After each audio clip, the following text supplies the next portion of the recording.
entertainment. And it all starts in an hour with today's live episode of America's RAD Cast here on the radnetwork.com. For now, here's what we could scrounge up from our most recent show. Enjoy, and good luck with that.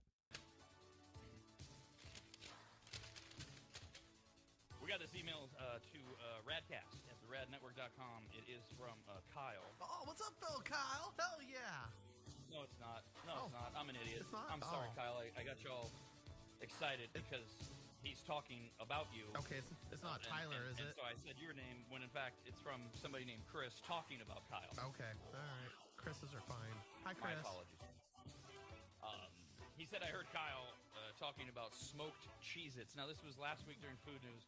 We were talking about Cheez-Its and their new flavors and how they've gone into doing like margarita pizza Cheez-Its or whatever. But they've gone old school. They've gone back to their roots. Now they have a black pepper Cheez-Its. But smoked Cheez-Its came up because those are one of your regulars, right, Kyle? Yeah, I have them in the cabinet at home. They're in the little small sandwich baggies. There's the old school regular Cheez-Its, which I have as well. But those are in your rotation, Kyle. And then the smoked. Didn't you have a third one too, or didn't you? Yeah, I really like my favorite of all time are it looks like a Tabasco bottle, but it's the hot sauce version. It's not. But those ones are crack. Oh, those are delicious. So Chris says, I heard Kyle talking about the smoked Cheez-Its. If you haven't tried it, take a bag, put them in a tray, coat them with olive oil, sprinkle with ranch seasoning and garlic powder, and then smoke them for 2 hours at 225 degrees. Oh, hell yeah. Ooh, at 225, huh? Okay, all right. Low and slow, right? Low and slow. I was thinking 180, but okay. That's all. Maybe you're right. They are crackers. They probably need a little more heat to them. Okay, that makes more sense. It's not cheese. Enhancing your Cheez-It 2 hours. Okay, whatever. Give it a try. There you go. Again, extra smoky. Ooh, that would be really good dipped in some smoked cream cheese as well. Oh, okay. Olive oil, ranch seasoning, garlic powder, 2 hours at 225. Now, he says smoke them, so you put it in a smoker at 225. Yeah, I'm so aware. You're smoking something that's already smoked with more smoke. Okay, that might happen. I want to know what else he smokes. He seems like he's a professional. If he's smoking Cheez-Its, he's probably put everything in that smoker. So our technical issue of the day, because we seem to have one, we call them the TID. Our technical issue of the day is a very minor one, really, for the most part, in that I don't have access to some of my sound effect buttons. And yes, some of our stuff I have backed up, like we could do the When Animals Attack jingle or whatever you could call that in the previous segment. I have a holiday pile planned if we're able to do that. I have the holiday pile jingle. Some things I just don't have, like the entertainment news jingle Kyle had to sing. Yeah. I don't have that. You did a great job, but I just don't have it. Now, I have a version of the food news intro. I think it's the old one, but whatever. I mean, we're talking about Cheez-Its. Let's do some food news. Food brings the people together, both in good times and in bad weather. Sharing a meal, sharing a laugh, raise a glass. It's a simple pleasure we all have. Food, our glorious food, it nourishes my soul and mood. We're now serving food news. Food news is news about food. We have some updates. We went over, because Major League Baseball just started. They're like, 10, 11 games in to a 162-game season. But we went over some of the ballpark food that is around the country. There's a few things that they didn't announce or that we missed, so I have a few more. In San Diego, the Padres are getting a lot of viral attention for something called the s'mores pretzel. Oh, okay. It is a freshly baked braided pretzel that features chocolate, graham cracker crumbles, and marshmallow whipped cream. Hell yeah. Oh, they get a dip with that too? I know it's got chocolate on it, but is there like caramel dip on the side? Because that's the fun part about pretzels. You get to dip them in cheese and mustard. I mean, at this point, these ballparks with their food, they are turning into casual to fine dining restaurants. I would assume 100%. there's some sort of dip available. And that's the part of the fun part about going now. Like, especially if I'm going out to a sports game, I'm always looking to see what the crazy food is. I mean, last time I went, though, it was kind of boring and just got a bag of popcorn. But, man, do I like if they got, like, that deep-fried donut burger, I want to try that thing so bad. I've seen that.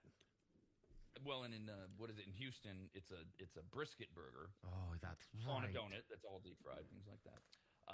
Speaking of, kind of, sort of, the Colorado Rockies have donut pizzas at Colorado Field. The donuts are covered in garlic butter, grated Parmesan cheese, mozzarella cheese, pepperoni, marinara sauce, and Italian seasoning. So is it just like the donut breading, or is it like a glazed donut? How does that work? It just says a donut, so they don't actually describe it. Those son of a bitches. But either way, I mean, it's basically a little tiny mini pizza, but instead of it being like on an English muffin or a boboli or pizza dough, it's on a donut. Man, breakfast of champions right there. And then this isn't really ballpark food, but it was inspired by the baseball season. Canada still has a team, just one, but hey, they were in the World Series last year, losing to the Dodgers, the Blue Jays. But this has nothing to do with Blue Jays. Canada still has a lot of baseball fans, and the entire country was so inspired because Pizza Hut across Canada, not in America, but just in Canada, in honor of baseball season, has launched their hot dog stuffed crust pizza. Oh, okay. Well done, Your Pizza Hut. crust. Let's go. You put You love the wieners in stuffed your crust. stuffed crust. All right. So the way they slice it is each slice has an entire hot dog baked into the crust of each slice. Dude, yeah, that sounds great. Oh, you can dip your pizza crust in mustard and ketchup now. Oh, and relish. You can skip the ranch.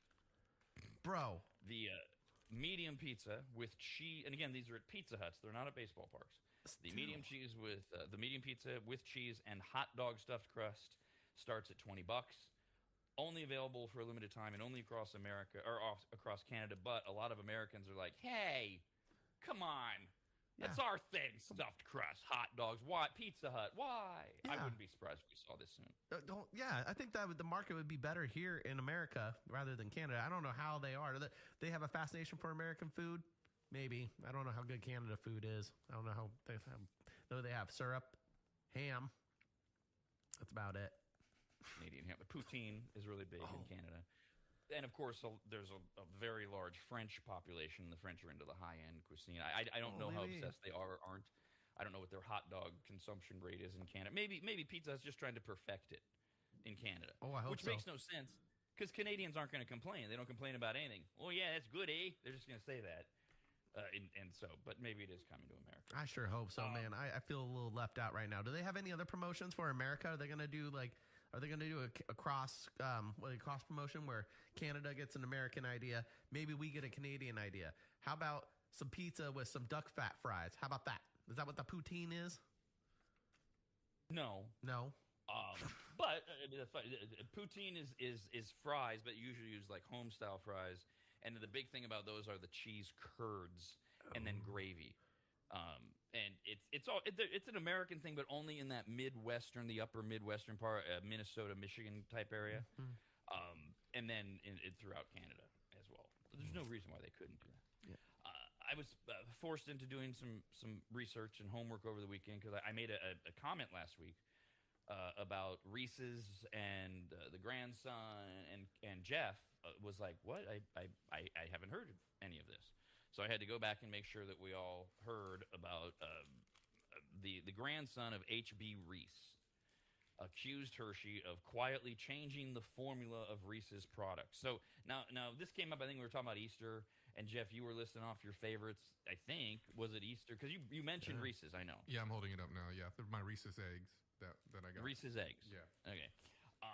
So the grandson Brad, is that his name? Yeah, grandson Brad says that, and he's a grandson of the Reese guy, H.B. Reese. He put out an open letter to Hershey back in February around Valentine's Day, in which he said that his grandfather created the brand using real milk chocolate and peanut butter, something that he alleges Reese's changed after buying the brand. Over the weekend, Reese's announced they're going to bring back their classic milk and dark chocolate recipes, but they also pointed out we're talking, they say, about a very small handful of Reese's products.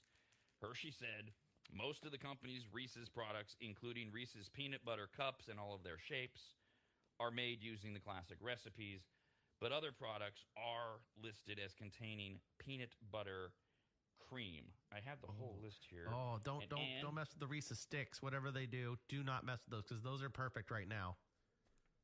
The other products that were alleged to be using the peanut butter cream instead of the real stuff included Reese's unwrapped chocolate peanut butter cream mini eggs. Okay, I haven't That's had not what you those. have, right, though, Jeff? No, not the mini egg. It's just a peanut butter egg. He's got a full-size egg. Yeah, I'm trying to read the ingredients. I ate mine Yes, if already. it's peanut butter cream, then it's not legit, according to grandson Brad. I see milk Okay. chocolate. Nope, see? Then it's Yeah. legit. It's good. Okay. Yeah, these ones are delicious. I didn't taste any difference in it. Although I killed mine for breakfast. I came in with coffee and a banana muffin, and this was sitting on my desk. It's gone now. So now it's just a wrapper. It is. I don't have a trash can right here, so after the show, I'll go throw it away in the trash can. That's Can away we from get Kyle a trash can? I know we're on a tight budget, but my God. We got like can have a trash 7 can. trash cans. I know, but they're all in the other office. room. Yeah, so you just gotta grab I'll one. just Oh, be really? ghetto and get a paper bag and put it right here. We have so many little garbage cans. By the way, this Brad guy, this grandson guy, he can't be made happy. So Hershey's comes out on April 2nd last week and says, "All right, we're going the 3% of our products that we're not using the milk chocolate. We're going to do that." And Brad comes out and says, it's a PR stunt. What do you care? If they're really doing it, they're doing it. What- Right. So is this Brad Kid in charge of all the operations? You say he's the No. grandson? Yeah. So what's he doing running his trap? Why don't you just keep your mouth shut, live your life? Because obviously you're probably wealthy if you're involved in the Reese's candy business. Like, just go sit on your, be quiet, and let the candy just work for itself. Well, you just described like the overwhelming majority, seemingly, of Americans. Just keep your mouth shut and go about your life instead of blobbing about things that because he has nothing to do with the product at all. He's just the grandson of the guy that created Reese's, which was sold to Hershey's Right. decades ago. Right. There's no one in the Reese's family that has anything to do with it. And by the way, you know how you know this guy just can't be made out. A lot of his siblings have come out and said, Brad doesn't speak for us because they're all doing what Kyle says. They're spending all this money that Grandpa got from Hershey's. Yeah. And they're like, Yeah. shut up. Thankful. Yeah. Bastard What's Brad. that expression? It was an expression about like killing the goose that lays the golden egg, whatever that is. Shut up, Brad. Just go. All right, liquid IV. This is one of the hot things right those now. are Full disclosure, I lifesavers use if it you're hungover. Holy crap. Yeah. Well, I use it every morning. But yes, it's a lot of people use it for hangovers. It's a powdered electrolyte drink. The idea is you open up the packet, you pour it into water, 16 ounces, they say. It's got sodium, potassium, glucose, 3 times the amount of your normal electrolyte drinks like Gatorade. It's got a bunch of vitamins like B3, B5, B6, B12, C, and you can get it in a variety of flavors like lemon lime. That's my favorite. Strawberry, passion fruit, tropical punch, and cotton candy. All of those are too sweet for me. And now we have another flavor. And it was, going back to last week, it was one of these things that last year was an April Fool's joke. But so many people said, I want that they have made it an official product, at least for a limited time. Liquid IV said there was such fan excitement that they have now created a dill pickle flavored electrolyte drink. Oh, I don't know about that. Oh, I've had these a few times. You say you drink them every day. I don't think dill pickle is going to match well with that. It's got like that salty. What is it? Like a vitamin taste afterwards. That's not going to mix well with pickles. You need a sweet flavor for it to be good, not sour and salty. Blah. And vinegary. Yeah. Right? And this is the thing. I love dill pickles, but I hate this dill pickle flavoring craze because for the most part it's awful. And in water, in a powdery drink, and of course they teamed up with Grillos because if you're hip in 2026, and I don't have a problem with Grillos pickles. They're the ones that are sold in the refrigerator section, not on the shelf next to Classic. It's just they're the hot thing right now. They are right now only available online and for a limited time, but obviously if they sell out, they'll become a thing, and you'll get pickle flavored IV. You know what? Okay, I can see this working. So say you're hungover and you want a Brooklyn hooker. You know, you got your whiskey, and instead of having pickle juice, you can do this pickle flavored liquid ID. 2 in 1, boom, hangover gone, easy. All right, I see its purpose now. So it's kind of like a reverse Brooklyn hooker, because the Brooklyn hooker is you do a shot of bourbon or whiskey and then a shot of pickle juice. Mm-hmm. So in your case, you are doing the shot of bourbon, and then this is your shot of pickle juice. Yeah, it's Okay, like doing the hair of the dog, you know, getting that little buzz going, then being like, okay, now I got to be healthy, and I don't have pickle juice, but we got this liquid IV that tastes like pickle, and it's going to fix the hangover. Mountain Dew has been a lot in the news lately. Kyle, you're Love it. I know you're into the Baja. Are you a big Mountain Dew head in general? Yeah, I wasn't allowed to have it as a kid at my mom's house, so it was taboo to drink it. So that only pushed me further into wanting to drink it more. And I love Mountain Dew. It's delicious. I love Mountain Dew. I love Code Red. Love the Baja Blast. And I love the Voltage. The raspberry one, that one, oof, that one was my favorite in high school. And I just saw it on the shelf again. Haven't seen it in a while. Jeff, how far away physically are you from Jeff or from Kyle in our Midtown flagship studio there? 10 feet. Yeah, about 10 feet maybe. Okay, because he may jizz all over himself. Yeah, right. That's what it Oh, sounds it wouldn't be the first time. What we got? By the way, Steve Mickelson, who co-hosts the Rob and Steve Sports Show that we do every day at 11 a.m. at theradnetwork.com, he's obsessed just with regular, I think it's Diet Mountain Dew, but it's Mountain Dew. He's obsessed with just regular Mountain Dew. The only thing Steve wants out of the Rob and Steve Show is just for us to get a Mountain Dew sponsorship so he can just get all the Mountain Dew he wants for life. So we're a Mountain Dew family here. Excellent. The new Mountain Dew variety pack. Oh, there's a variety pack? It's new. Okay. It will be mid to late May. It's going to be released to all major Jesus. retailers. Okay, I have to wait a goddamn month. Yeah. All right. I'll wait. They're saying that this is that whole thing, right? Everything old is new again, and right now we're still going through this renaissance of the 90s, and one of the reasons the 90s is working, and this wasn't true in the beginning, but one of the reasons is it was the last great decade on this planet and in this country. In the 90s, everything was carefree. We weren't at war. We weren't cutting each other's throats off over our political beliefs, and so more and more people are reliving the 90s, and that's kind of the take that Mountain Dew is using to market their throwback favorites as they want you to remember simpler times, happier times. Yeah. When, as they say, we enjoyed the delicious taste of Mountain Dew's alternative flavors without a care in the world. And so the new variety pack, some of these are still around, but now they're in one pack together, starting with, I believe, at least a couple. Yep, delicious. Oh, it's the raspberry one. That one tastes like solid. It tastes like liquid gummy bears. Can't beat it. By the way, that's all they describe. I've never had it. That's how they describe it, is just the brand's raspberry flavored drink. It's good. Okay. It's delicious. All right. The other one, what about Mountain Dew Whiteout Smooth Citrus? Yeah, that one wasn't a big hit for me. I liked it. I mean, it's Mountain Dew. Of course I like it, but it wasn't in my top flavor profiles. No, it's okay. It's described as a smooth citrus with a tart, bright flavor profile. Yep, spot on. Yeah. So that's the one. They're throwing that one in. Like for me with Gatorade in their big packs, the orange Gatorade is a waste. I have to give it to Kyle. Yeah. But they throw that one in, so you have to buy the pack for the other two. Now, sorry if I'm showbizzing you here, but they do have another citrus one. It's called Livewire. That one was way better than the white one that you're just talking about. Livewire kicked that one's ass. You did not showbiz me, but I do have another Mountain Dew story. Oh. Mountain Dew, of course, has been experimenting with the Dirty Dew, but mainly at restaurants or the drive-thru with collabs and such. Well, now they do have a canned dirty soda that has the iconic citrus kick of Mountain Dew, along with a new creamy flavor. Ooh.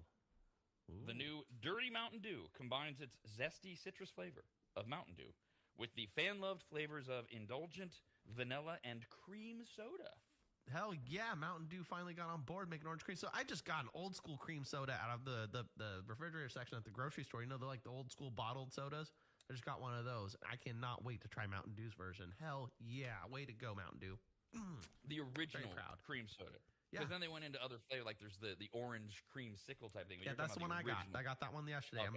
Is that what Mountain Dew's doing right now? They're going that direction, right? I heard vanilla cream mixed in with some citrus. They're doing straight cream soda. Oh, what? Oh, that's even on a whole new level. Mm-hmm. Is it caffeinated because it's Mountain Dew? It's got to have an extreme amount of caffeine in it.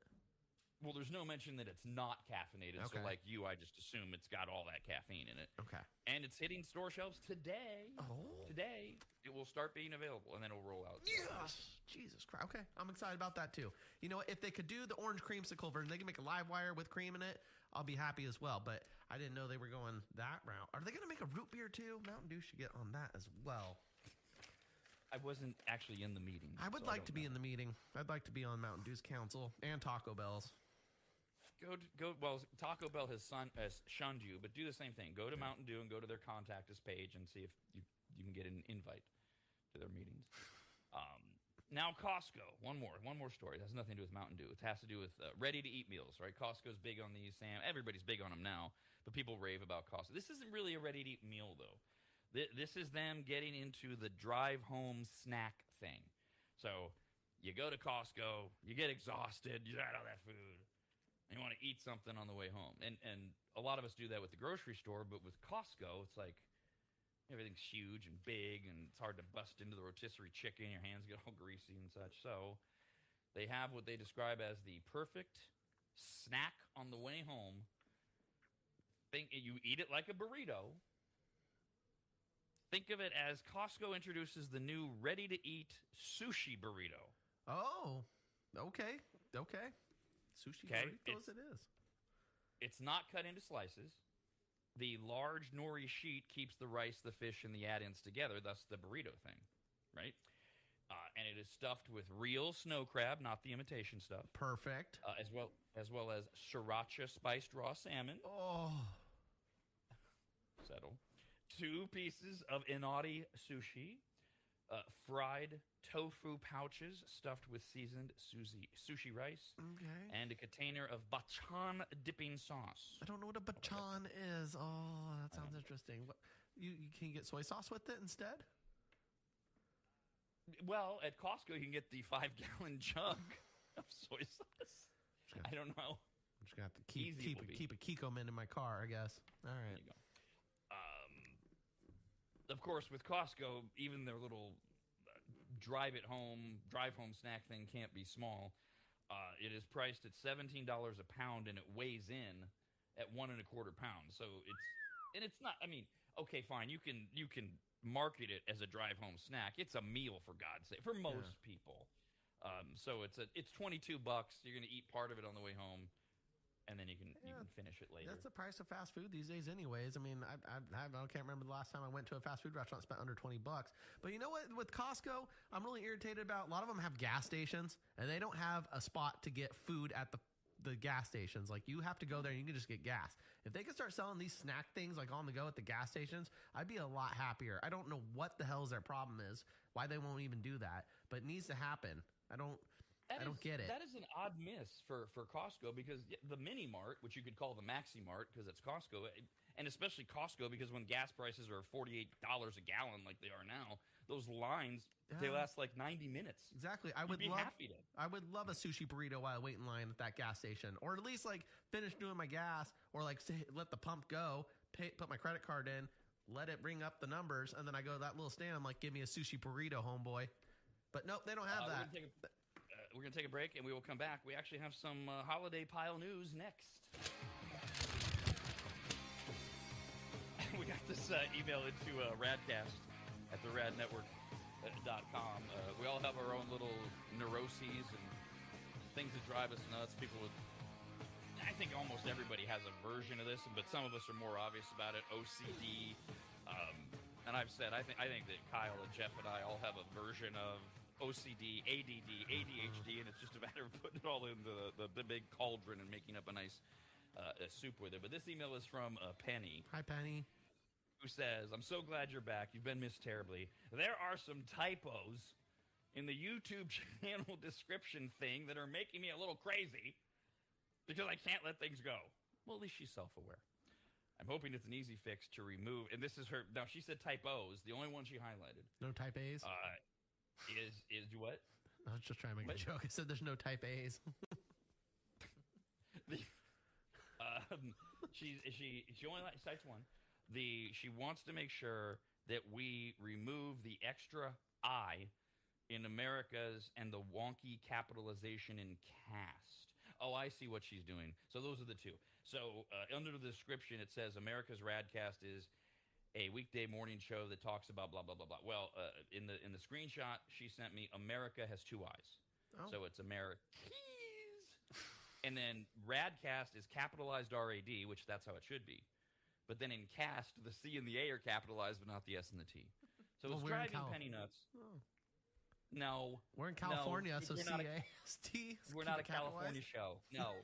We're that's why it's America's RAD Cast. Okay. So I would If- definitely get that fixed after this show. thank you. Yes. Because Penny's going to lose her mind, and we don't want. Thank you, Penny, for bringing that to our attention. We'll get that fixed. Yes. Thank you, Penny, for your thought. We have a holiday pile.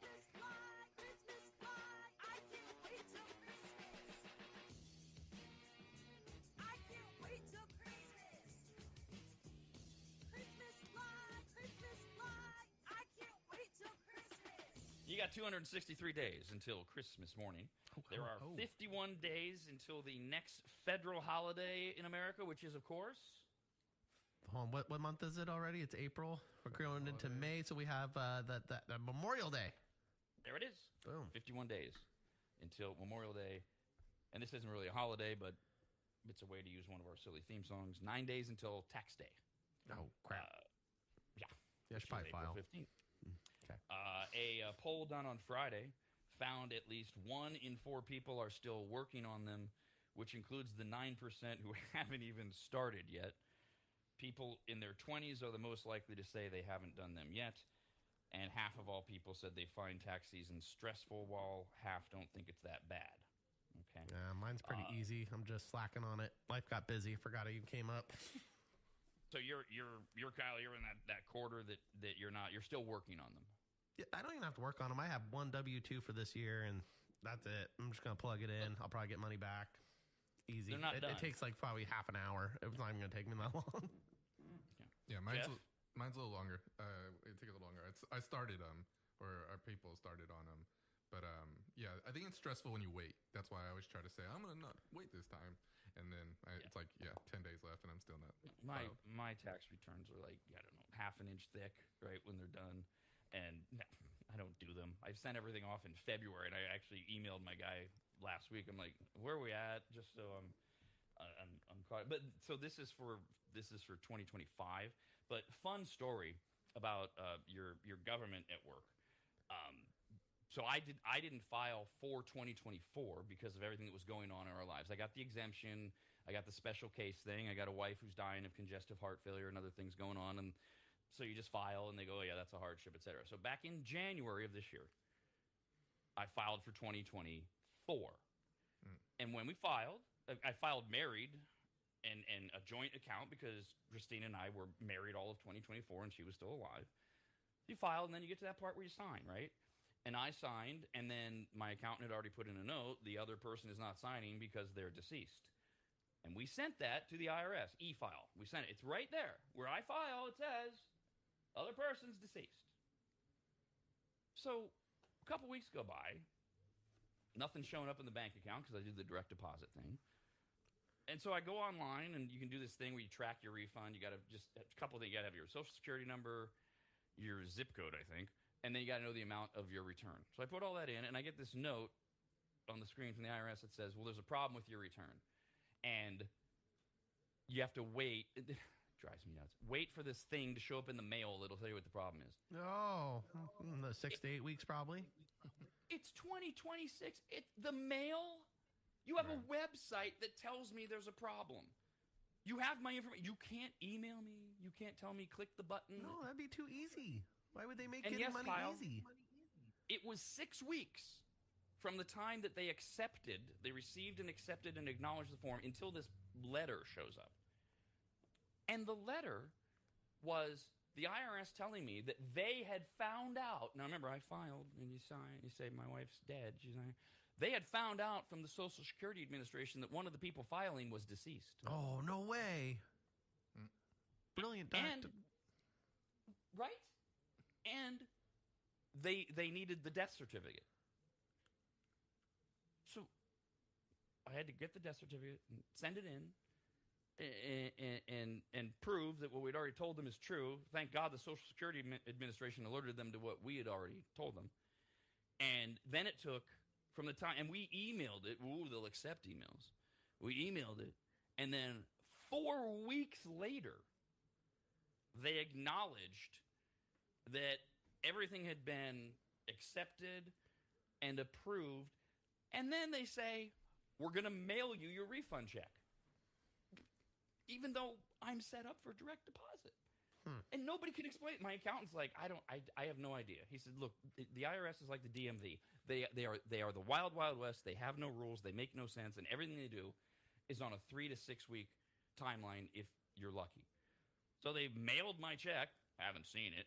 They mailed it over a week ago. And if you go online and you for some reason, even though the checks, they all come out of Kansas, the Kansas City. And then they may go to the Washington hub if you're going that way, or they just come right west. And even the IRS themselves and everybody confirms, it's a 3 to 6 week process when they mail you a check. What? Yeah, sounds about right. Takes a week to write the check, and then you got to get it lettered in. You got to put it in the envelope. That probably takes a week for them too, and then probably a week to just send it. I know, but from the time they send it, it's 3 to 6 weeks. Do they in the post office have a deal? We've actually sent it. Now just hold on to it and screw with people. And again, this is they have all the information. Just put it right in the bank. I think that would be a priority subject. Like, I think they want to hold on to their money, and the money in the accounts are trying to have that for another 6 weeks. So they do. They have a little deal. They have a little deal with the USPS. Hey, when we send our stuff out of Kansas, you guys just hold on to it. It's extraordinary to me. This is what makes people, when they actually experience it, go, what is our government doing? It's the stupidest thing. So you have 9 days for 2025 filing. And as we get closer, here are the things. Here's some things we're doing. Google searches in the last week have shot way up for things like how to file a tax extension. Right. I don't want to do it. Can I get an extension? Other top questions we've been Googling include, what happens if you file your taxes wrong? Then they're going to tell you you're going to fix it. I mean, what do they think they're going to get? I've done that before. I did a filing that was wrong. I didn't sign a paper. They send you a little note in the mail back saying, hey, do this step. They give you a step-by-step instruction list. You do that. You mail your stuff back. You're fine. 2 months later. What happens if you file your taxes late? So in other words, these are all Googles about... I'm trying to get out of this. I'm trying to delay it, that kind of thing. And they probably get their answers similar. Well, if you file them late, but they're accurate, they'll assess a penalty. It's every day you get some level of percentage or whatever. And then, of course, the big one. What happens if you never file taxes? Hopefully they just put up a picture of Wesley Snipes or any other person who's well known for doing this. 17% of millennials have said in a new survey they might not file because they don't think they'll get caught. Interesting. I've gone a year without filing. Usually the next year I just filed 2 of them together.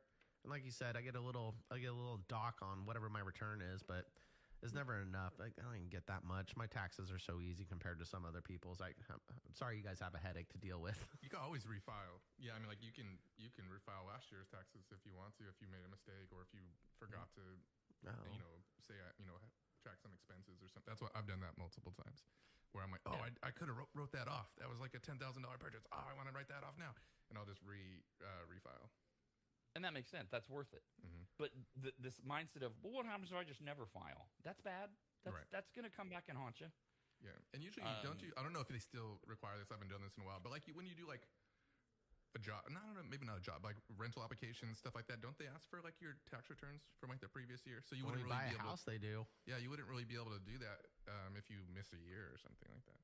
My experience with buying property, whether commercial or residential, and other things where they want to delve into your finances, is they will give you that 1 year grace. Right. In general. So like, I'm trying to remember what I was looking into. Probably the old studio that we're not using anymore, looking into refinance and things like that. And so they asked for most recent tax return, and I let them know, well, that would be for 2023. And they're like, that's fine, because they just haven't filed, so they just go off of that. But after that, they're like, if you're like, oh, most recent, that would be 2008. That's going to be a red flag. Right. I do love, this is something adults say because they forget what it was like to be young. 3 out of 4 of us say that we should have learned how to do our taxes in school. No, whatever. Yeah. I know. I hear this all the time. Why don't they teach us how to, well, back when we did this, how to balance a checkbook. Now it's balance a ledger. You know why? Because try to remember when you were 16 or 17, you didn't give a shit. Yeah, and you usually didn't have a job to even do taxes. No, your parents did it. Mm-hmm. Or Yes, it sounds great. We should learn it. And it'll be like everything else we learn in school that we don't care about. We'll forget it. And then we'll have to go back to YouTube or whatever to learn how to do. Exactly. Kids just need it. They have ChatGPT now. How to file taxes. ChatGPT. Oh, step-by-step instructions. Great list. That's all you need. And how long will it be before the answer you get from ChatGPT is, no problem, I can do that for you. Just upload me your information. Right. I mean, I'm sure they probably do that. I mean, they could do some version of that already, I'm sure, depending if you know what document you need to file. Yeah, just upload the tax plan. My only issue with that, specifically with ChatGPT, but my understanding is, and Jeff, maybe you have more information on this as the tech guy of the group, but I did just experience it again this weekend. AI is not good with math. Of all the things, when you try to give it like math, like word problems, I was working on a project that Steve gave me for the Rob and Steve Sports Show coming up at 11 a.m. involving comparing what quarterbacks have made in the NFL to how many wins they had. And Chat GPT, I'm watching Chat just like melt down in front of me. Really? As I keep trying to dumb it down. Because I know it's all about what we enter. Yeah. But I'm pretty good at this. And I'm like dumbing it down and dumbing it down. You know, and then you do that thing where you say, no, that's wrong. It always, I'm so sorry. You're right. That isn't what you asked for. Here's another version of a shitty thing that isn't going to be correct either. That's the only thing. They are really polite. ChatGPT is pretty polite. Yeah. They are. That's true. Yeah. By the way, speaking of tech, we'll take a break and we'll come back. We'll talk about a breaking news out of the White House. The White House has a new app. We'll tell you about it and all the things we're told that's wrong with it after this. Got this email to radcast at theradnetwork.com. It is from Kevin. What up, Kevin? We were doing the holiday pile, although we didn't really talk about holidays except the next big thing. It's tax day. Was it 9 days away? Is April 15th and filing for it. And we talked about, I filed for 2024 back in January because I got extensions with my wife passing away. And when you file, you'd say, wife's not signing because she's deceased. And the IRS, then they held on to the return and the refund and said, hey, we just found out your wife's dead. Like, well, yeah, I told you that when I filed, and you had to send in all this information. It goes back and forth. I still haven't gotten the damn thing. And Kevin makes the obvious point. God forbid you owe the IRS money. They want it right away. But if they owe you money, it'll take weeks. Of course. Not only that, if you owe the IRS money, not only do they want it right away, but they get to penalize you interest every single day you don't pay it. I don't get to penalize the IRS for not having my refund that I deserved. That should be a new law.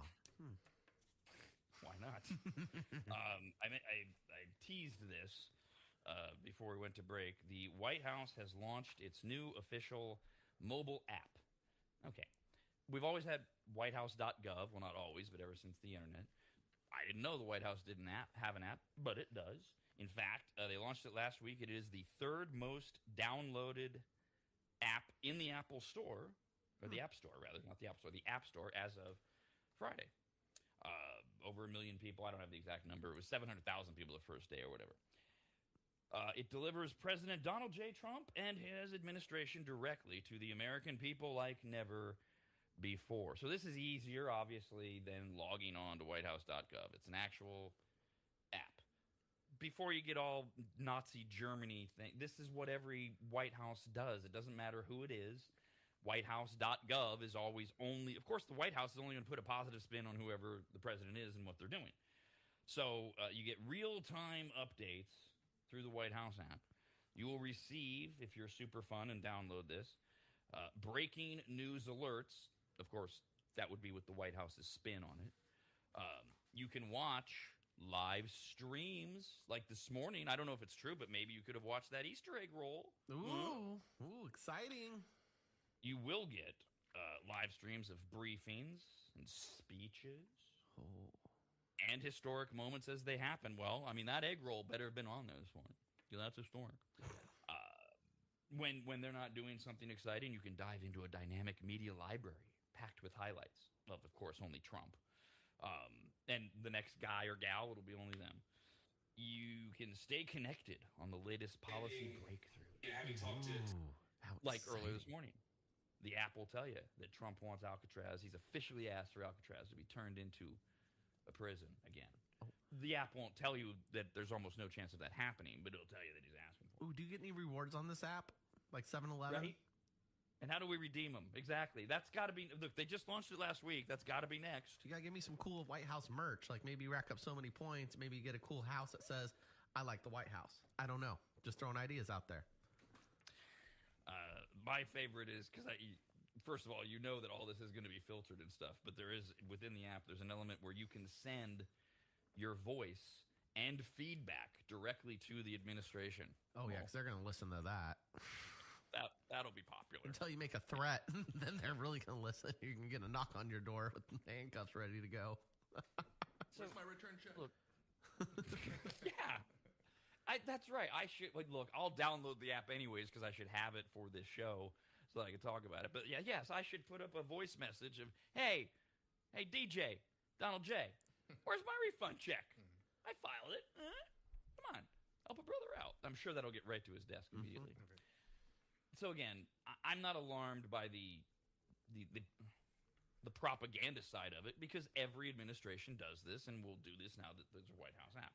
However, the app has raised some alarms from digital privacy researchers who delved into its software and report that they had found mechanisms by which it would use loggers' users' location, even though the app doesn't disclose its data sharing the way most others do.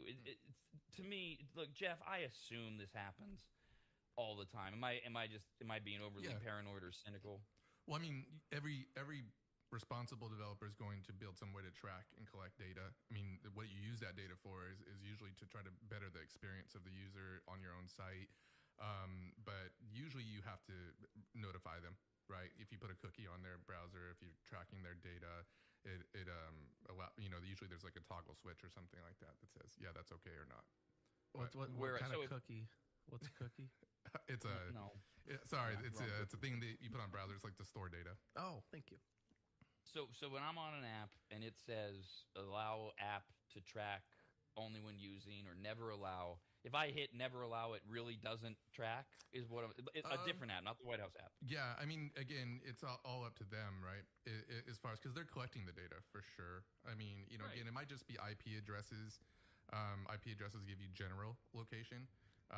If they're asking for exact locations, then usually your phone is going to make you accept that, right? So, I mean, again, unless they're doing something that they're not supposed to do, but that's the basic protocol. Other reports over the weekend say that cybersecurity researchers warn that the White House's new app regularly shares users' IP addresses, time zones, and other data to third-party services, although they don't tell us who those third-party services are. And again, they don't disclose that they're doing it. Well, sounds like every other app out there. That's how I view it. That's why I was asking Jeff, is I'm like, I just assume that's happening. Yeah. I mean, Anyways. I think that, they're depending again how they're using it, they're not supposed to sell it. They're not supposed to let like third parties use it. And what they're doing is they're giving you them general information about your behaviors, what you're doing, what you're looking up, what articles you're reading, and then the other companies can use that somehow to market you something. So, I mean, look, first of all, it's the White House. Whoever the president is, okay, they're supposed to, they can do whatever they want. They're the White House.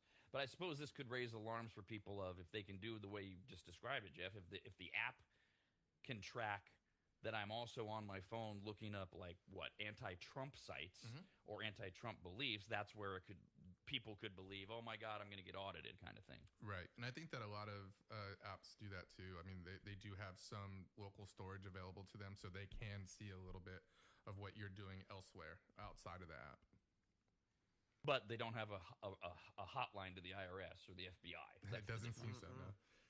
That would be the paranoia side of the White House app. Yeah. Okay. I mean, I've said many times, the FBI ever looked at my browser history, I'd be arrested immediately because of research for this show. But hey, if Trump gets word that I'm on a site researching, underage trafficking of girls in foreign countries, he might be like, "It's the new Epstein. Can I have his number? I'll just give him a call, kind of thing." We have kidding, Trumpsters. I'm kidding. It's a joke. God. All right, we'll take a break. We have news from Florida next. Just looking over things, getting ready for the Rob and Steve Sports Show. We do it every day at 11 a.m. Goes until 1 p.m. on the RAD Network. .com. Tonight's the NCAA championship for men. I mean, that's an if you know thing. It's not like I'm suddenly saying that. Oh, really? I gotta watch that. If you care, you're already ready. Lots of NBA and NHL news as they head towards the playoffs. Some NFL news. There's always NFL news to talk about. So that'll be on the Rob and Steve show. The Soapbox drops at 10 a.m. We do that every Monday, Wednesday, and Friday. And Kyle's Food Factor is every Tuesday and Thursday, all at 10 a.m.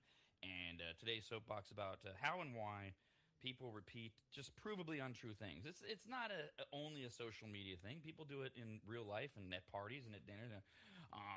Well, I heard. Well, where'd you hear it? What's your source? What, you're believing somebody who said something about somebody who heard something? But there are reasons for it. We kind of dive into that a little bit on today's Soapbox. Right now, we have news from Florida. We are never living, visiting, passing through, or even thinking about Florida ever. We know that crazy people and wacky people are everywhere and crazy things happen everywhere, but it seems like everything that happens in Florida is crazy and wacky. We will begin. We document this every year, and it happens in the cold weather months. So back in February of this year, the cold weather hit, and which always makes Florida even more interesting. On February 1st, Miami saw a record cold temperature of 35 degrees. I mean, it's Miami. That's cold. That's freezing there. Holy crap. And wind chills, literally to freezing, wind chills down to 26 degrees. So that's what it felt like. And that's where you get the old iguana dropping phenomenon that we always talk about. That's right. They fall out of trees. Yeah. Well, they're cold-blooded. Mm-hmm. So they rely on external environmental conditions to regulate their body temperature. So when temperatures get below 50 degrees for reptiles, iguanas in this case, they get stunned. They get frozen. And they lose their grip, and they fall out of trees. They rain down. And these are big iguanas, the ones that get the news. And then they fall from the tree. They look dead. They're not. Their body functions remain intact. They're basically like in a cold freeze, comatose state. But the big ones that we always wind up talking about are green iguanas, which are an invasive species in Florida. That they don't belong there, but they've been there since the 60s, and they can harm native fish and wildlife and cause damage. They can pose a threat to health and to human health and safety. And so in Florida, people are allowed, when the freeze hits, to remove, pick them up, scoop them up, get a shovel, put them in a bag, and they don't need a permit or anything. You can take them right to wildlife officials, amongst other things, which we'll talk about. And if you do, they euthanize them because they're invasive. Okay. So February 1st and 2nd, the fish and wildlife people in Florida got 5,195 frozen iguanas in 2 days. Jesus. From Florida residents, and then euthanize them. Now, the other thing you can do, which we've documented over the years, is you can eat them. Hell yeah. Some stick to like iguana tacos. Mm-hmm. But now what this one guy named Ryan did, and he's gone viral now, is he scooped up his frozen iguana, which and you can find him if you Google Ryan iguana Florida, you'll get his video. This is like a guy holding up a trophy fish. It's like his torso size. They can get up to 7 feet long with their tails, man. They are big ass lizards. So this guy, what he did was, back in February, he froze his iguana. It's already frozen. He froze it. Okay. Only by freezing it, he froze it to death, in this case, because he's going to eat it later. He didn't want his iguana meat in February, but he didn't want it to go to waste. So that's why he's gone viral now, because he made a video which went viral where he was cooking his new recipe. Like I said, really, iguana tacos are the really big thing. But he decided to share his recipe for making iguana and waffles. Like chicken and waffles. It's a breakfast of champions right there, man. Balanced, nutritious breakfast, iguana and waffles. He explains in his video that he started with his marinade after he thawed out the iguana that is now dead. He soaked it in buttermilk for 24 hours along with some pickle juice and some seasonings, fried it up. And the thing that makes this so Florida is he filmed his entire video in the parking lot of a Waffle House. Atta boy. Nicely done. And at one point in the video, the Waffle House employees actually come out and they're like, "What are you doing? Why?" Why, you know, because I guess he did it in the morning from what I can tell. They're not open yet. Well, they would be in the morning. I don't know when he's doing it because he's out in a remote location, I guess. But you can see the Waffle House behind him. And they come out, "What are you doing? Are you really going to eat that?" And Hell so they're yeah. part of the video. I don't know how he claimed that they tasted, but You know what? Out Florida. here in California where we don't have wild iguanas running around town, it's pretty expensive. I've gone to a few markets and tried to buy and purchase iguana meat because I was curious and wanted to try iguana meat. Still haven't tried it, but last time they had the iguana meat, but it was rotten. Like the guy was like, "Oh, I smelled it and it's gross. Like I'm not going to sell it to you." And I was like, "Oh," I'm like, "All right, fine. I don't need it." Well- but he told me the price, man. It was like $60 a pound. It was like, holy What? crap. Well, hey, I mean, quality control, dude. Why just get it out of the shelf before Kyle sees it or whatever? But also, those would be whatever is not an invasive form of iguana. No. So we got to get Florida iguana meat, the green iguana meat, to Mhm. test out what they're doing. Yeah, maybe they can freeze dry. They're already frozen. Maybe they can just ship them. I don't want to go to a store and look and find out that it's raw again. And I really don't want to pay that price. Hopefully, if you can order it from Florida, it's a little cheaper. That's ridiculous. Yeah, that's what I thought. All right. Next up, news from Florida. The Monroe County Sheriff's Office, which oversees various cities and towns in Florida, including something called Marathon, Florida, said its deputies were set out last weekend, not this most recent weekend, Easter weekend, but the weekend before that, were sent out around 8 p.m. to a city park and a dog park. It's a family-friendly park. Because 35-year-old Benjamin Fry and 42-year-old Christy Ruiz, they were the suspects that were identified. And deputies, when they arrived, said, "Yeah, what you're doing is visible to people at the park, and this is not okay." And what was not okay and what they were busted for, as the deputies showed up, is they were having sex in the park right there in front of the dogs and the families and such. They just want to be watched. That's the thing, right? Where you like get caught. Yeah. Yeah. The voyeurism, the reverse voyeurism, the exhibitionism, right? They were charged with multiple counts of lewd and lascivious exhibition, indecent exposure, and resisting arrest. Guys, like, I'm not done yet, officer. Now, I'm not going to claim that I've never engaged in that hey, maybe somebody will see us thing, in the balcony of a hotel or some parking garage that smells like urine and onions or whatever. In a cave at an ocean beach. Okay. To do it in a family-friendly park. Yeah, that's a little That's out where there. you're gonna get in That's pretty disturbing and borderline gross. Well, and that's why, in particular, in this case, it was so Florida. The witnesses that told the cops that they had called were a family of 3 that included a juvenile. So you know, Jesus. I realize that you always have to be prepared for your kid to see anything when they go out in public, but No. not at the park. I don't get it. I don't.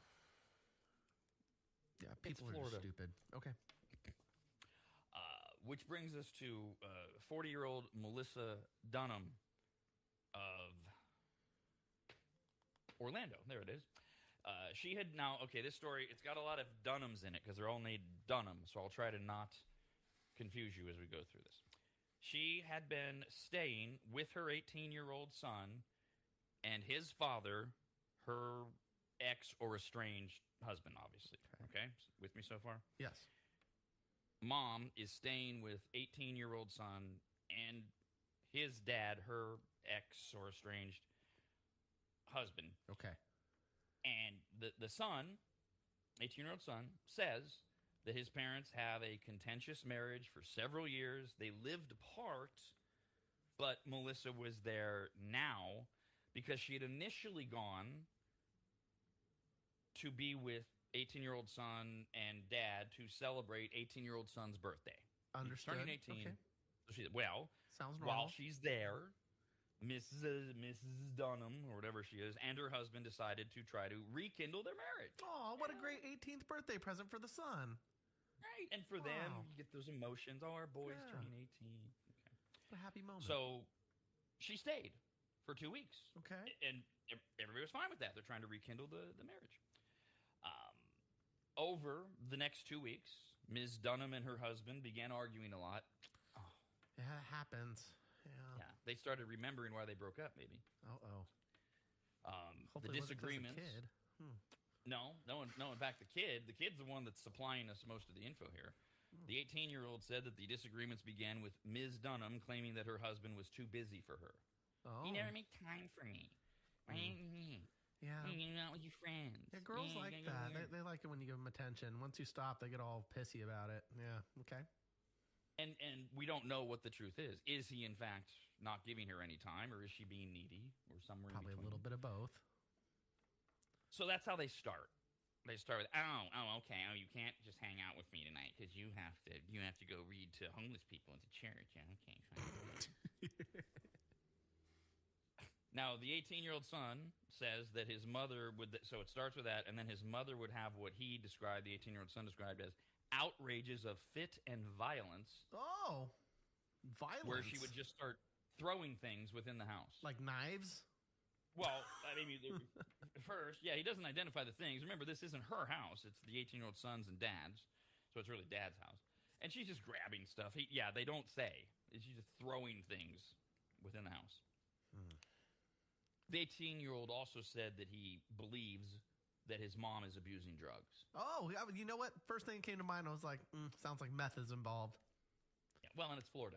Yeah. So right away. Guaranteed. I assume meth was involved in this couple having sex in the dog park. I just assume because it's in Florida. It probably was. So over those 2 weeks, while they're trying to rekindle their relationship and they're getting in fights every day, deputies made several calls to the home over verbal disputes, which is exactly why every cop signs up for the job. They just love so much showing up, trying to figure out what the situation is, trying to get one of the parties to leave, and then apparently in this case they didn't, because they just kept getting called and called and called. Okay, so that brings us to a week ago today, last Monday morning. The Citrus County Sheriff's Office got another call about the same house. Now, the 18-year-old son says that he, over the 2 weeks, had grown tired of his parents' toxic relationship. He was leaving Monday morning. He was just going to go stay with friends or whatever. Okay, yeah. Sounds healthy. Good for him. I mean, yeah, right? You mean that, like, not sarcastic? Like, yeah, get out of there. Yeah, I'd get out of there. Mom and dad are fighting, and she's staying, and you're 18 now. Be like, I'm going to go couch surf with some homeboys. I've got a job. Peace out. Get your shit together. And he absorbed 2 weeks of this. And he's like, that's it. I've had it. So Monday morning, he gets up. He's getting out of there. And he says he says that when he woke up, his parents are still fighting first thing Monday morning. And he said the power had been shut off because of non-payment. Dad hadn't made. So now we're in the dark. Come on, Dad. So it does sound like we have two parties that are somewhat wrong in this situation. So the 18-year-old says that Dad, because the power's out in the house, is actually out in his car charging his phone when the 18-year-old is waking up and rubbing the crusties out of his eyes and figuring out what's going on. And he said that his mom, Mrs. Dunham, walked out of the house with all these bags filled with the things that she had brought over and her two dogs on a leash. And, again, the husband's in the car charging her phone. She walks by her husband's car, and according to the 18-year-old, he heard her say, quote, "Now we both don't have shit," end quote, which made the son go, what is she talking about? Yeah. That's when the son realized the house is on fire. Oh, no! Yes, smoke is billowing out of the windows because she thought of maybe as a way to rekindle her marriage, burning her husband's home down would be a good idea. It sounds like that was a plan all along. Jesus. The 911 caller, the son, reported that Mom Melissa had started the blaze.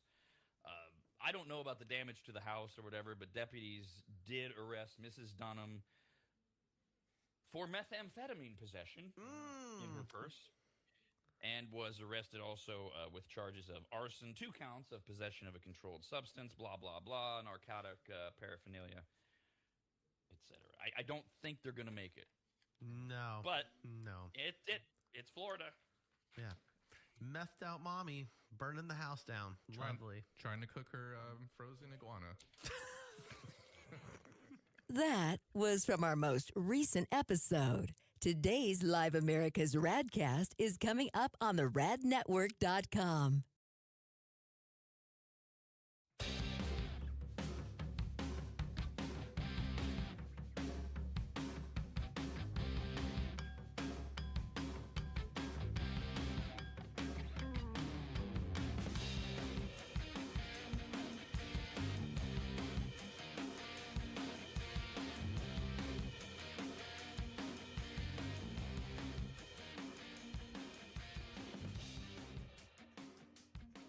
The first time Corey walked into my home, I came around the corner, extended my right hand to shake it, and said to him, "Wow, you're big." And that would be Corey from quickdumpsters.com. Quick is spelled wrong intentionally. Quick, Q-U-I-K dumpsters.com. That's quickdumpsters.com. Corey's yet another maggot launching his own locally owned and operated business, and boy, did I need him, and really we all do. Things pile up, you get frustrated, you keep saying, "We need to make a dump run." Pretty soon it's more than a dump run, and now you need to rent a truck or have one of those ugly upside down box cars parked in front of your house that you fill up yourself. Or you do like I did, you call Corey at quickdumpsters.com. In my case, my house had fallen into complete disarray as my late wife Christina had lost her 2-year battle with congestive heart failure, and amongst the many things left were gathering her things and finding what to donate, what had to just go in that pile of stuff where we were both going, why did we ever buy this? And it all could have been so overwhelming had Corey not just walked in, taken charge, and removed dozens of boxes of total junk, unusable dog kennels, desks that were falling apart, a worthless old smoker that couldn't be fixed, bag after bag of crap, and I can't remember what else. He was quick, spelled wrong, Q-U-I-K, quiet, and clean. Well, he wasn't clean. I mean, he was. But I'm not commenting on his hygiene. I meant that his work was clean. He swept everything when he was done, and the house looked like he'd never even been there. Corey's the real deal, and I couldn't be more proud and happy to call him a brand new advertiser. His story is incredible, his dedication unmatched, and his motivation to succeed larger than he is, and that's saying something. Quotes are free. You don't even have to have them over to your house. Just send him some pics or videos, and you'll get your price, schedule your day and time, and watch someone else get that junk out of your house. Go to quickdumpsters.com. Quick, Q-U-I-K, dumpsters.com. Quick, Q-U-I-K, dumpsters.com.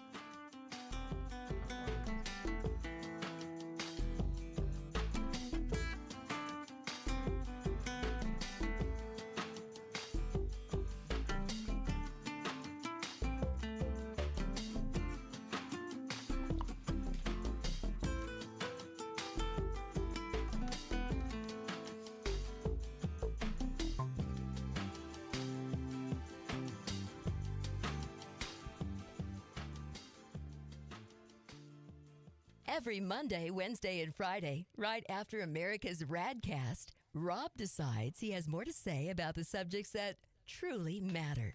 Like how sexual role play is an instant indicator that you are destined for either the Catholic priesthood or the next Epstein Island. Or why adults who use ketchup shouldn't be allowed to vote, drive, or reproduce.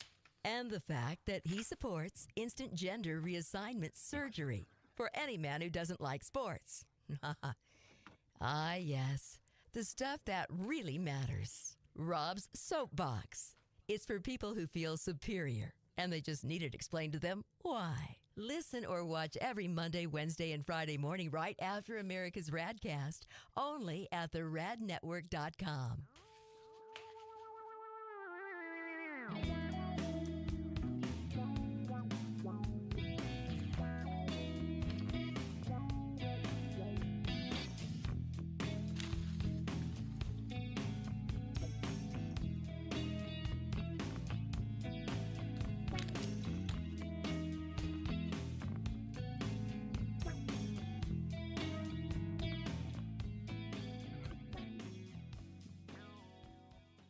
If you've never heard of microseal, let me tell you what it isn't. It is not a really small marine mammal. Get it? A microseal? Oh, fine. Just ask AI. AI describes MicroSeal this way with a bunch of AI words. MicroSeal is a premium, eco-friendly, and biodegradable fabric protection spray that penetrates deep into fibers to provide permanent stain, soil, and sun fade resistance for rugs, furniture, and delicate fabrics. It uses nanotechno blah blah blah and blue blue blue blue blue. What AI is trying to say is that MicroSeal is non-toxic, non-allergenic, safe for pets and children, and although AI doesn't say this, it should, you need to contact longtime maggot Joel from AdvantageSteam.com right now to get him to apply MicroSeal for you. You can even make appointments online at AdvantageSteam.com. We've had MicroSeal for years at Williams Manor, and it treats a lot more than carpets. MicroSeal protects virtually all fibrous materials, including wool, cotton, silk, suede, leather, and synthetic fabrics. It protects upholstery, carpets, rugs, draperies, and clothing, including wedding dresses. And ladies, you're going to need what? 3 or 4 of those in your lifetime. And it protects against stains, moisture, and UV degradation without changing the texture. Also, if you're an interior designer, Joel has a special program just for you, and all you have to do is say the password, which is what? What? There's no password, I guess. Never mind. Whoever you are, contact Joel at AdvantageSteam.com. And if you're an interior designer, tell him, I guess. I don't know. That's AdvantageSteam.com, where you'll learn more about MicroSeal and everything else that Joel offers. At AdvantageSteam.com, that's AdvantageSteam.com, AdvantageSteam.com. This is America's RAD Cast. Call the show anytime at 888-587-5355 or email the show radcast@theradnetwork.com. 5, 4, 3, 2, 1. Rob, Like, it's the new Epstein. Just, can I have his number? I'll just give him a call for anything. Kyle, What a bachan is. Oh, that sounds interesting. But you can get soy sauce with it instead? America's Radcast.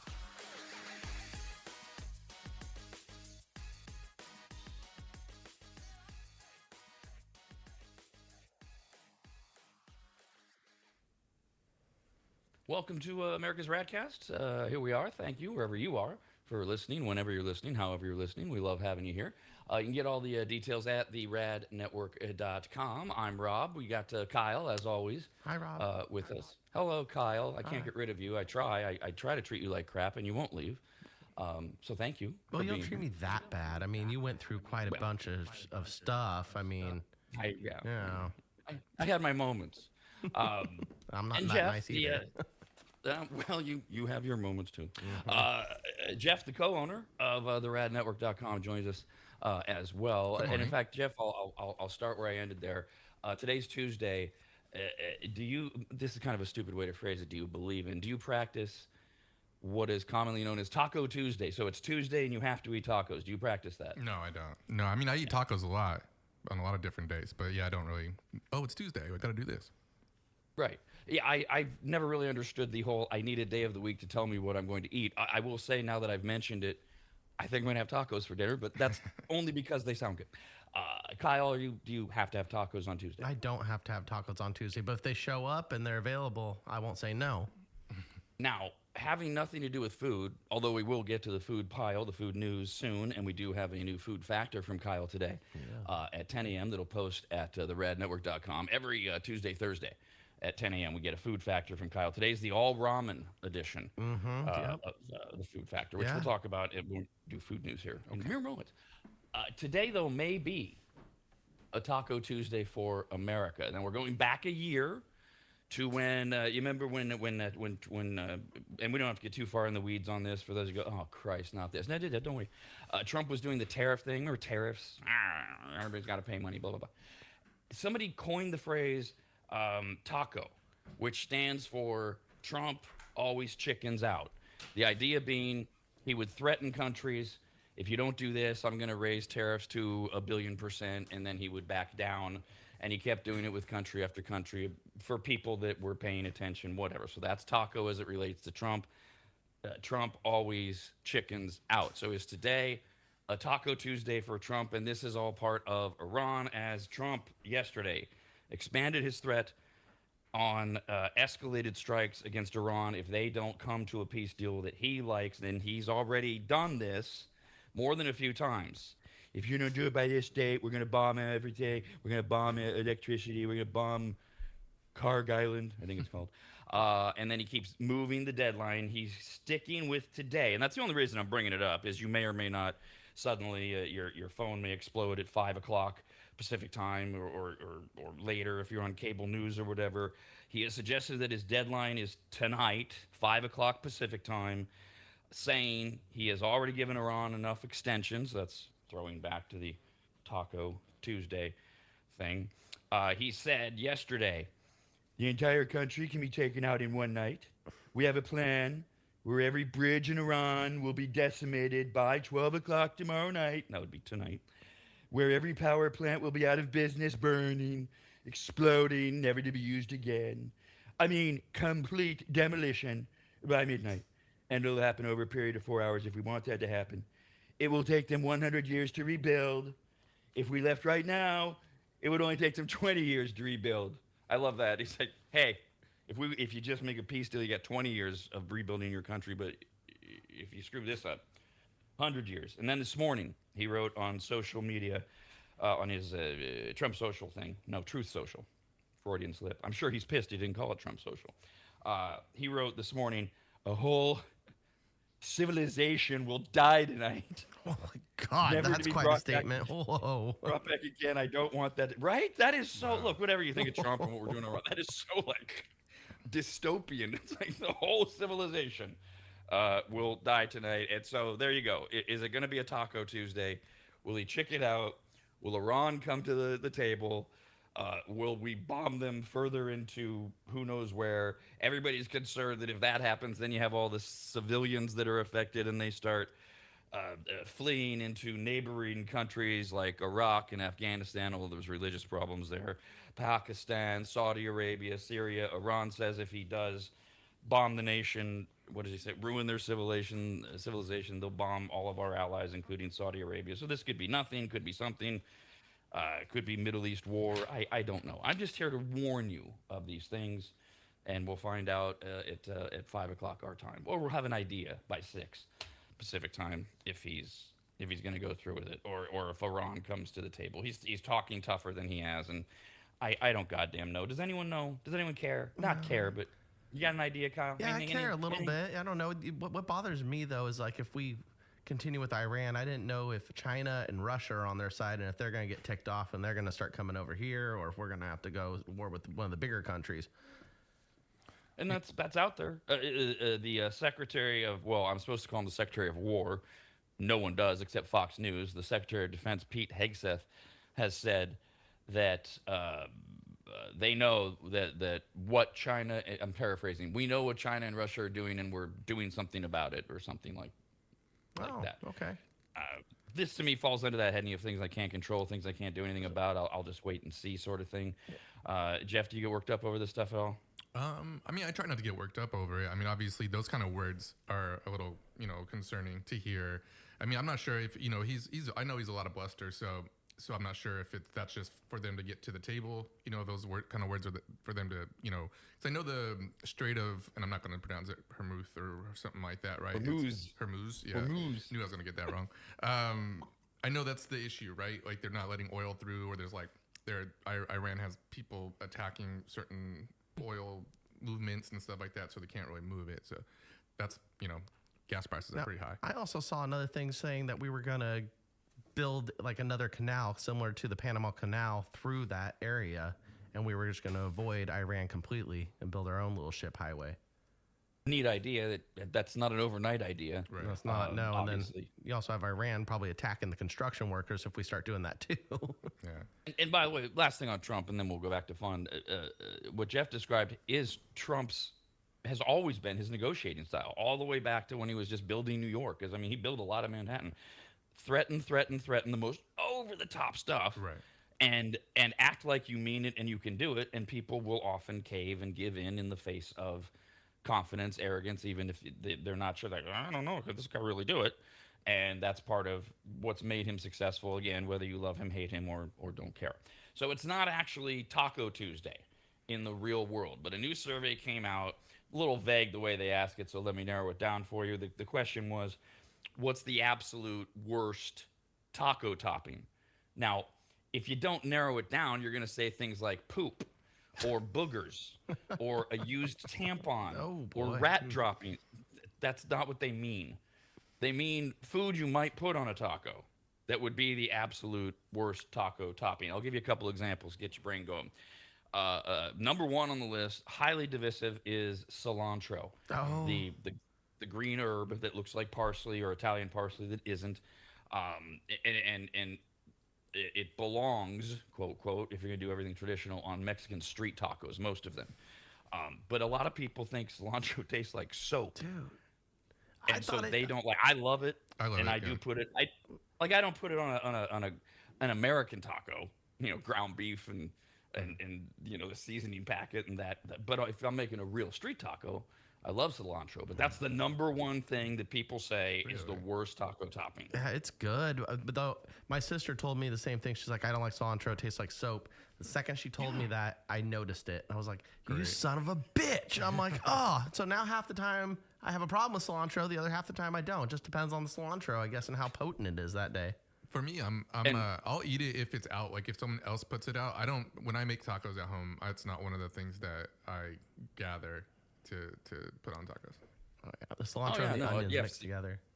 A street taco for me is obviously the small tortillas, Right. either the pulled chicken, the pulled pork, the carnitas, whatever, or carne asada, and then you've got raw white onions and cilantro, and then the Mexican cheese, the cotija, is what I. That's it. Yes. So that is my order to make them. All right. So cilantro, number one, worst taco topping. Speaking of cheese, some people put cheese on the list because specifically they mentioned people that put American cheese or liquid cheese sauce on their tacos. Oh, if you're doing ghetto style tacos, a little nacho cheese ain't too bad. Like you're doing the American style, like you're talking about, with the crunchy taco shell, similar to Taco Bell.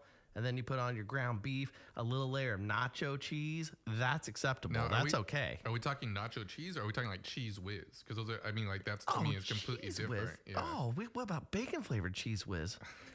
It could work. It is a little ghetto. It's probably unnecessary, but why not? Wait, you're gonna have to help me out here. They refer to it as liquid cheese sauce. Yeah, that's Now- nacho cheese in my opinion. Like queso, con queso. Yeah. Yeah, So- like so almost cheese- queso dippy. Cheese whiz is the stuff in the can, right? Right. The So you spray. Yeah, onto a that's cracker. it's When- possibly it's like solid. It's not really liquid though. It's Right, a that's hybrid. true. It's in between. When I heard liquid cheese, though, that's what popped in my head. It's like, I want to try No, it I'm- now. I'm with Kyle though on a ghetto taco, an Americanized taco, liquid cheese sauce. Just the melted nacho cheese or whatever. That's good. Cheese whiz, no. Sour cream made the list. What? I just- You need that on there. What? Why would that make the list? See, and I go the exact opposite way. I don't need sour cream on my taco. I don't mind sour cream. I just don't need it. Yeah, but this is the worst. The sour cream is delicious. I like it. No. Yeah. But I do You're know right. that a lot of people just don't like sour cream. Like, just there's a lot. Okay, There's see- big ditmo. And that's the problem with some of the items on this list. First of all, I like sour cream. I just don't like it on my taco. But they should delineate. Well, if you just hate sour cream, should we really count your vote? And then what was the other one? Something else about sour cream. I don't know. I just don't. I don't need it. I don't know what. But Kyle. Oh, I know what it is. Kyle's right. If you're asking me the worst taco topping, I don't know how many choices I got in this survey. I'm not going to say sour cream. Yeah. If you just give me a chart and they say which of these would you not want on your taco, I would check it. But that's not the question that they're supposedly asking. Yeah. Where And they you're, came up and you're with right, because if you go to the street taco version, I don't want sour cream on it either. I like it just the classic little bit of cheese, cilantro, onions. It has to have a crunch and a good seasoning with whatever type of meats inside of it. And then if you're doing the American ghetto taco, I want that sour cream dolloped right on top of everything. That's the last thing. But maybe a little hot sauce sprinkle on top of it, because I do like the hot sauce mixed with the sour cream just a tad. And here's something that makes no sense probably to people. So if I'm doing a ghetto American burrito with the ground beef, etc., I do want sour cream inside of that. I just don't 100%. want it on my taco. Mm-hmm. I think tacos, it could get messy. It falls out. Like if street tacos are too small, so it's really hard to. Yeah, well, as long as there's no Yeah. beans on the taco, I'm happy. I've never had that happen, but you're right with the burrito. I don't like beans in my burrito either. Well, see, okay, beans don't belong on tacos. They made the list at 14th. They're fine. I don't need. They don't have to be in a burrito for me to love the burrito, but they belong in a burrito. You're so weird with your beans. Do you not like bean beans and at all? cheese. That's the only one. I don't even like those. No. Every time we go to Chipotle or I go anywhere else and or taqueria and they have beans in the burrito, I'm taking the beans out. Same thing with the rice. There's too much filler. That stuff's supposed to be on the side. You dip your chips in it. You don't need it in the goddamn tortilla. Do you ever get the bowls? Because that's my go-to thing at Chipotle, and that's beans and rice. That's like the foundation along with the meat. Now I get double steak in that, and then veggies, sour cream, cheese, guacamole. I haven't had the bowls yet. I do the what they call I think it's quesarito, where they take a cheese quesadilla and they wrap that up as your burrito tortilla. That thing is good. Yeah, I get the quesadillas there, like chicken quesadillas, stuff like that. They're pretty good. This is not a commercial for Chipotle. Yeah, but go for it. No. See, again, they got to be more specific. Another one that made the list of the worst things that are a taco topping, they list it as lettuce, but then you have to actually read, and what they mean is wilted lettuce. Well, okay. Let me just say, I don't want any rotten or outdated toppings on my taco. So, yeah, no thank you on wilted lettuce. But, like, the fresh lettuce, like they throw on top of a Taco Bell taco, again, Americanized kind of thing. Bring it. Yeah, shredded lettuce. I don't want any of the spring mix either. I don't want any of those red pieces of lettuce in there that are different. Maybe charred. Maybe is that what it is in there? I'm not sure. But if it needs to be normal hedge lettuce chopped up, you could even probably do a little romaine lettuce. As long as it's thinly sliced, I'm happy with it.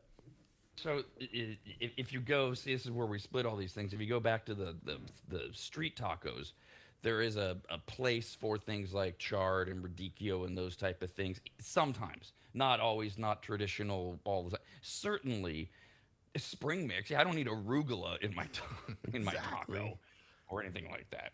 And let's see what else to do. Lettuce, raw onion. I love raw onion on my taco. Yeah, you need the crunch. It gives it a perfect little crunch and balance. It mixes well with the seasonings and the meat. Those are very important. When people say like, "Oh, I want it with no onions," I'm like, "Oh, I don't know about you. That's not going to be good with your texture. Have fun." It feels to me like this again is people like, I don't like raw onion. I like onion, but not raw onion. They burn. Yeah, well, then you just don't like raw onion. Stupid. Yeah, I think onions Raw are tomato. a must for a taco. What? Yeah, I think that onions are a must for a taco, like the chopped white onion, something like that. Yeah. Raw. Yeah. Right? Raw. Yeah. And in a ghetto taco, you can also put onions in your taco meat, your ground beef. Yep, I do that a lot, actually. Raw, Yeah.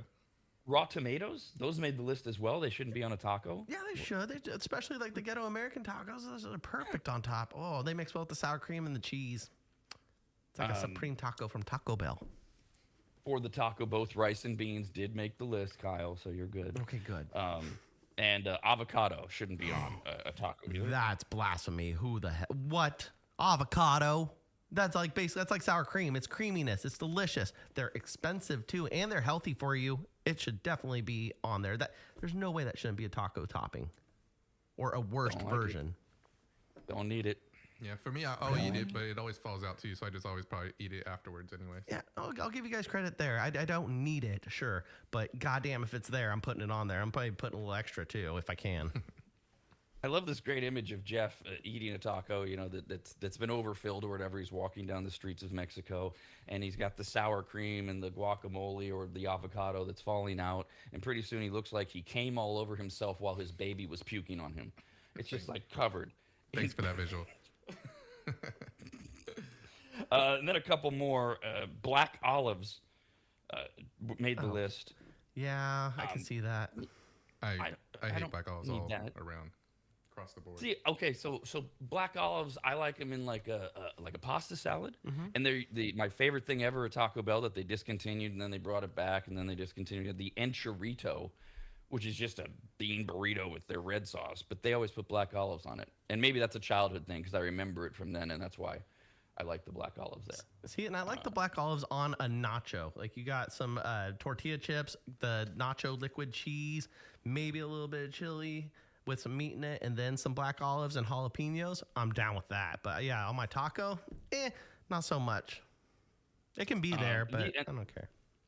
And I suppose black olives is on that list for most people in these next few. Who the hell, radish on tacos?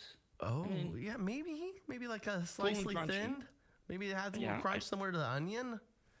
Never thought of it, but I don't. Whatever. Yeah, that is broccoli. unnecessary. No, Broccoli. No, Of broccoli. course, that doesn't belong on a taco. Doesn't even belong on side as a side dish with tacos. No, get that out of there. Does Mexico even grow broccoli? Broccoli has no place in this discussion at all whatsoever. Like, you can't even say, like we have with other things, oh, well, I like broccoli in my burrito. No, there's no broccoli. I don't know if they do or don't grow it, but what is the Mexican dish that has broccoli as the prevalent ingredient? Yeah, I know. No. You can't even have horchata with broccoli. That's going to taste disgusting. Oh. And then pineapple. Ooh, if you do it right on street tacos, you grill up the pineapple a little bit and have a mango salsa on that bad boy, it could work. I could do mango salsa without pineapple. Pineapple's in mango salsa sometimes. I don't know about Yes, but sometimes not. Yeah, That's okay. to Jeff's point. Yeah. You can do it without pineapple. You and your obsession with putting pineapple on everything. Oh man, pineapple and steak. Oh, it's almost like stir fry almost, but better. What is it? Fajita style. Like fajitas with pineapple, delicious. Does this come from your stay in like Hawaii, living in Hawaii, or is this like before? Bro, it started when I was a little kid. I had pineapple and pepperoni pizza when I was like 6 years old, and then pineapple was going on all sorts of food. Oh, and Mongolian barbecue. They have pineapple at the end. You put that on top of your noodles and meat. It's delicious. Yeah. No. Don't knock until you try it. No. It's good. Mongolian barbecue? Yeah. No. Yeah. Oh, hell yeah. Like a We need the teriyaki next style almost, and you have pineapple with it. Yeah, okay. Oh, and some green I peppers. get it, but that's the next list of all the foods that pineapple doesn't belong on. Doesn't belong with.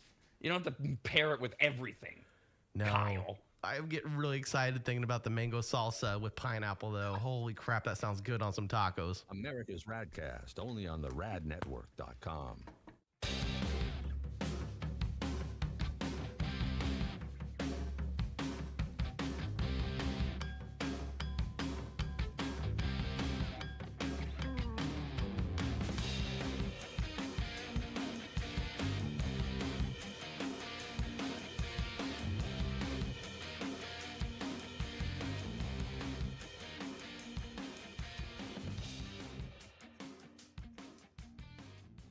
If you go to AdvantageSteam.com, which you should, at the top of the page, you'll see the Services tab. Click on it, and you'll see that Advantage Steam does carpet and upholstery cleaning. They protect fabric and fiber. They clean and seal tile and grout. They polish natural stone. They clean rugs, especially those really nice ones from foreign countries. And they treat urine damage. And not just urine, but vomit and feces. No.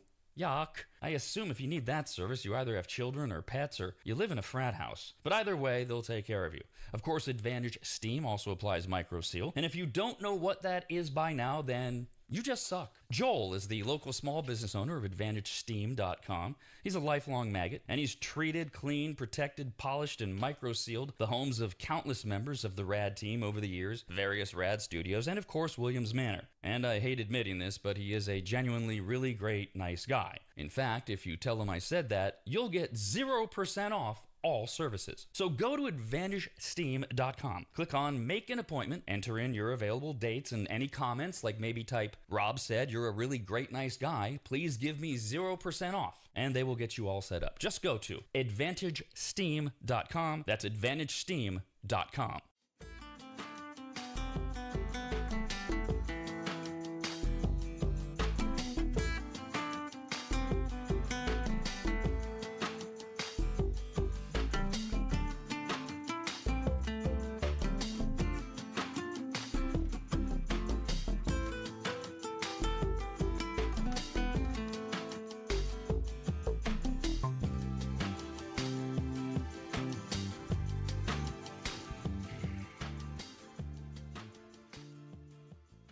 Is it Tuesday or Thursday?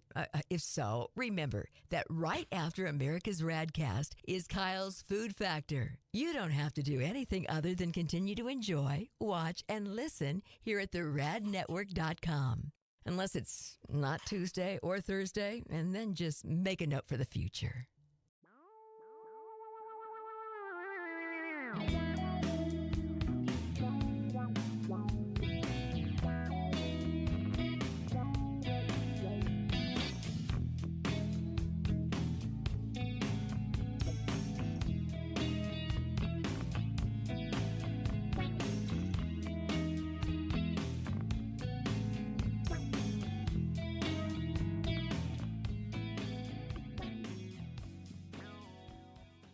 It's that time of the year again, spring cleaning time. Much like New Year's resolutions, spring cleaning is something we swear we're going to get to and then we never follow through on. And one of the reasons is how overwhelming it can be. You start to clean up, and then pretty soon you realize you have way more trash than you can just throw into your bins and put at the curb for the garbage company. You have enough junk that you need to make a half dozen trips to the dump, and then you go, oh, we don't even own a truck. Nor do you have the time or the energy, so you just say screw it again and no spring cleaning. So this year, call my man Corey from quickdumpsters.com. Quick is spelled wrong on purpose. It makes him stand out. Plus, it makes you think of chocolate milk. QUIK dumpsters.com. Quick Dumpsters, QUIK dumpsters.com is their website. Corey and his team came to my house recently, hauled away dozens of boxes filled with just stone-cold trash, unusable and worthless old vacuum cleaners, appliances that couldn't be fixed, and just random crap from around the house. QuickDumpsters.com. Quick is QUIK. We're in and out of my place in less than 30 minutes. They checked in with me multiple times to make sure they were taking the right stuff. They were friendly, kind, professional, and finished off the job by making the house cleaner than when they started. And this may be the best part. Quotes are free, and you don't even have to have them over to your house where you get the little sales pitch and all that. Just send them some pics or videos. You get your price, schedule your day and time, and you watch someone else get that junk out of your house. Basically, you have no excuses other than your own laziness. Go to quickdumpsters.com. That's QUIK. Dumpsters. Quickdumpsters.com. Quick. QUIK dumpsters.com.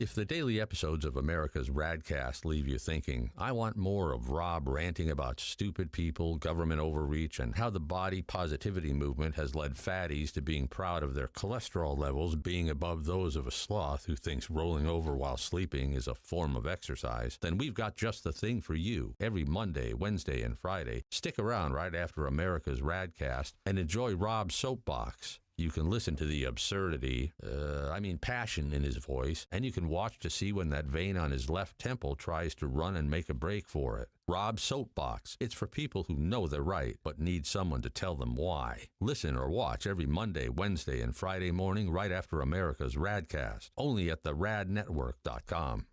This is America's RAD Cast. Call the show anytime at 888-587-5355 or email the show radcast@theradnetwork.com.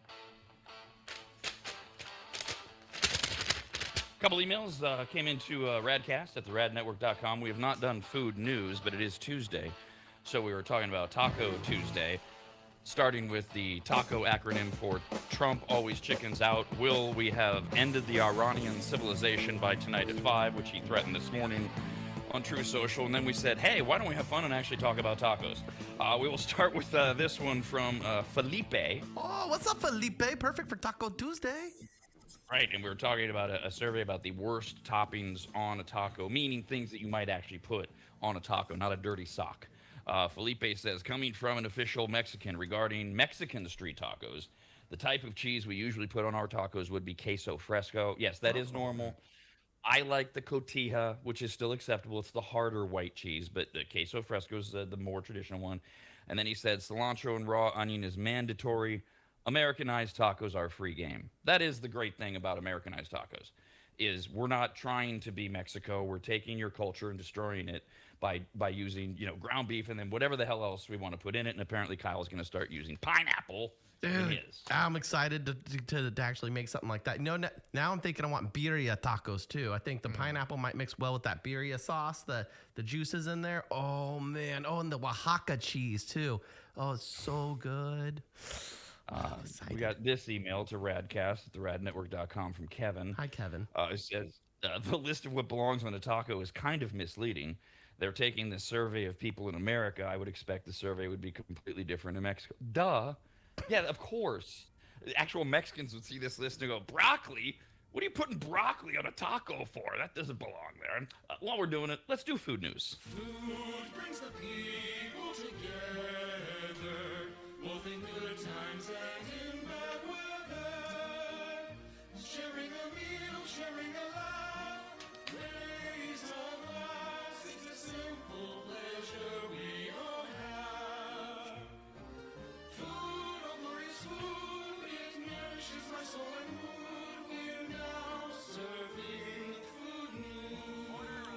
Food news is news about food. It's Tuesday, so that means today, like every Tuesday and Thursday at 10 a.m., we will drop a new episode of Kyle's Food Factor at the radnetwork.com. Last Friday, we did the show in honor of Saturday, which was National Ramen Day, and Kyle started coming up with ideas. So we have an all ramen edition, as I understand it, of the Food Factor. Without ruining the enjoyment of watching, Kyle, what can we look forward to today at 10 a.m.? You can look forward to me trying 2 different varieties of ramen. I didn't know this. This was brand new to me. I didn't know there was a top ramen version, and then there's the Manuchin noodles, which are similar. They're different. So I tried 2 different ones, used the same type of sauce recipe, which includes Sprite soda. So mix in some Sprite with a bunch of other ingredients, and I pour that concoction on top of both noodles, and I debate which one is better, and then there may or may not be some other hidden ingredients that come along later. So that's the Food Factor. Today, we do it every Tuesday, Thursday, 10 a.m. It posts up at theradnetwork.com. Starting off food news, this would be Kyle's dream if he was a professional golfer. So this is this is sports adjacent. This is not the kind of thing we talk about on the Rob and Steve Sports Show that we do every day at 11 a.m. on the radnetwork.com. It's more like stuff that anybody's interested in. You don't have to care about sports at all to talk about this. But the Masters Golf Tournament is this weekend. Those of you that aren't really sports fans or golf fans, that's the Green Jacket Tournament. It's the first of one of their 4 major tournaments of the year, and it's getting a lot of hype.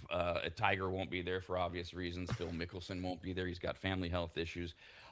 But we will be getting the annual Masters tournament dinner or whatever. This is a long-standing tradition. So at the Masters this year, Rory McIlroy will defend his title. But before all of that, tomorrow night, right? I think it's tomorrow night. It's either tonight or tomorrow night. Tomorrow's Wednesday.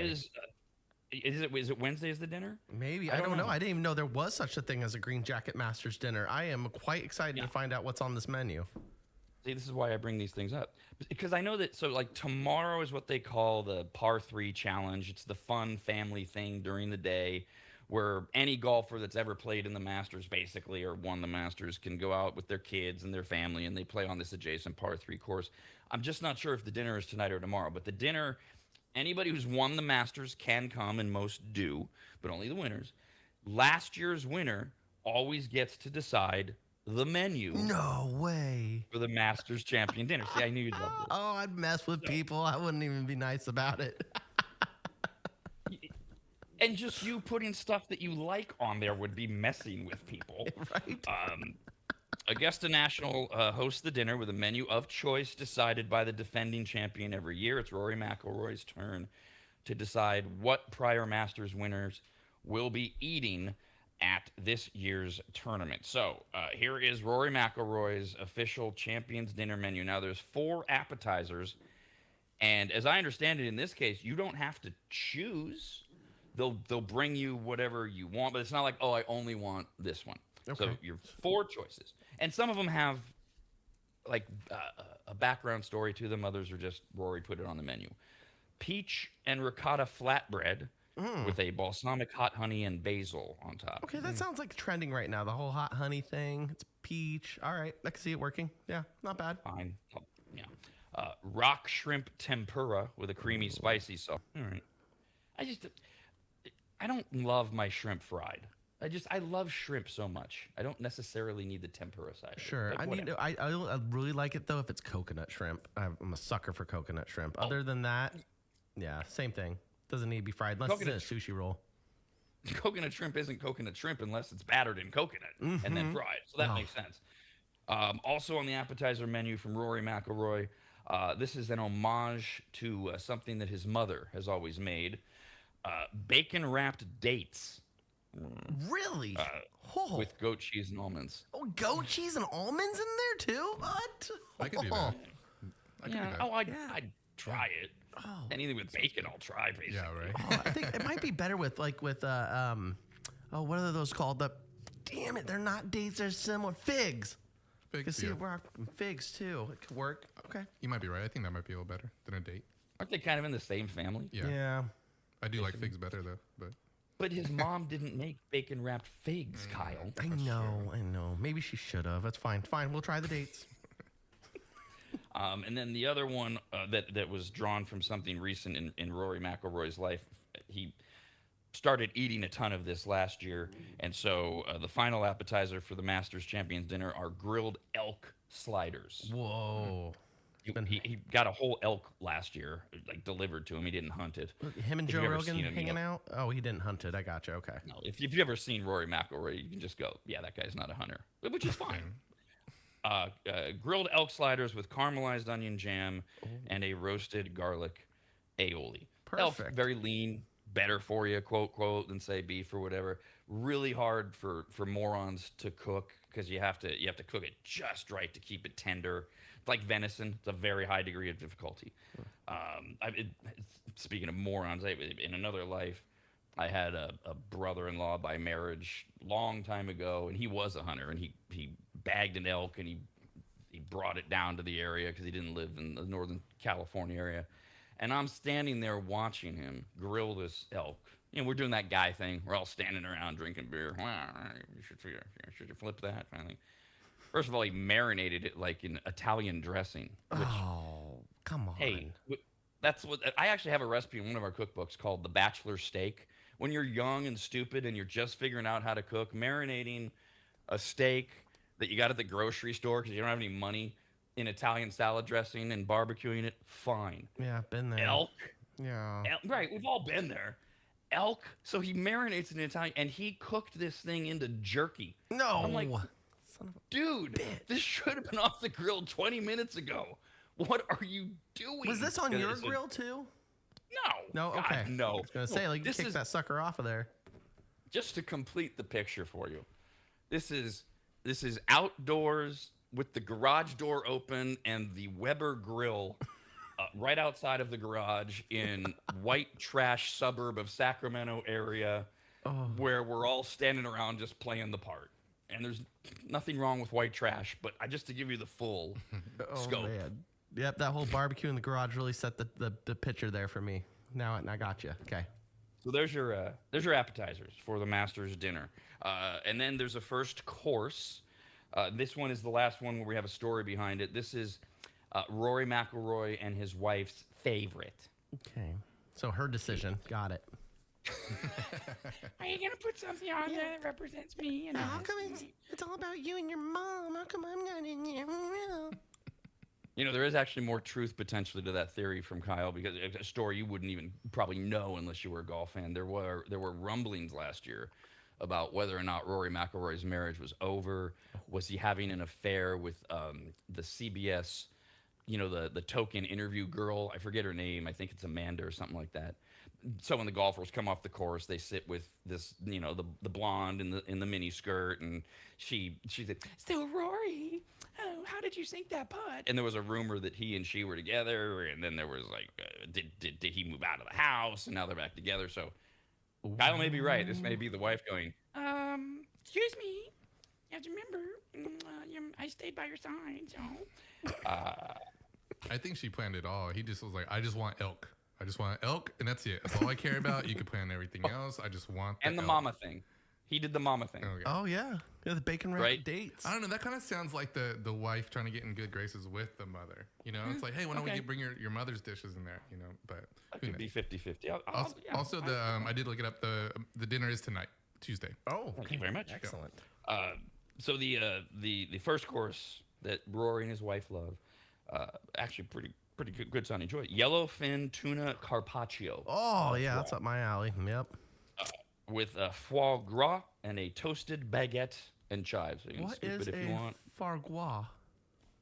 That's the duck thing, right? The Duck gusset, fat. the Oh, duck fat. Mhm. What's the okay, foie gras, and what's the other one? Where, because it's not foie gras, right? Where they fatten the birds up and then they like squeeze it out of their liver, and it's really Oh, cruel. I have heard that before, but I'm not sure exactly, or maybe it's just like different versions of it, methods of it. Yeah. I know, but what that's is crazy. it? I want to Okay. make sure I'm getting it right. I always Because picture they're it both delicious. when you like, you know, when you cook bacon and then the bacon like congeals if you don't clean it up right away. That's what that looks like to me. Like the duck fat, they just scrape it off the Yes. pan and put it in a dish, and they charge me So $80 for it. foie gras. Is that how you say it? Is that what we're Foie calling it? gras. Okay, so that's made from the enlarged fatty liver of a duck or a goose. Oh, it is foie gras. Yeah, it is. Okay. And there are, yes, Jeff's right. There are humane places or humane way, but overwhelmingly, they fatten these things up and they make them really unhealthy. So their liver gets really fatty and gross, and then they like squeeze it out of them, and it horrifies people, etc. Okay, or it entertains people like Kyle. Then your main course, you do have a choice here. You can man up and get the Wagyu filet mignon or seared salmon. Yeah. Both or either are served with traditional Irish champ. That's just their mashed potato thing. Certain things are mixed in. Sauteed Brussels sprouts, glazed carrots with brown butter, crispy Vidalia onion rings as well. Ooh. The main course. Yeah, good onion rings with some. I still haven't had Wagyu. I can imagine it's delicious. There's no way I'm ordering the goddamn salmon. I mean, you're pretty much a pussy if you're ordering that. I mean, if you have your girlfriend with you and she orders the salmon, that's fine. But if you're picking the salmon over the Wagyu, oh my God, you just burn your man card right then and there. And since the only choice is filet, because usually filet is kind of like if you go to a steakhouse and you're a dude and you get the filet, some guys will be like, really? Yeah. You're not getting a ribeye? Yeah. You're not even getting porterhouse. a New York strip? Really? A porterhouse? Little sissy. A filet? Yeah. Oh, and you're getting the petite filet. Oh, how cool. Oh, a 6 ounce. Oh, that's cute. And then for dessert, sticky toffee pudding with vanilla ice cream and warm toffee sauce. Oh yeah. Oh, Yeah, I love Rory me some McIlroy's good English master's toffee. cooking. You ever Do go we to know? church? By the way, not a plug. I'm not trying to promote Trader Joe's, but they do have probably the best English toffee in the world. It comes in that plastic container. It's delicious, coated in chocolate, some almonds. I haven't had a better toffee. That's where I get my fillets as well. Just no shout out to Where you get your what? my fillets. Like when I get steak fillets, I don't know why, but they're really good. What is it? Oh, what the hell? Sorry, that was the wrong pile. I'm like, why the hell are we going to talk about measles? Next up, I know why we are. It's just not in food news. Another sports kind of adjacent story. The wife of San Francisco 49ers star Kyle Juszczyk, he plays fullback for the Niners. She's gone viral because they're in the offseason, although the NFL is getting closer and closer to being back and getting ready for the season to start in September. But usually in the offseason, this is when a lot of players will break free from their rigorous routines and they'll eat whatever they want and get some rest. Hopefully they don't show up to camp out of shape like Travis Kelce did last year after touring the world and showed up looking a little blubbery there, and then they have to get in shape. Kyle Juszczyk is the opposite. He's more Tom Brady-esque, and his wife, Kristen, took to TikTok over the weekend to share a compilation she put together of what she called the weird and wonderful things that her fullback husband does while he's on vacation, on break, etc. So one of them is there's endless videos of him just taking a glass of water and just pouring what is described as a considerable amount of salt into it. I didn't watch the video, but he just pours it in. I don't know, why can't you just use the electrolyte thing? But All right.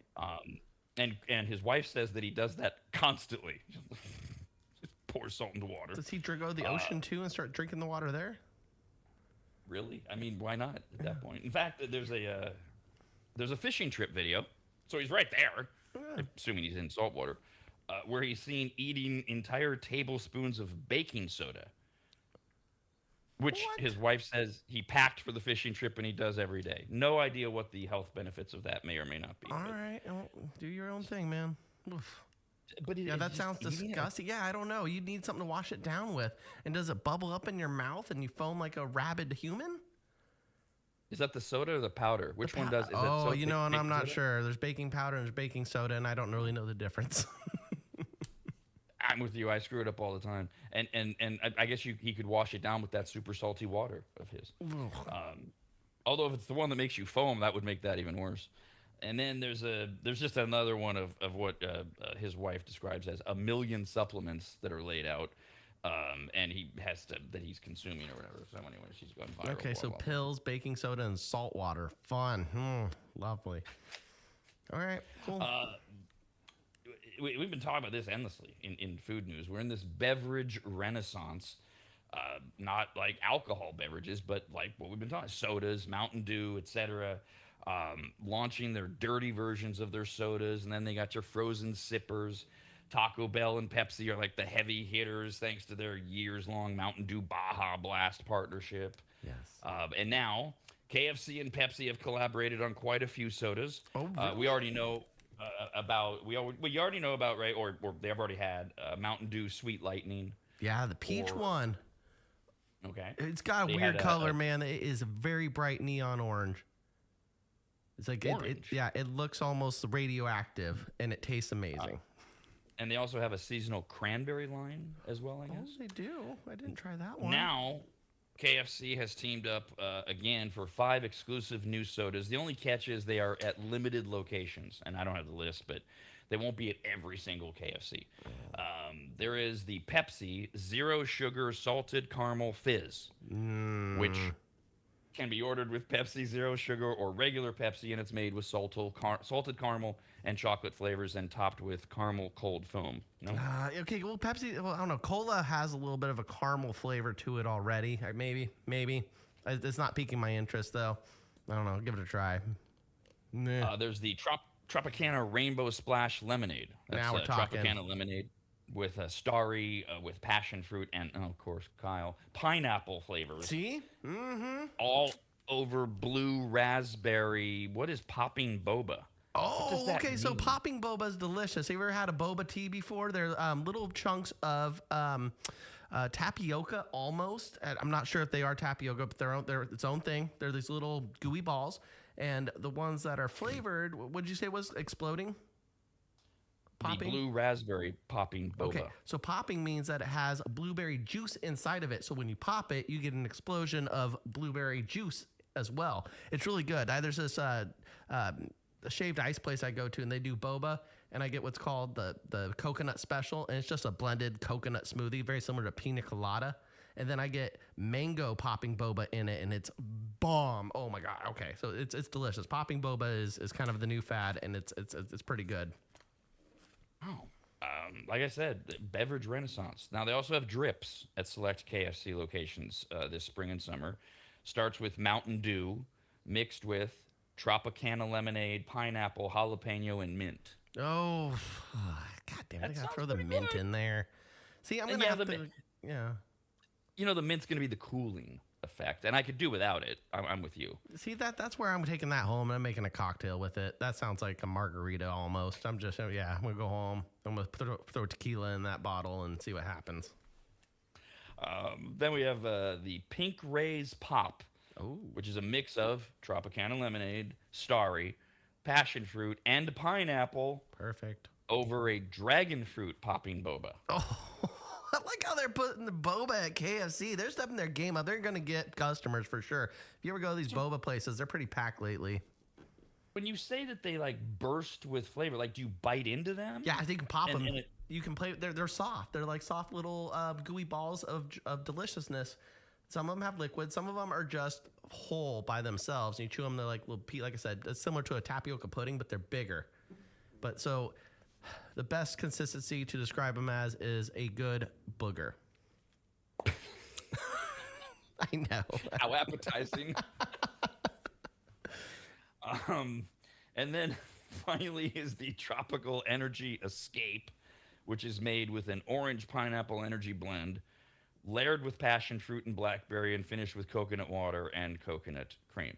Damn. So, my question is, and it really is a question, I'm ignorant to this, isn't this all just a version of what Dutch Bros has been doing forever with their iced drinks? Yeah, they're creeping up on the fad right now. Yeah, and like I said, the shaved ice and the boba tea places, they're really popular right now.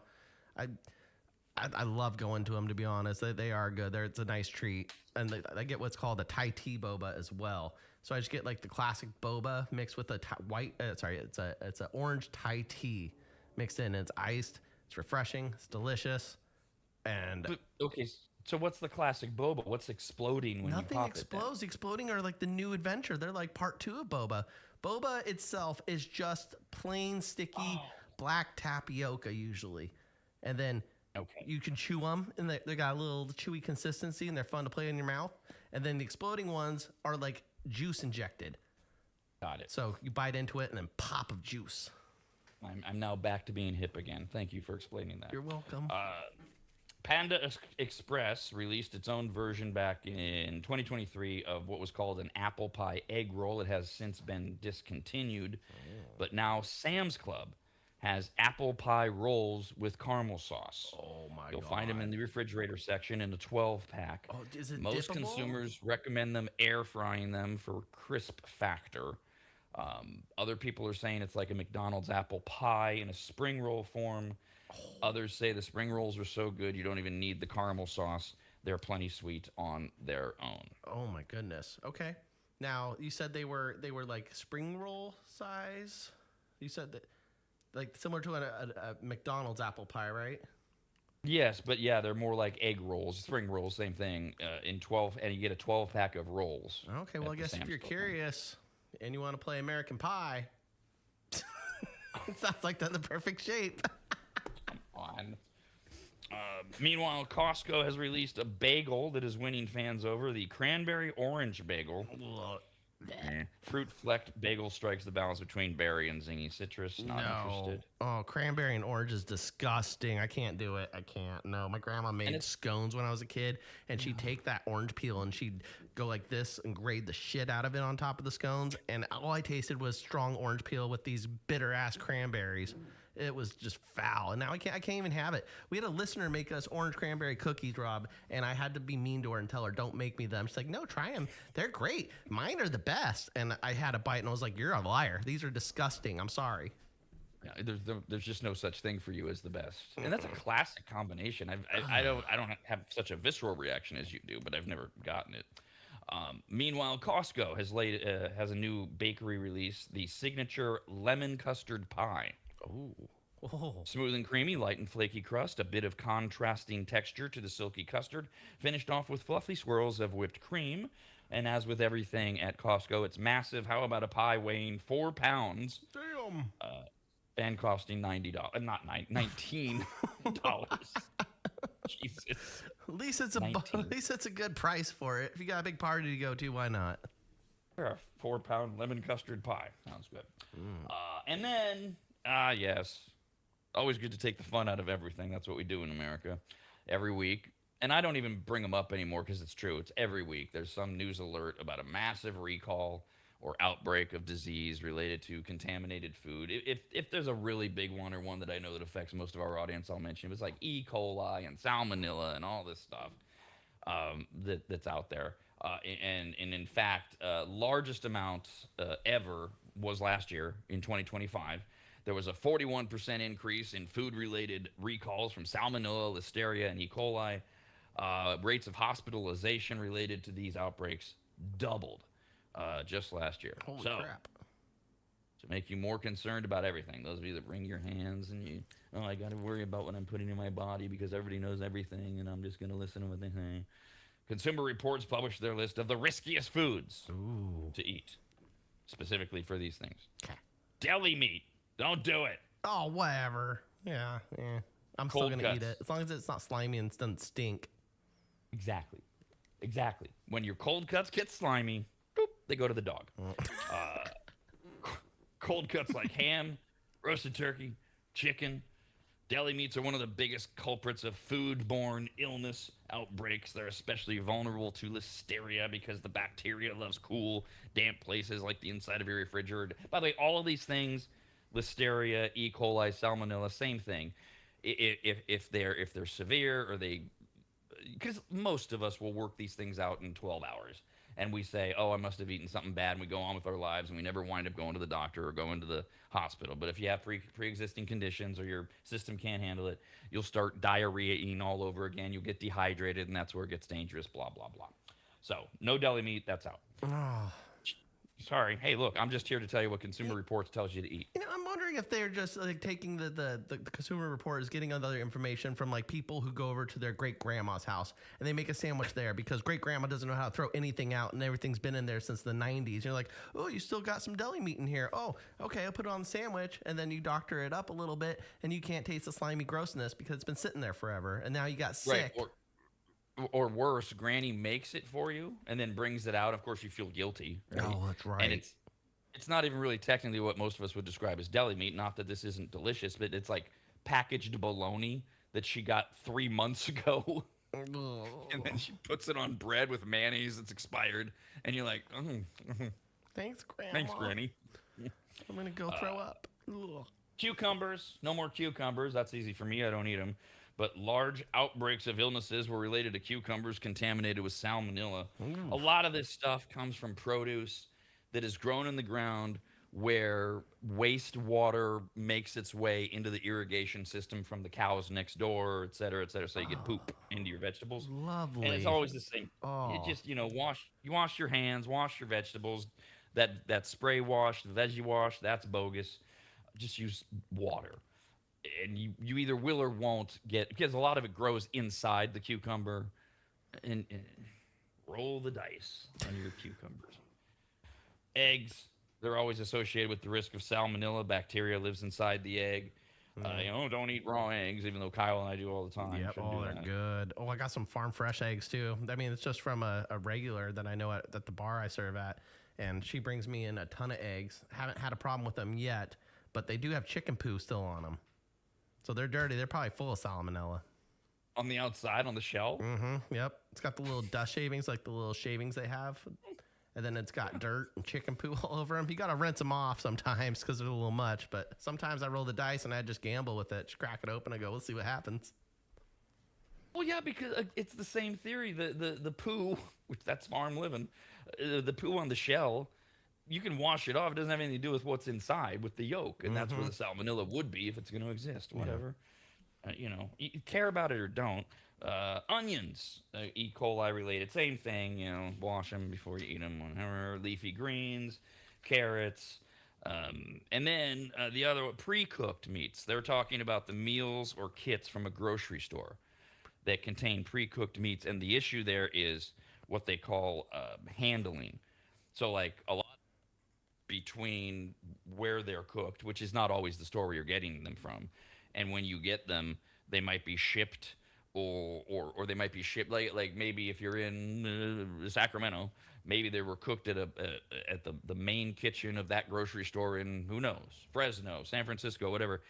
And then the way that they're handled, they wind up leaving them out maybe in too warm of a temperature. You just can't trust it. I can understand that one. And I'm a sucker for like the pulled pork ones. They're like prepackaged pulled porks. I think good. Oh, Harris Ranch has a good one. And it's got barbecue sauce in it, prepackaged. Imagine they'd be fine. I haven't had a bad product from them yet, but I could see it. And it's like everything else. I mean, if you really go down this rabbit hole, you're just never going to eat anything, because anything can, in a very small number, do something to you. And I just personally, I just do not have the time to obsessively be washing cucumbers and onions and every goddamn thing that comes out of the ground and worrying about it. I'm down. I'm on the same page as you, Rob. I'll eat whatever it is. I don't care. I'll take the chances of food poisoning because I've had a bad version of Giardia. I drank river water when I was in Hawaii on a hike for 3 hours. I got so thirsty and had to drink it, and I suffered for like 2 or 3 days after the fact. It was terrible, but tell you what, quenched my thirst real quick, and I still lived. See, Giardia is no joke. And so you've been to the mountain, and you're like, I can handle some listeria. I had Giardia. Bring it on, deli meat. America's RAD Cast, only on the radnetwork.com.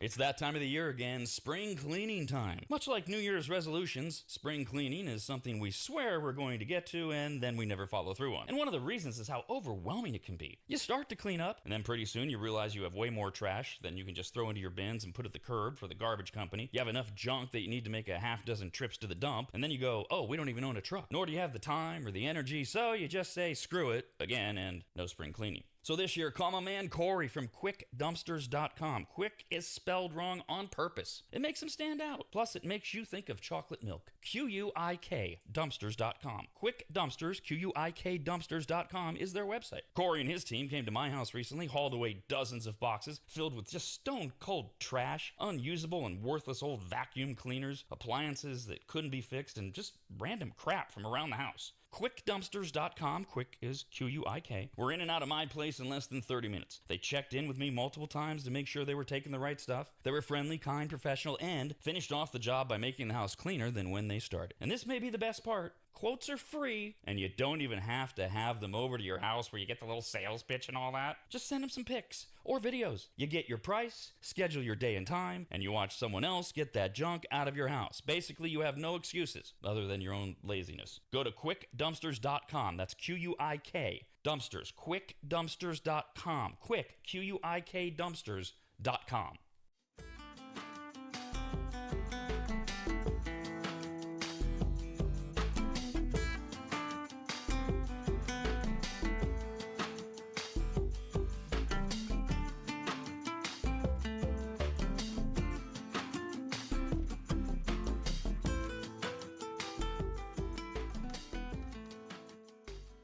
When America's RADcast ends on Monday, Wednesday, or Friday, if you think to yourself, I need Rob to dive deeper into the upcoming election, explain to me again why leftover pizza should be left out overnight. And once again, go through the virtues of turning your underwear inside out and wearing it for a second straight day, then we have just the thing for you. It's called shock therapy.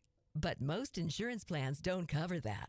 So instead, every Monday, Wednesday, and Friday, stick around right after America's RADcast and enjoy Rob's Soapbox. It's for people who know they're right, but only because Rob says so.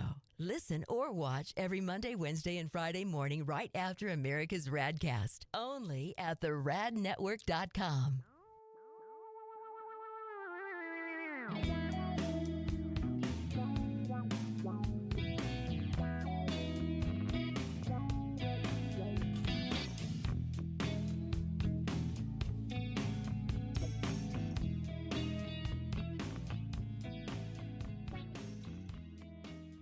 Every Wednesday at 1 p.m. right after the Rob and Steve Sports Show, the RADnetwork.com presents Kyle's Corner. It's a weekly deep dive into Kyle's playful, extraordinarily dark, spontaneous, felonious, immature, and often disgusting sense of humor. I mean, seriously, this is a guy obsessed with fireworks, overweight felines, and a goal of making every episode feel like hanging out in the garage or around the grill while Kyle dives into whatever lights him up that week, which, if you ask me, sounds like a one-way ticket to carbon monoxide poisoning. But the good news is that whatever corner of Kyle's wildly ridiculous and unpredictable brain takes him, we get to watch it all every day at 1 p.m. and anytime after, only at theradnetwork.com.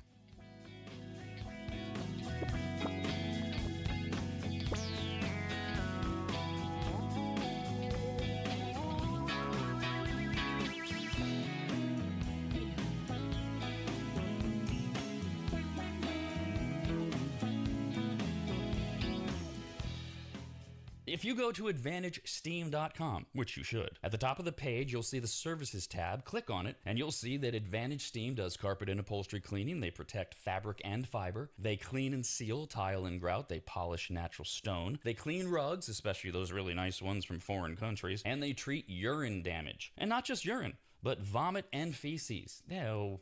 Yuck. I assume if you need that service, you either have children or pets or you live in a frat house. But either way, they'll take care of you. Of course, Advantage Steam also applies MicroSeal. And if you don't know what that is by now, then You just suck. Joel is the local small business owner of AdvantageSteam.com. He's a lifelong maggot, and he's treated, cleaned, protected, polished, and micro-sealed the homes of countless members of the RAD team over the years, various RAD studios, and of course Williams Manor. And I hate admitting this, but he is a genuinely really great, nice guy. In fact, if you tell him I said that, you'll get 0% off all services. So go to AdvantageSteam.com. Click on Make an Appointment, enter in your available dates and any comments, like maybe type, Rob said you're a really great, nice guy. Please give me 0% off. And they will get you all set up. Just go to AdvantageSteam.com. That's AdvantageSteam.com. A famous porn star once said, every exit is an entrance to new experiences. Classy, very classy. Back to America's RAD Cast on the radnetwork.com.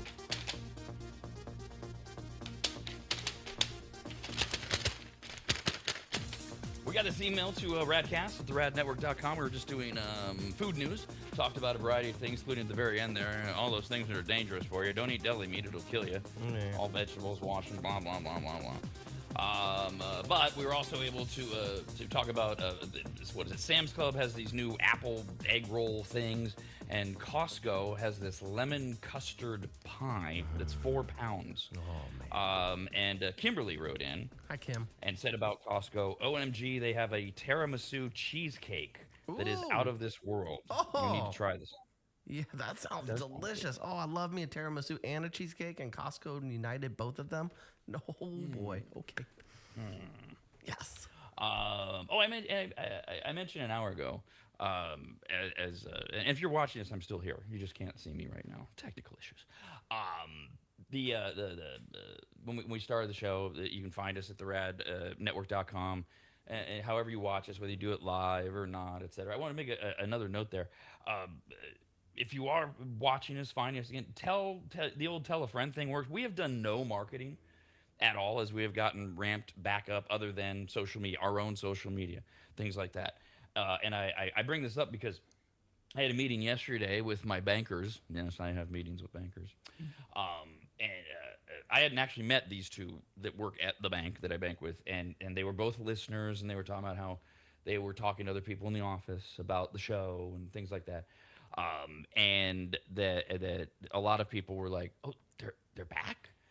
And so feel free to spread it around that we're back and how people can find. We will be doing some mass marketing soon, but feel free to tell others as we come back. And we're just waiting to get everything just right until we really go nuts with letting everybody know. Kyle, do you think, or I don't know if Jeff's available, so on the video right now, my camera, it's going out, and it's been doing this off and on, and we thought we had to fix it. Should I go do the thing again? Yeah, unfortunately, yeah, that's the only thing. You just, it's the plug or the cord. Yeah, the HDMI cord into the camera. We've experienced this back at the old studio with RAD TV, where we'd have to unplug and plug them back in.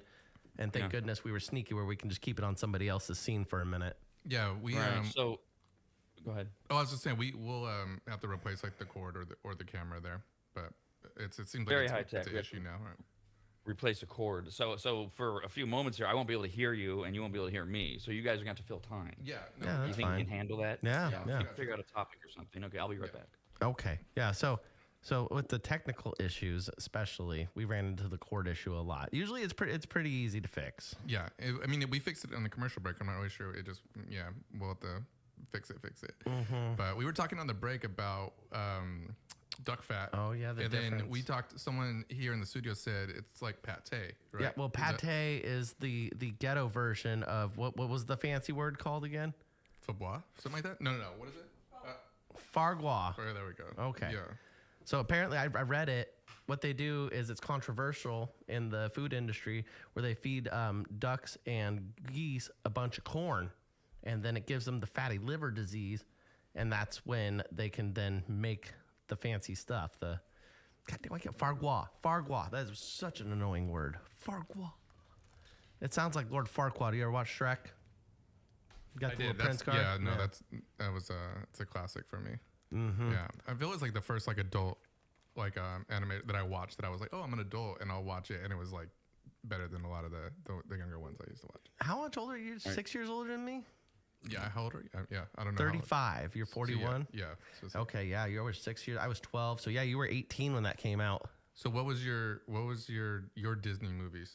My Disney movies? Since we're trying to fill time. Wait, if you My remember growing up. go-tos? Yeah. No, like growing up, childhood memories. Aladdin for sure. Yeah, but you're still young though, because like Aladdin was like my generation. Yeah, Like, I was like 10 when that came out. Like I had like a birthday party. I was 4 or 5. Lion King, Aladdin. My sister was all about The Little Mermaid. It wasn't my favorite, but it was on a lot. Oh, we watched Cinderella. Like I said, that was hers. What else? What else was Disney related? There was a few other good Disney ones. Lilo and Stitch, we had that. We watched a lot of Land Before Time. I know that's not Disney, but we had Land Before Time movies. We had number 3. We watched it specifically. I came in back like 30 seconds ago. I was listening to this. That's the other thing is how many of these movies do we know are even Disney related? Because now there's Pixar and everything else, and you start to wonder, well, wait a minute. I had nothing as a kid in the 80s. We didn't Space Jam. Disney was like dead for a while in terms of their movies and stuff. So, but before we go back to that, if we do or whatever, so I unplugged and replugged and turned off and turned back on everything. So there's no video basically. It came right back on before you did it before. I know what worked before. You know, all the high-tech thing of you start with turn everything off, turn everything on, unplug everything, replug it in. Kyle mentioned with the HDMI cord. Yep. Oh, there's a little glitch. Oh, you coming back? Maybe. How'd you flick it? Not yet. And let's say I already did all of that. Jiggled it. Yeah. Oh, yeah. Oh, I jiggled it. I made sure the cord's not on anything, like it's being pinched, that kind of thing. So. Yeah, I don't know, man. I mean, can we try unplugging from the PC side, Rob? Did we try doing that? Unplugging from the PC side? Well, I mean, yeah, we're just trying things now to get the video back.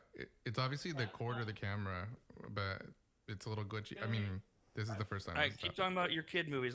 I think I did that. Let me double check here. Okay. Yeah, I mean, last time he just was like, oh, I just plugged it in, and then it came right back. So, I mean, we're obviously dealing with either like an issue inside the camera or the cord itself, but we'll definitely get that fixed. Yeah. But anyway, so yeah, I was Aladdin. I was like Lion King. That was like my generation of like the first like real big Disney movies. They weren't Pixar yet. Pixar wasn't out. Like existed yet. Like Toy Story and all that kind of came a little bit later. Right. Oh, Toy Story came out when I was little. That was a big one. I remember going to the theaters for that. And then after all the cartoons came out, then came the goddamn Harry Potter movies. And those were like the biggest thing in my generation, I feel like, because each one was a huge launch. There was the first one, the Sorcerer's Stone, huge line to get in. The second one, same thing. Like those were packed, and then we had them all on DVD too. Here he is. Back, we got you. We see your chair. Yes, we got him back. Welcome back, Rob. Hi. All right, Jesus. We can see that. Did you have to kick it or something? Did you have to fix the antennas? So I did previously remove. This makes no sense. So I previously did remove the HDMI cord from the back of the PC. This time, I pulled it out, I put it in another one, and then I put it back where it goes, and it worked. Oh, there you go. Make it jealous. It also tells me, it actually tells me what that's a pretty good one. I love that. Oh, you're going to go to that hole? Okay, I'll work. It gives me another thing to check out now too. Just adds another item to the list to. Wonderful. Yeah. Does that mean more house visits? Interlopers? Yes, more people coming to my home. Yeah. Outstanding. Very familiar. Very comfortable there now. All right. Well, my Labrador Sarge has been missing the visits from Kyle and Jeff, so he'll be very happy. He does seem happy when he sees me. I fight with him a little bit. I box with him a little bit. He likes to pounce. Mm-hmm. He loves people so much. He does. Yeah. It's my mom calls it the bunny rabbit, where he just jumps. And he does it to me when I leave and I come home. Same thing. I'm like, dude, I was just here, and I don't even have to be gone that long. I can take yesterday I had to take the garbage cans to the curb. I came back up. What is that? A 3-minute idea? And he's like, jump. You're back. You smell like trash. I love you. Yeah. Well, that may be it in that case. Who knows? America's RAD Cast, only on the radnetwork.com.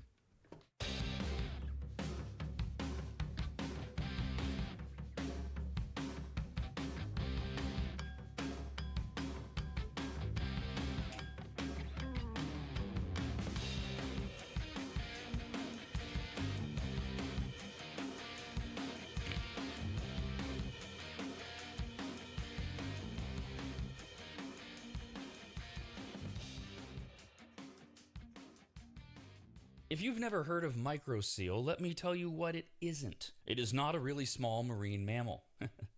Get it?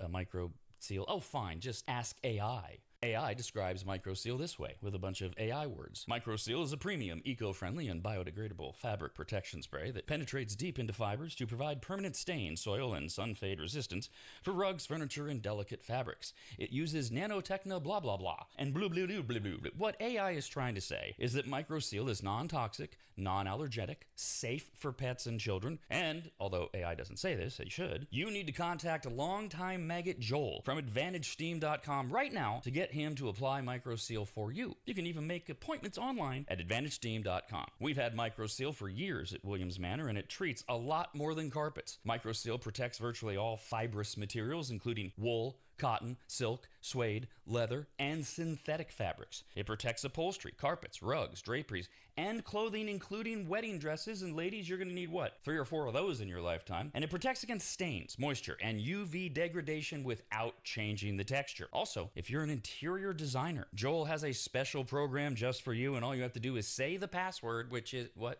What? There's no password, I guess. Never mind. Whoever you are, contact Joel at AdvantageSteam.com. And if you're an interior designer, tell him, I guess. I don't know. That's AdvantageSteam.com, where you'll learn more about microseal and everything else that Joel offers. At AdvantageSteam.com, that's AdvantageSteam.com, AdvantageSteam.com.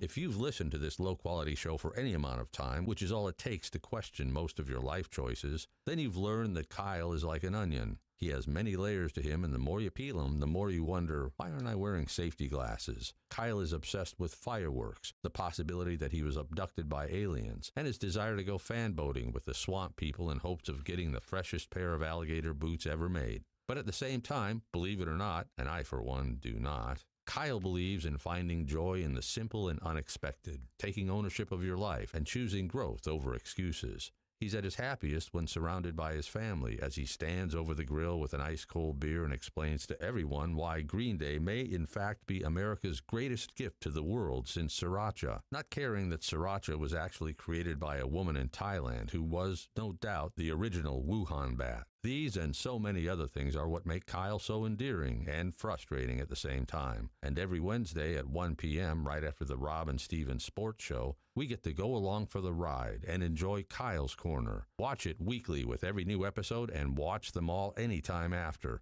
only on the radnetwork.com.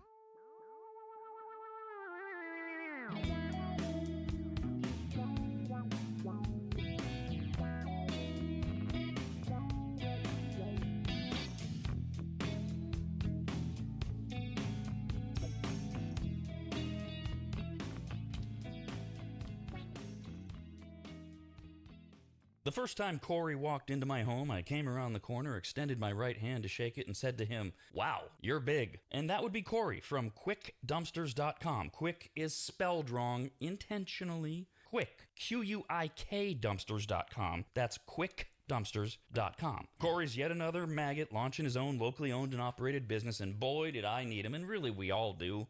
Things pile up, you get frustrated, you keep saying, we need to make a dump run. Pretty soon it's more than a dump run, and now you need to rent a truck or have one of those ugly upside-down box cars parked in front of your house that you fill up yourself. Or, you do like I did, you call Corey at QuickDumpsters.com. In my case, my house had fallen into complete disarray as my late wife Christina had lost her 2-year battle with congestive heart failure, and amongst the many things left were gathering her things and finding what to donate, what had to just go in that pile of stuff where we were both going, why did we ever buy this?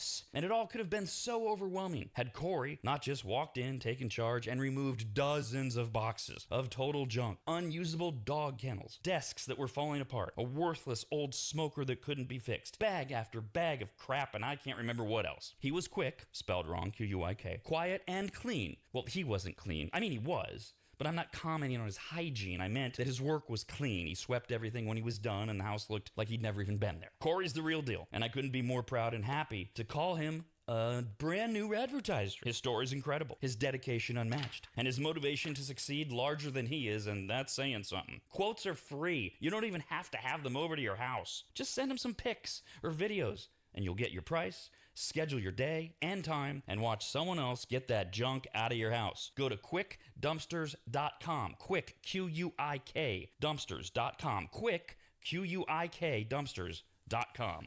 Call America's Radcast at 888-587-5355. Email radcast at theradnetwork.com. Or just sit back, enjoy the show, and leave us alone. We got this email, appropriately timed, into radcast at theradnetwork.com. People are always so fascinated by the behind-the-scenes thing. That's why, like, when my camera went out a few minutes ago, people are like, "Oh, what's going on? What's going on? Oh, we gotta wait. We gotta stay tuned for this." So this is not related to the camera, but we do have a follow-up on that. And you can watch us on YouTube anytime. Subscribe. Just go to theradnetwork.com for all the ways to see us and watch us and hear us. Matthew wrote in and said, "Hey, Rob, who's the female voiceover coming back from commercials? I know Bob the engineer, but now you have a new voiceover." The things people notice. Yes, so Engineer Bob is still around. Does a lot of our and now back to the America's RAD Cast, blah, blah, blah. And then we do have a female voice who does things on this show and on the Rob and Steve Sports Show, as does Bob from 11 to 1. The female voice is actually a woman named Pam that I worked with for 10 years when I was in Reno. She still is in Reno. She's still on the radio, but her main bread and butter is doing voiceover work. She's always been great at it. I've always liked Pam a lot. No, I didn't sleep with her, and that's who it is. The camera going out thing, because this is so relatable stuff. This has nothing to do with the technical problems that we had a couple weeks ago and all. This is just what I've been saying for a few years. Computer problems, tech problems, they're the new car problems. For those of us of a certain age, there was nothing worse than trying to get to work. You try to start your car, and it doesn't work. That still sucks. But the worst thing on the planet now is losing your tech. Your phone goes down, your computer blows up, your laptop, your iPad, whatever. That is because all of our stuff is there. And so people can relate to it. And so earlier my camera just goes dark, and then we start doing all the plug and unplug the wires and other things, and we finally got it replugged in. And so then during this last commercial break, I'm trying to gather a couple things like that email we just read from Matthew. And the easiest way for me, because I have so many tabs on my laptop, is I do print them. And I've got my printer right here at my knees, and it won't print. And I'm like, God damn it, what the? So somewhere in the process of getting up to work on the camera, I unplugged the printer, which is nowhere near my camera. So I had to replug it in. Oh, it still doesn't recognize. Now I have to shut down my laptop, restart it, plug the printer bed in, get them to talk to each other. It's like, it just... So, and you can't live without it either. No. I went 2 hours without a phone yesterday, and I had a heart attack. Why? Why? Did you misplace it? Yeah, I left it here at the studio. I finished up the Rob and Steve Sports Show with you guys, and then I packed up, turned all the lights off, and then my thoughts were racing a million miles a second, get in my car, drive all the way back home, and then I had lunch, and I'm like, okay, where's my phone? I need to check it. I need to see what time it is, da-da-da. I'm like, oh, shoot. Okay, go to my car. I'm doing the whole thing. Hey, Siri. It's not lighting up. Nothing's happening. I'm like, crap. So I finally got this brilliant idea. After I got on my laptop and messaged Jeff. I was like, hey, you saw the studio. Is it there? He's like, I'm out. And then I was like, I have what's called Find My iPhone. And then it showed the location of it. I'm like, okay, it's at the studio. Thank God. That is the lifesaver in those examples. Is if you have connected, if you're on Apple or whatever, and you have the Find the iPhone thing. Was that? Yeah, it was his phone. I set that off on accident. I have it silenced too, but Siri still came through. Yeah, right. That bitch, she will. So I was up against a deadline there because I was trying to get my printer back to print out because I heard the kids back at the main Midtown studio where Kyle and Jeff are. And apparently there's enough fascination with the whole foie gras thing that we were talking about because Rory McIlroy, the champion of the Masters, he's doing his dinner. That's a tradition every year. The guy that won last year gets to do it this year.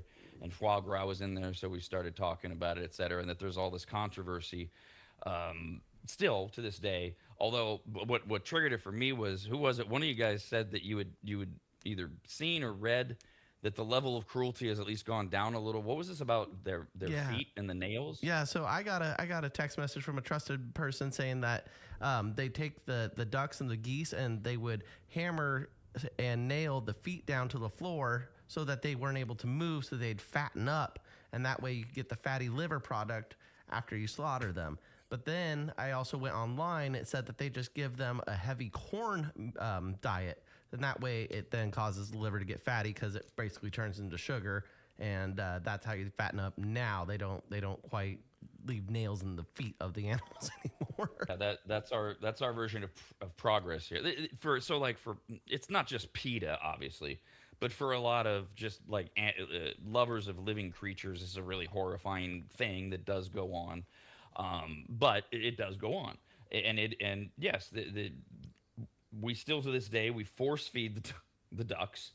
It's a high calorie corn mixture, as Kyle said, 2 to 3 times daily for about a dozen days, and that induces what they call hepatic lipidosis, which is fatty liver disease, causes the liver to swell to 10 times its normal size. Whoa! And then the duck, and I heard Jeff, I think, make a comment during the commercial break in the background. Well, I think they at least kill them. They do kill them first. Yeah, I did say that. I just assumed that, but it doesn't seem like they really take that into consideration too much.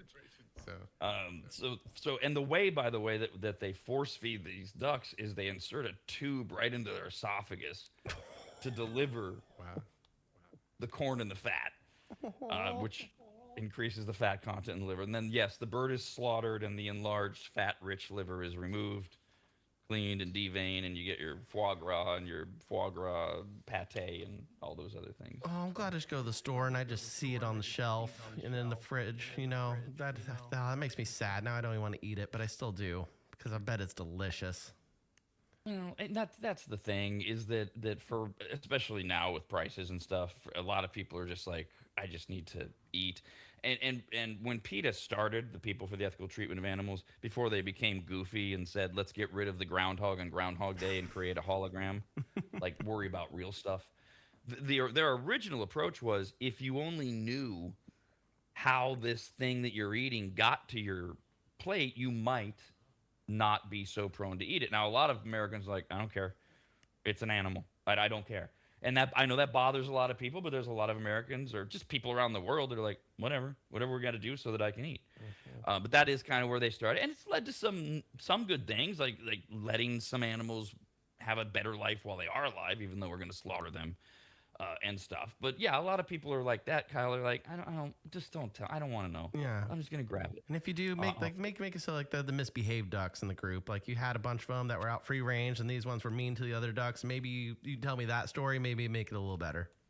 Yeah, I picture a duck. He's off in the corner in the leather jacket, and he's smoking a cigarette, and he's laughing at all the ducks that are tripping over the fishing line that he spread out, and they're just walking along, and they trip and they fall. And takes a puff at it. That's the duck they kill. Yes, exactly. Yep. Perfect. Oh, and then he rapes them. He rapes them after they fall. Yep. He's the one. He's the abusive duck with the other female ducks, and they have to pull him away. And they're like, "Listen, bro, you're gonna turn into a fatty liver duck if you don't knock that crap off." Yeah, and he's like, I don't care.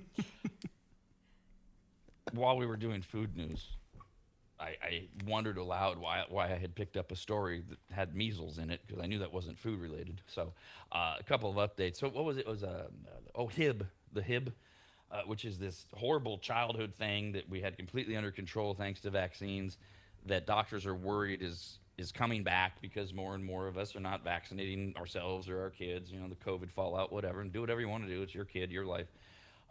But we're starting to see more kids show up. And like yesterday, I said, I don't want to get into the graphic nature of it. Screw these poor ducks. These terrible stories these doctors are telling of these infants and toddlers, and their windpipes are getting closed. It's awful. Now, congratulations to Sacramento. The only way they make national news is badly.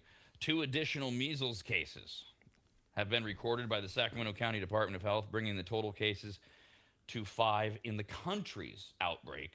And both cases occurred in unvaccinated children. Keep in mind, when you're talking about measles, it's one thing to go, well, it's only 5. Right, but we eradicated measles in this country. It was gone. There was 0. It was only like very isolated population of like, what is it, the Hasidic Jews in that one place in Brooklyn where they weren't doing it and you get outbreaks, but not anywhere else. Last month, California's Department of Public Health urged residents to check their immunization status, get vaccinated against measles after it was determined that cases are on the rise across the state, but it's also breaking out across the nation.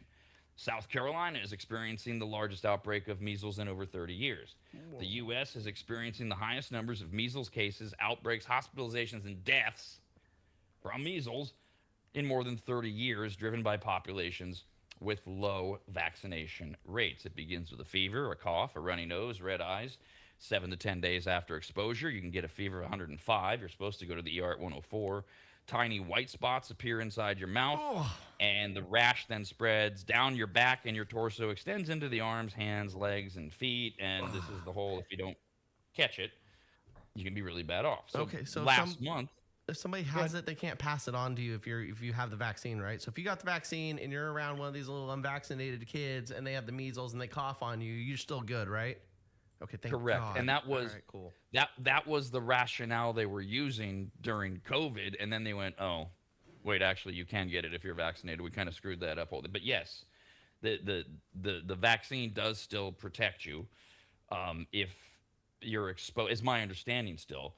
If you're exposed to somebody who doesn't. Although I guess there is this concern of the more that aren't vaccinated, will it break down the effects of the vaccine, et cetera, et cetera, et cetera.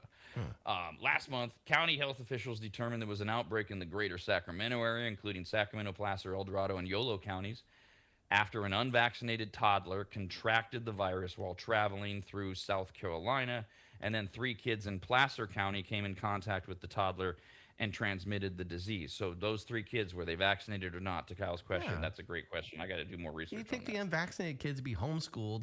You don't think they mingle with other children? Interesting. Well, just because you're homeschooled doesn't mean you don't go out and play and see other kids. I guess that's true. Health departments have also identified 34 measles cases in L.A., Orange, San Bernardino, Riverside, and Shasta counties, in addition to Sacramento and Placer. So who knows? What's coming next? The bubonic plague? Right? God. Well, what's the polio? Polio would be next. Ooh, whooping cough too. Meanwhile, so we've been talking about for the last year the self-driving car thing, and whether we are or aren't, who is or isn't comfortable with the idea of a self-driving car, not like what you can buy, like a Tesla, and you're sitting there and it's driving for you. We're talking about like self-driving Ubers. Like the big ones, right, are not only Tesla, but what's it called? Waymo? Waymo, yeah, that's the one I was thinking of, yep. That's the one that's big it's down in San Francisco. It's in like 8 different cities. San Francisco, LA, Las Vegas is what I've heard. Okay. And I thought they expanded this year as well. Because anyways, they're out there, testing these things. And some people are freaked out by the technology of it. You're sitting in the back seat and there's no Uber driver. It's just driving you around. Others are kind of more like me. I'm like, well, that's great. I don't have to worry about talking to anyone or.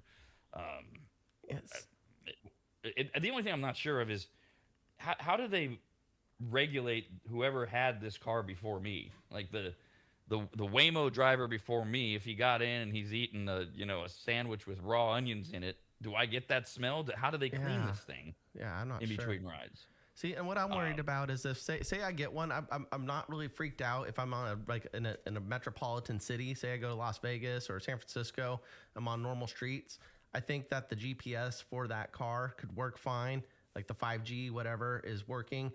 But if we go down to, say, where Stinson Beach is in California, there's a windy road to it. If you know the area, there's a long-ass, windy, curvy road, and your internet reception goes in and out. I'm not trusting a Waymo on that road at all. Because if it goes out and that thing's self-driving and I don't have a way to stop it, you're going down a cliff real quick. It doesn't run by the internet. I mean, I'm sure it gets updates and stuff by the internet. But isn't that how it works? That everything's all online to a certain degree? I mean, how you book it and how all that. But I mean, they don't drive based on like an internet or satellite connection. Really? No, it's all they update the cars with navigation and all that. Well, that's what I'm saying. Say they don't update it and there's a little bump or hiccup in the road, or God forbid somebody does construction on that small little road too, and that's where I'm not trusting it. I'm taking control. Wait. Yeah, that's usually. I mean, with my car, my self-driving stuff, I take control whenever I feel it's not going to be good. Like merging to 3 different freeways, all that kind of stuff, construction, lots of cones, stuff like that. I always take off my auto drive. Well, but the concern with these driverless taxis or whatever we're going to call them, like Waymo, you can't take control. Right. You have no ability to. Oh yeah, that's sketch. What is it? The headquarters is the only one that can overtake the car. We're told they can shut it down, but by then it's usually too late. So Jeff, if I'm to understand, so I book it online. And I just had lunch with somebody, and I'm trying to remember which one of the lunches it was. Not that it's that important. And he loved it. He did it. I think he was in Texas, and he did it when he was in Austin. And he thought it was great because he didn't have any issues. But so I book it online, and then I tell it I'm going from downtown Sacramento. How about when we really expand this? So we'll use Kyle's example. We really expand this. I need to get from Sacramento to Reno, and I want to use that time to get stuff done. I don't want to be driving, and I don't own a Tesla, so I book it. Now, there are spots on that drive on 80 or 50, whichever one you're taking, where it gets dark. Your internet goes down. You don't have any access. Look, that doesn't affect the car's ability to get me where I'm going. No. It's all in. So like once you plan the route, it knows where it's going. It's all internal. So it knows it doesn't have to keep like a constant internet connection to the internet or to the home base or something, but I would think that it does on a regular basis. It just, I know it won't like not know where it's going or anything like that. Well, we learn something new every day. Yeah, and then I know that they're really strict on the range of those things right now too. So I would think that they're only going in very well developed programmed areas. That's why like they started in San Francisco because it's like 20 blocks or something like that. It's easy to program. Now, there are still concerns and issues that are popping up. Like there's another company called Avride. They're based in Austin, Texas. They're new to this game, and so they've been testing. They're testing. The only way to ultimately, after you test them in your parking lot, is to put these things on our streets, right? Which is what Waymo did in San Francisco, et cetera. Well, an Avride vehicle, a self-driving, what will be a taxi in Austin, struck and killed a duck near a park. Yes. They've actually been developing, Avride has, their self-driving cars since 2017. They just started testing last summer. And witnesses watched in horror as the car drove over the bird as it rested. One witness says, quote, "I saw an Avride self-driving car with a person." Okay, so this is where they are in the testing stage. There was a person in the driver's seat. That person works for Avride. They're there watching and monitoring, et cetera, et cetera, et cetera. And he didn't take over the car. Maybe he didn't see the duck. Who knows? Maybe he's the one that hit the duck. And he didn't like that duck. Do what? He took over the duck. Yeah, he's the reason. Yeah, call him the Mallard murderer. And so this witness says that the car just ran over and killed the duck right there near the park. Didn't slow down, didn't hesitate, steamrolled right through. And the same witness said the person inside did not stop to see what was happening and just kept on driving. So, boom, boom, right over the duck. Oh, someone go pick it up and keep it for later. Some pate. Yeah, make their pate. Yeah. Maybe duck a la orange roadkill. I knew it. A different witness says they saw the car run through a stop sign and almost hit a vehicle before hitting the duck, which appeared to be lying near a nest of eggs when it was killed. Oh, God. Oh, my God. Worse. Wow. So it's near a park, probably. Okay. Yeah, they're in a park, literally. They're right by a park. Avride's investigating the whole incident. Meanwhile, of course, people are saying that autonomous cars and robotaxis should be banned. That's exactly how we should handle things. Maybe they're testing too soon, but this whole just ban things before we even know if they have a place. Because airplanes never kill birds. They never get sucked in those engines, and we they should be banned. Now, Kyle, that's a little too logical of an argument. Oh, sorry. My bad. How dare I bring common sense into this argument? That's different. And then you ask them why, and they're like, I don't know, but it's different. Those birds are up in the air. They know what they're getting into. This duck is just lying there. It had a nest.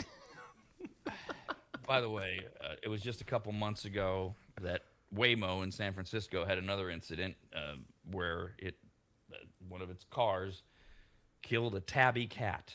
Oh no! God damn And it was a neighborhood cat whose nickname was Kit Kat. Meow. A 9-year-old feline who was well known across San Francisco as the pet who patrolled 16th Street, most notably right outside Randa's Market and Corner Store. The cat was hit by the Waymo robotaxi around 11 p.m. on a late October evening, found underneath the car, rushed to a hospital by an employee where the cat was pronounced dead. God, give me a break, Waymo. Come on. A complaint alleged that the Waymo robotaxi did not slow down, swerve, or try to avoid Kit Kat, the feline. Waymo said, quote, "We reviewed this, and while our vehicle was..." This was their story. So this is they're not in testing in San Francisco. They're Right. picking people up. There's no human sitting there, and then driving people to where they go. So Waymo's story was or is, "We reviewed this, and while our vehicle was stopped to pick up passengers," so the vehicle is there on 16th Street picking somebody up for a ride, they say a nearby cat darted under our vehicle as it was pulling away. And so their story is, well, how would Waymo know? Waymo didn't see the cat or sense the cat, and then it pulled away and... Yeah, I mean, I think it's tough for these like specific situations because these accidents are going to happen. I mean, I was driving, and I'm a very aware driver, and I ran over a skunk, like just ran under my car, and I mean, these things happen, unfortunately. But I mean, I think that the more testing we could do, and I'm keeping it limited, like you said, like I mean, it's, certain areas that they're comfortable with, really dense areas that they can pick up a lot of people in is probably the best choice for these automated cars. That's why they're starting out in cities like San Francisco and Austin and stuff with, really dense population. Far be it for me to pull a Kyle and inject some logic here, but to that point, the argument that this is because it's a driverless or a humanless car is silly because Jeff just told the story. Skunk gets there. I mean, it happened, and it's awful. By the way, I got through like 35 years of my entire life, let alone 20 years of my driving life. I had never hit anything, and then I'm driving to work one morning. This damn rabbit runs out of the field. I had no chance, and you hear that clonk, clonk, clonk, and it's like, oh my god! But I mean, it's just what was I gonna do? I know, and it's Because people argue, well, a human would have seen the cat. Not always. not they dart out. Yeah, And I it's did the same 11:30 thing. at night. Now, Right? I don't know if people have been watching drivers out on the road because I've been watching drivers. They're not better. No. I mean, like human drivers, they're a lot worse. But No, and I'm sorry, but to this day, on average, 100 children in America a year are run over by their own parents backing out of the driveway. Yep. So, okay, yes, they need to do better testing, but this whole ban them immediately thing is Right. Yeah, silliness. it's just one Kit Kat smash. That's not too bad so far. we have Plus. like wild turkeys in our area, and I see people running over turkeys all the time, like dragging them under their car. Like, I mean, once a year at least. What? Yeah, they run out, they hit them, they drag them under their cars. Yeah. Waymo, after releasing their statement, etc., they did also say that they're making a donation to a local animal rights organization in Kit Kat's honor. So Well, at least they're making up for it. That's cool of them. All right. make everything okay, I'm sure. America's RADcast, only on the radnetwork.com.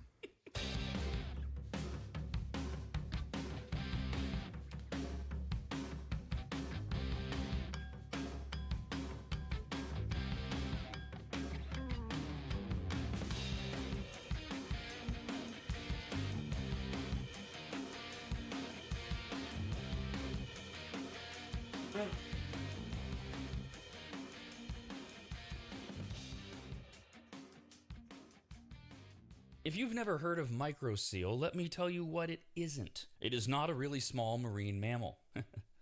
Get it?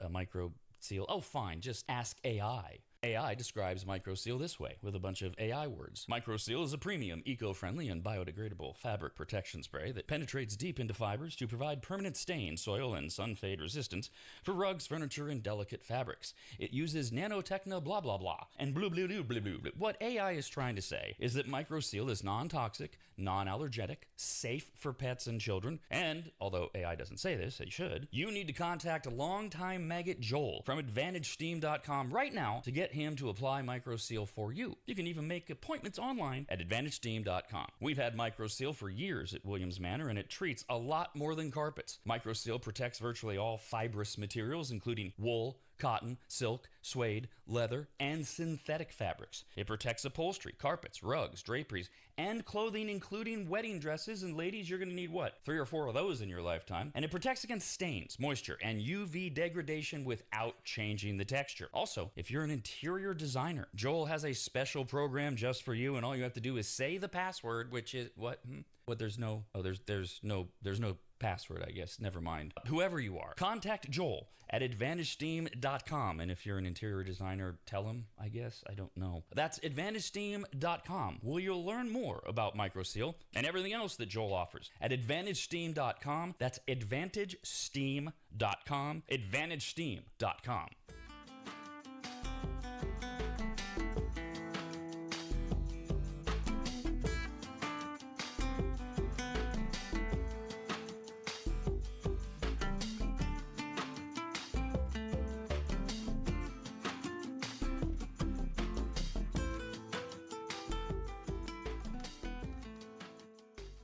If you've listened to this low-quality show for any amount of time, which is all it takes to question most of your life choices, then you've learned that Kyle is like an onion. He has many layers to him, and the more you peel him, the more you wonder, why aren't I wearing safety glasses? Kyle is obsessed with fireworks, the possibility that he was abducted by aliens, and his desire to go fan boating with the swamp people in hopes of getting the freshest pair of alligator boots ever made. But at the same time, believe it or not, and I for one do not, Kyle believes in finding joy in the simple and unexpected, taking ownership of your life and choosing growth over excuses. He's at his happiest when surrounded by his family as he stands over the grill with an ice-cold beer and explains to everyone why Green Day may in fact be America's greatest gift to the world since sriracha, not caring that sriracha was actually created by a woman in Thailand who was, no doubt, the original Wuhan bat. These and so many other things are what make Kyle so endearing and frustrating at the same time. And every Wednesday at 1 p.m., right after the Rob and Steven Sports Show,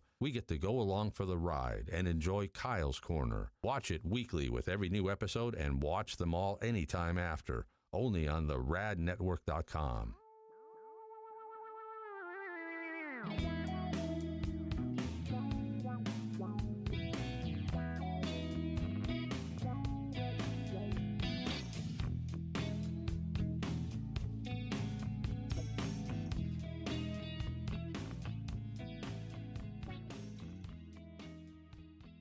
The first time Corey walked into my home, I came around the corner, extended my right hand to shake it, and said to him, "Wow, you're big." And that would be Corey from QuickDumpsters.com. Quick is spelled wrong intentionally. Quick, Q-U-I-K Dumpsters.com. That's QuickDumpsters.com. Corey's yet another maggot launching his own locally owned and operated business, and boy, did I need him, and really we all do. Things pile up, you get frustrated, you keep saying, we need to make a dump run. Pretty soon it's more than a dump run, and now you need to rent a truck or have one of those ugly upside-down box cars parked in front of your house that you fill up yourself. Or, you do like I did, you call Corey at QuickDumpsters.com. In my case, my house had fallen into complete disarray as my late wife Christina had lost her 2-year battle with congestive heart failure, and amongst the many things left were gathering her things and finding what to donate, what had to just go in that pile of stuff where we were both going, why did we ever buy this? And it all could have been so overwhelming had Corey not just walked in, taken charge, and removed dozens of boxes of total junk, unusable dog kennels, desks that were falling apart, a worthless old smoker that couldn't be fixed, bag after bag of crap, and I can't remember what else. He was quick, spelled wrong, Q-U-I-K, quiet and clean. Well, he wasn't clean. I mean, he was. But I'm not commenting on his hygiene. I meant that his work was clean. He swept everything when he was done, and the house looked like he'd never even been there. Corey's the real deal, and I couldn't be more proud and happy to call him a brand new advertiser. His story's incredible, his dedication unmatched, and his motivation to succeed larger than he is, and that's saying something. Quotes are free. You don't even have to have them over to your house. Just send him some pics or videos, and you'll get your price, schedule your day and time, and watch someone else get that junk out of your house. Go to QuickDumpsters.com. Quick, Q-U-I-K, Dumpsters.com. Quick, Q-U-I-K, Dumpsters.com. Call America's RADcast at 888-587-5355. Email RADcast at theradnetwork.com. Or just sit back, enjoy the show, and leave us alone. couple emails came into RADcast at theradnetwork.com. We're talking about the driverless taxis. You got Waymo down in San Francisco and 6 other cities or so, and then there's this other new one that they're based in Austin. They're still in the test mode, so they still have humans in the driver's seat, but that didn't stop it from running over a duck in a park that was right there at a nest with its eggs. Now this email is from Pedro. Hi, Pedro. And language barrier, I'm just going to clean up his joke because not that it's dirty, it's just the way he presented it. Basically, what he was trying to say was this driverless car that's being tested in Austin. The reason he ran over the duck is he was completing stage 1 of winning the game of Duck, Duck, Goose. That was also, right. I just read them. I don't write them. All right. Sometimes I shouldn't even read them. We got this one from Kevin. Hi, Kevin. So we were talking about earlier, people love the background, the behind-the-scenes stuff, my camera going out and things like that. But speaking of background, Kevin says, Jeff's got to do something with his background, meaning what's behind him. If you're watching this on YouTube or whatever at theradnetwork.com, hang a picture. Put something up. The purple background is just too plain. See, I had this thought earlier this morning. I'm sitting here. I'm looking at our screen. I got my nice little bookcase and my artwork and my son. Kyle's got also. He's got his Kyle South Park thing that your sister gave you that for Christmas. Yeah, right? She did. That was a stocking stuffer. And I see there's a picture frame back there, and Jeff, you have like the remains of Grimace. My brother gave me this pencil for Christmas. If anyone can but see this it's pencil. not hanging. No, I know it's the next on the list. Yeah, we're gonna do some better lighting and get. I'm trying to think of what I want to put up and stuff like that. But definitely coming soon. I would say by the end of the week for sure. I'm gonna play with it. Hear that, Kevin? By the end of the week, little background. I can't believe we've done this segment so many times over the last many days, but we do have an update on animals attacking. Excellent. When animals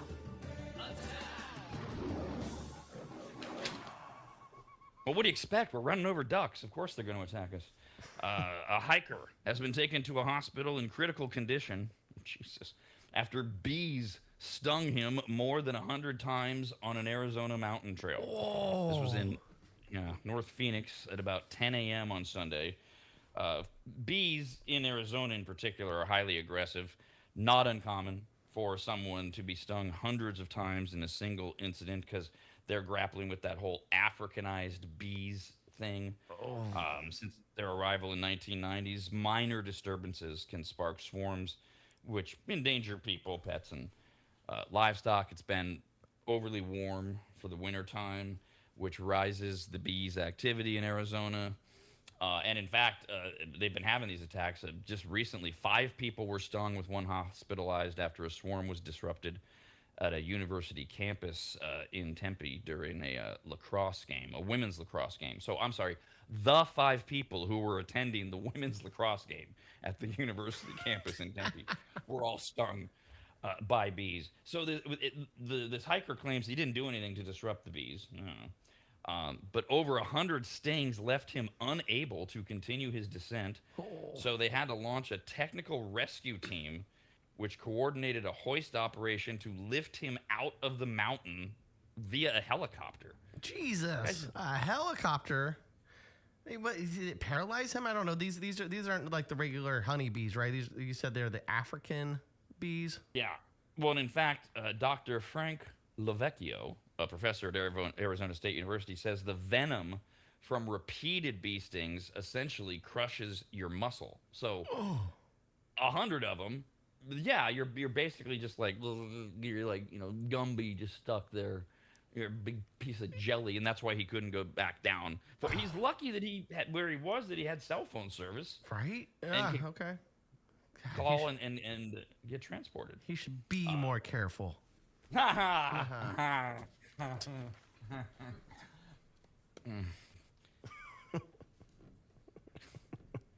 By the way, see that at least you got that one out, because I heard during the commercial break you had a great line for the Kit Kat in the Kit Kat that was smashed. Yes. Next time. But good, so good for you. Remember, take your shot. It's okay if you swing and you swing and miss. At least you're swinging. Where was I going? Oh, yeah. So the dude was taken to the hospital in critical condition. I don't know what condition he's in now. No update, but bees are attacking in Arizona because it's hot. Oh, here. Okay, we'll go this way. This is not an animal attacking, but it kind of sort of involves animals. When I first saw the headline, I thought, oh, this has to be news from Florida, but it's not. It's news from West Virginia. Yeah, I've never been to West Virginia. It has a reputation of being fairly 18th century. Back. Yeah. I'm sure not all of it. Lots of banjos, I hear. Yeah, I certainly don't want to be, in any way like elitist or anything like that, but that's its reputation, and I'm sure there are parts of it that earn it. And the story goes like this. A woman... See, this is the first sentence of the story. And I don't always read stories like that, because sometimes I want to tell the story, but the very first sentence is what caught me. A woman who lives inside of a chicken coop. What? No, Right no, away, no. That seems like third world country crap. Lives in a chicken coop? In fact, 35-year-old Ashley Thompson lives inside a chicken coop with her 58-year-old father, James, and they are living inside the coop with chickens. No, that's nasty. Oh my God. Ugh. It took me way more research than I should have to do to actually piece together the how and the why of why two humans are living in a chicken coop. So I'll circle back to that, because the reason it's a story is that though they live in this chicken coop, cops were called on March 31st last week for a disturbance inside the chicken coop. Oh Lord. Oh no. Not having to do with Ashley and her dad. Okay. In fact, instead, they were asleep inside their chicken coop when a woman and her boyfriend showed up. What was the woman's name here? Groves. What's her damn name? Anna and Jason Groves showed up at the chicken coop, right? And they attempted to force their way inside and threatened to kill her, the 35-year-old daughter, Ashley. Ms. Groves has admitted that she intended to hurt Ashley, that's the one that lives in the chicken coop with her dad, over money that she owed her, but she never threatened to kill her. So Ashley, the daughter, and the dad say that Miss Groves was going to kill her, and Miss Groves says, no, I was just going to hurt her. Okay. Well, I mean, words matter, I guess, when murder's involved. I suppose. So Miss Groves, and the way, this is how I pieced together the story and did some more research. She gave her a warning. Miss Groves, she's the attacker. She came out to the chicken coop and she said, "I'm going to kill you," according to Ashley and her dad.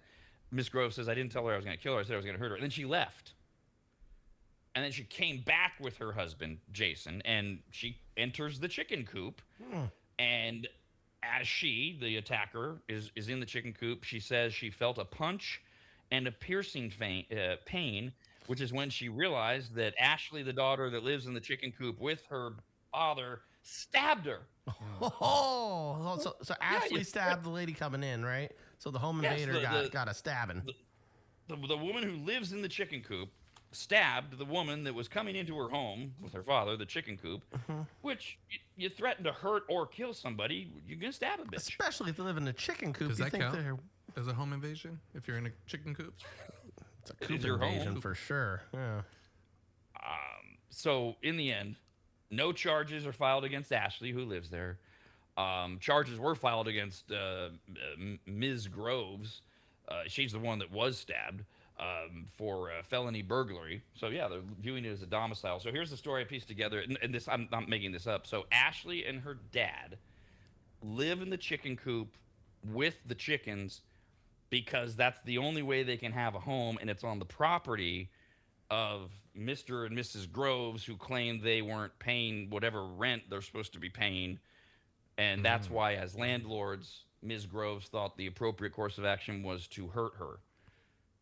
And instead, she got stabbed. Does it say how much it is to rent a chicken coop in Virginia? Yeah. Right now? What exactly is the going rate Yeah. for renting a chicken with the chickens, which is so unsanitary? Right. Yeah. Food included. So you can live there, but we're not kicking the chickens out. That's for sure. Oh, They were here first. Yeah. America's RADcast, only on the radnetwork.com.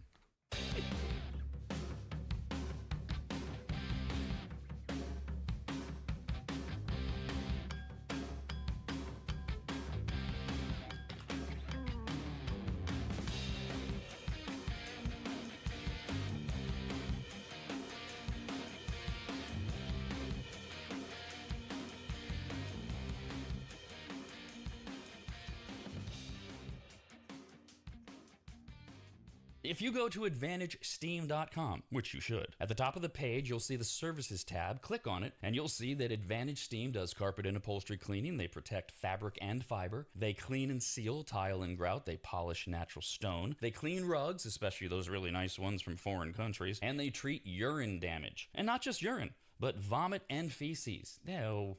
Yuck. I assume if you need that service, you either have children or pets or you live in a frat house. But either way, they'll take care of you.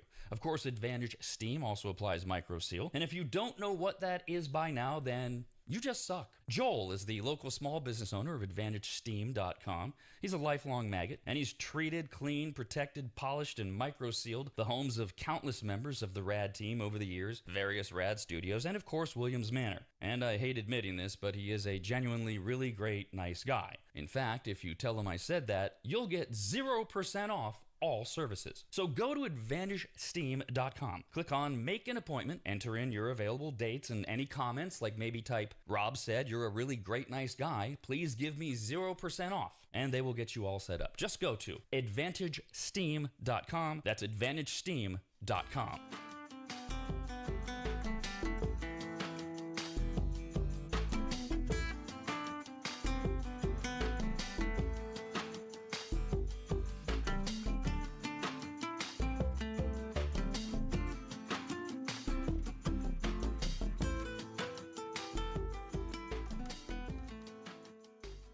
Every Monday, Wednesday, and Friday, right after America's RAD Cast, Rob decides he has more to say about the subjects that truly matter. Like how sexual role play is an instant indicator that you are destined for either the Catholic priesthood or the next Epstein Island. Or why adults who use ketchup shouldn't be allowed to vote, drive, or reproduce. And the fact that he supports instant gender reassignment surgery for any man who doesn't like sports. Ah, yes, the stuff that really matters. Rob's Soapbox. It's for people who feel superior, and they just need it explained to them why. Listen or watch every Monday, Wednesday, and Friday morning right after America's RADcast, only at the radnetwork.com.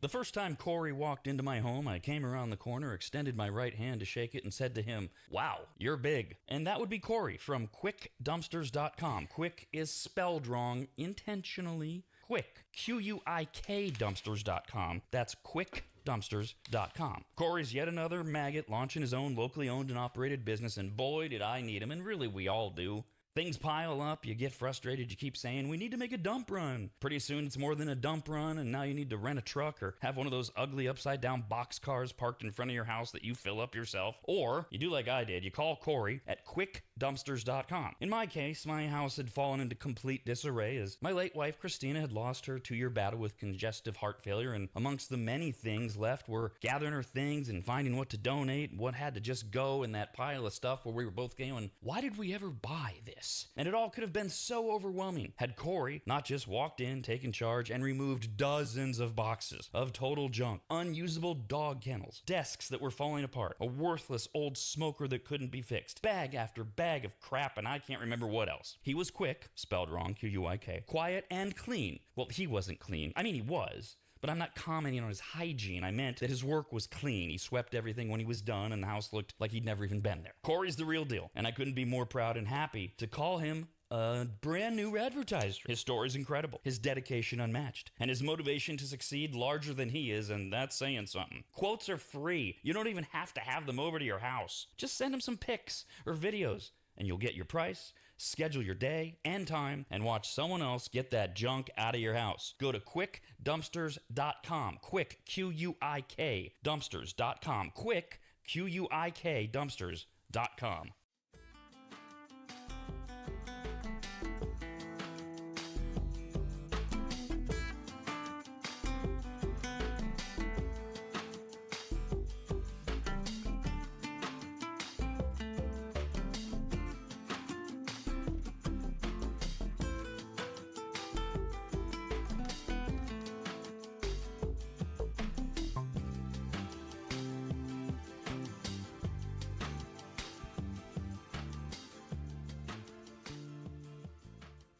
Remember that today will be yesterday tomorrow. Think about it, maggots. You can't argue with logic. Call America's RAD Cast at 888-587-5355. I meant to mention this when we started the show, and I got sidetracked. We were talking about it's Tuesday and Taco Tuesday, but wait, it's a double Taco Tuesday because a lot of people are watching out for what's going on in Iran, and Trump last year got nailed with this thing of taco instead of MAGA, which is Trump always chickens out. It was when the tariffs were going on, and his opponents or people with Trump derangement syndrome or whatever were saying that he'll make these blustery threats and not follow through. And today he said that, there it is, it was just flashing on my TV. If Iran doesn't, sign a peace deal today, he's just going to wipe their civilization out. So we'll see. That's the wiping out of the civilization is planned for 5 p.m. Our time, Pacific time, tonight. For those of you that want to stay abreast of the deal. But then we actually talked about tacos and such, and that's where I lost my way. So last night was the NCAA Men's Basketball Championship, which we're obviously not going to talk about here. That's what the Rob and Steve Sports Show is for, which we'll do at 11 a.m. As we do every weekday, 11 to 1 on the radnetwork.com. You can watch us there before, after, follow us on YouTube, subscribe, etc. Michigan beat Connecticut 69-63. Nobody cares. Okay, nobody watching this show here probably cares. I cared a little Here's what bit. you might care about. You care a little bit? Yeah, I watched it. A little bit? Yeah, just a little. Well, That's it. Yeah, but did you have a rooting interest? No, I did not. No, the only interest I had was people showing up to where I serve at and making money. That was it. I wanted UConn just to come back. I wanted to see them come back, but I didn't really have any horse in the game. So Steve's a Michigan guy, so that's his team. But I love Dan Hurley, the coach of UConn. So I was kind of indifferent, but Michigan, they overmatched him. So that wasn't a surprise. But I had been seeing this goofy promotion and going on. So Kyle was asking before, because there's something, what was it? Mountain Dew is doing something for baseball season where you can get a free something or other almost every day. You sign up at the Mountain Dew, BajaBlast.com, and you get a free soda every time there's a home run over 420 feet. Mm-hmm. Shocking that Kyle remembers all of the exact details. That's Hell exactly yeah, I was all about that. That was like rehearsed. It wasn't. Spot on. And then Taco Bell does that thing every year during the World Series. When somebody steals a base, you can get a free taco, right? So Wendy's tied in with the NCAA tournament because the big thing is you get your Frosty, you get your fries, and you dunk or dip. A lot of people would say you dip your fries into the Frosty, right? Well, for basketball, you dunk. So in the process of Michigan beating Connecticut, who would have thunk that in a basketball game there was, in fact, a dunk? That was the low bar that was set. If there's a dunk in a basketball game, ... I mean, at least a stolen base in a World Series game is a little less likely than, say, a guy is going to dunk in a basketball game. So there was a dunk last night. I think there were many, actually. So today, and today only, you can get a free small order of fries with a free small chocolate or vanilla Frosty, and there's no catch, no hiccup, no app, no rewards member. The only catch, hiccup, etc. is it's in restaurant only. Okay, so you have to walk inside. I gotcha. Okay, that's fine. Fine. No purchase necessary. You just walk in and say, I want my dunk thing. There's no code word. I want my dunk special, biatch. The only way you might get hosed is of course, they always have the at participating Wendy's locations. So they might look at you and go, yeah, we're not doing that. Right. Okay, yeah, maybe some of the franchise places where they're like small business owners and they don't want to give away their product. I can see that happening. But I'm still going, you know what? I probably will do this for lunch. There's a Wendy's right around the corner from my house. If the Frosty's free, the fries are free, I'll just order the spicy chicken nuggets, and then those are even better to dip into the Frosty because it cools your mouth off at the same time. But first, you have to check to make sure you don't have to buy anything, so you can report back to us. Okay. You do not. Okay. They literally say there is no purchase necessary to redeem the offer. Okay, cool. But they're hoping Of that course. people will do like Kyle, Right. right? Yeah. They're hoping that you'll. And plus, even if they're not participating, which actually this would be kind of a good little, I don't know if it's a scam or not, but even if they could be participating, they tell you they're not, but you already have your palette all set up. You go, well, I'll just buy it then. Right. You still wind up paying for it. That's what I thought for sure. When you said no app, I was surprised because I was like, for sure it was going to be through the app. But then you said no app, and I was like, oh, okay, maybe they are trying to do something to just get people in the door. Completely backwards than usual. Usually you have to use the app or you have to use their delivery. They won't do it on delivery. They won't do it on their app. You have to walk into the restaurant and actually ask for the dunk special. And you can only do it today. Yeah, foot traffic. Sure. Yeah, they're going to switch over to McDonald's and just have those little orderman menus up in there. You're not going to have an actual person. You won't even be able to order your stuff.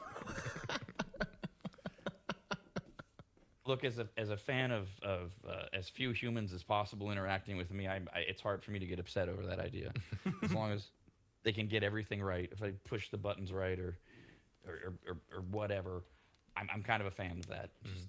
I just don't like people in general. Somebody was telling me the other day they have social anxiety, and I said, well, what do you mean? You know, is it loud crowds?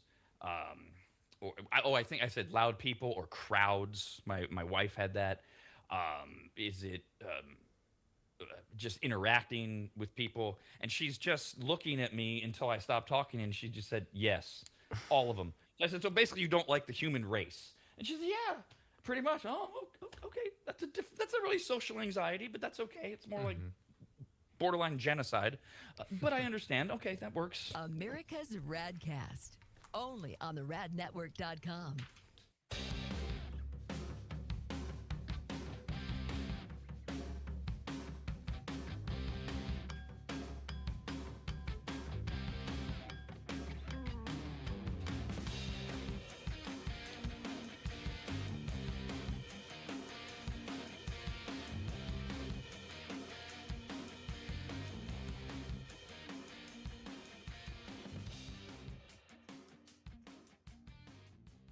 Kyle's Food Factor airs Tuesdays and Thursdays right after America's RAD Cast and before the Rob and Steve Sports Show. You might say it's perfectly sandwiched between the two. Get it? Sandwiched. Good Lord. This is the show where curiosity meets questionable decision-making. Every Tuesday and Thursday, Kyle willingly and sometimes confidently eats something weird, wild, or flat-out disgusting, all in the name of entertainment. Exotic delicacies, viral food trends, gas station why does this exist creations, mystery items with labels you can't pronounce. Nothing is safe, nor is it edited so you get real-time reactions, honest taste tests, texture breakdowns you didn't ask for, and occasional gagging. But Kyle's Food Factor isn't just about gross outs. It's about adventure, about pushing limits, about asking, should we? And immediately answering, yes. It's Kyle's Food Factor because someone has to try it. Every Tuesday and Thursday, right after America's RAD Cast, and anytime at theradnetwork.com.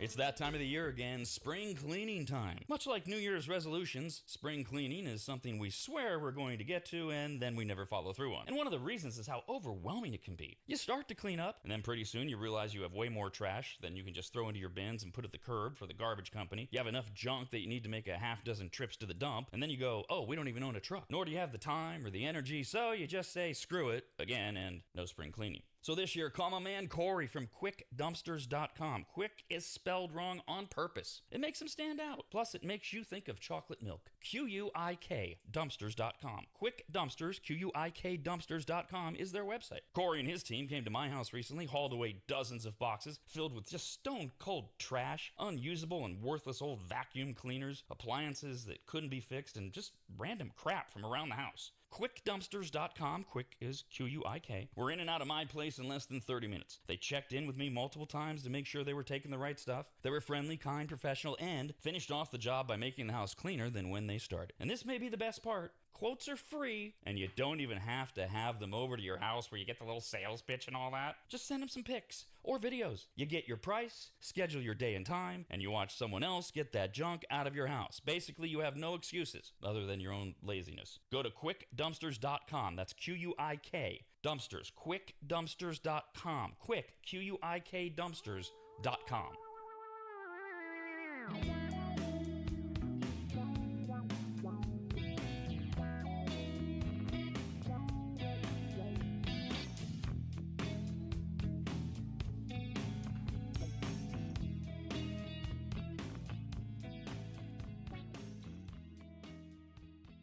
When America's RADcast ends on Monday, Wednesday, or Friday, if you think to yourself, I need Rob to dive deeper into the upcoming election, explain to me again why leftover pizza should be left out overnight. And once again, go through the virtues of turning your underwear inside out and wearing it for a second straight day, then we have just the thing for you. It's called shock therapy. But most insurance plans don't cover that. So instead, every Monday, Wednesday, and Friday, stick around right after America's RADcast and enjoy Rob's Soapbox. It's for people who know they're right, but only because Rob says so.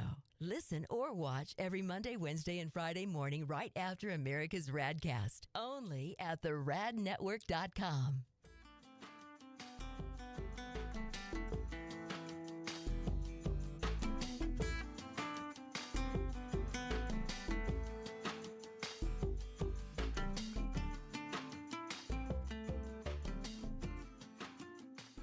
If you go to AdvantageSteam.com, which you should, at the top of the page, you'll see the Services tab. Click on it, and you'll see that Advantage Steam does carpet and upholstery cleaning. They protect fabric and fiber. They clean and seal tile and grout. They polish natural stone. They clean rugs, especially those really nice ones from foreign countries. And they treat urine damage. And not just urine, but vomit and feces. Ew. Yuck. I assume if you need that service, you either have children or pets or you live in a frat house. But either way, they'll take care of you.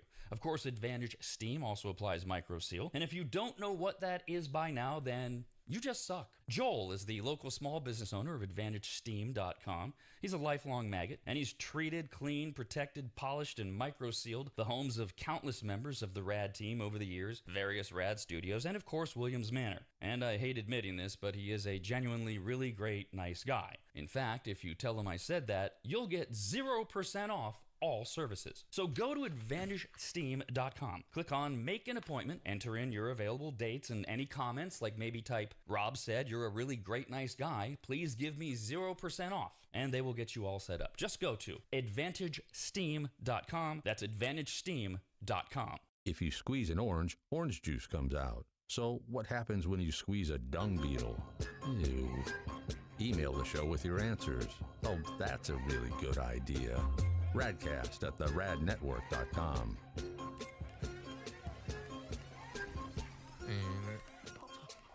Really? Jesus. So it's about this time of America's RADcast where I start making sure I've got all the last minute stuff ready for the Rob and Steve Sports Show. A lot of that stuff's planned first thing in the morning because I can't do it at night because all the sports happen. So then I plan it before the show. But then right around now I go, oh, okay, I got to check. You know, the World Cup is coming to America this summer. That's why? Some. Shouldn't it be in some other country where they care about it? What, we have to take it on? Well, we didn't have to. We asked for it. We bargained for it. And it brings, the answer. It brings a lot of money. Yeah. A lot of travel from the foreigners that love soccer. Oh, great. And then there's Anti-foreigner? No, I'm anti people coming into bars and asking to change TV to soccer. And if they're all foreigners coming to travel and they're not actually going to the stadium, they're going to be coming in and be sorry like, about "Can that. you put on the soccer game, please?" And we'll be like, "No, we can't." That was a British No, accent, that right? is Was. that. Well, and the thing is, that happens every time the World Cup's on, whether it's happening in America or not, except for now you have the foreigners that are traveling. And it's so nauseating, all the people that pretend to be soccer fans. Because anyway, the thing, because it's going to be in like 8 cities or something, and we will not talk about it on the Rob and Steve show because soccer's stupid. Thank God. Yeah, no, but I see that. So, on the East Coast in particular, they've figured out a way, unlike California and West Coast, how to have trains to take you from like Boston to New York and Philadelphia and all these places. They're going to quadruple ticket prices for that's 4 times during the World Cup. So, anyways, that's the headline. No story there. Who cares? We have a parent pile now. Okay.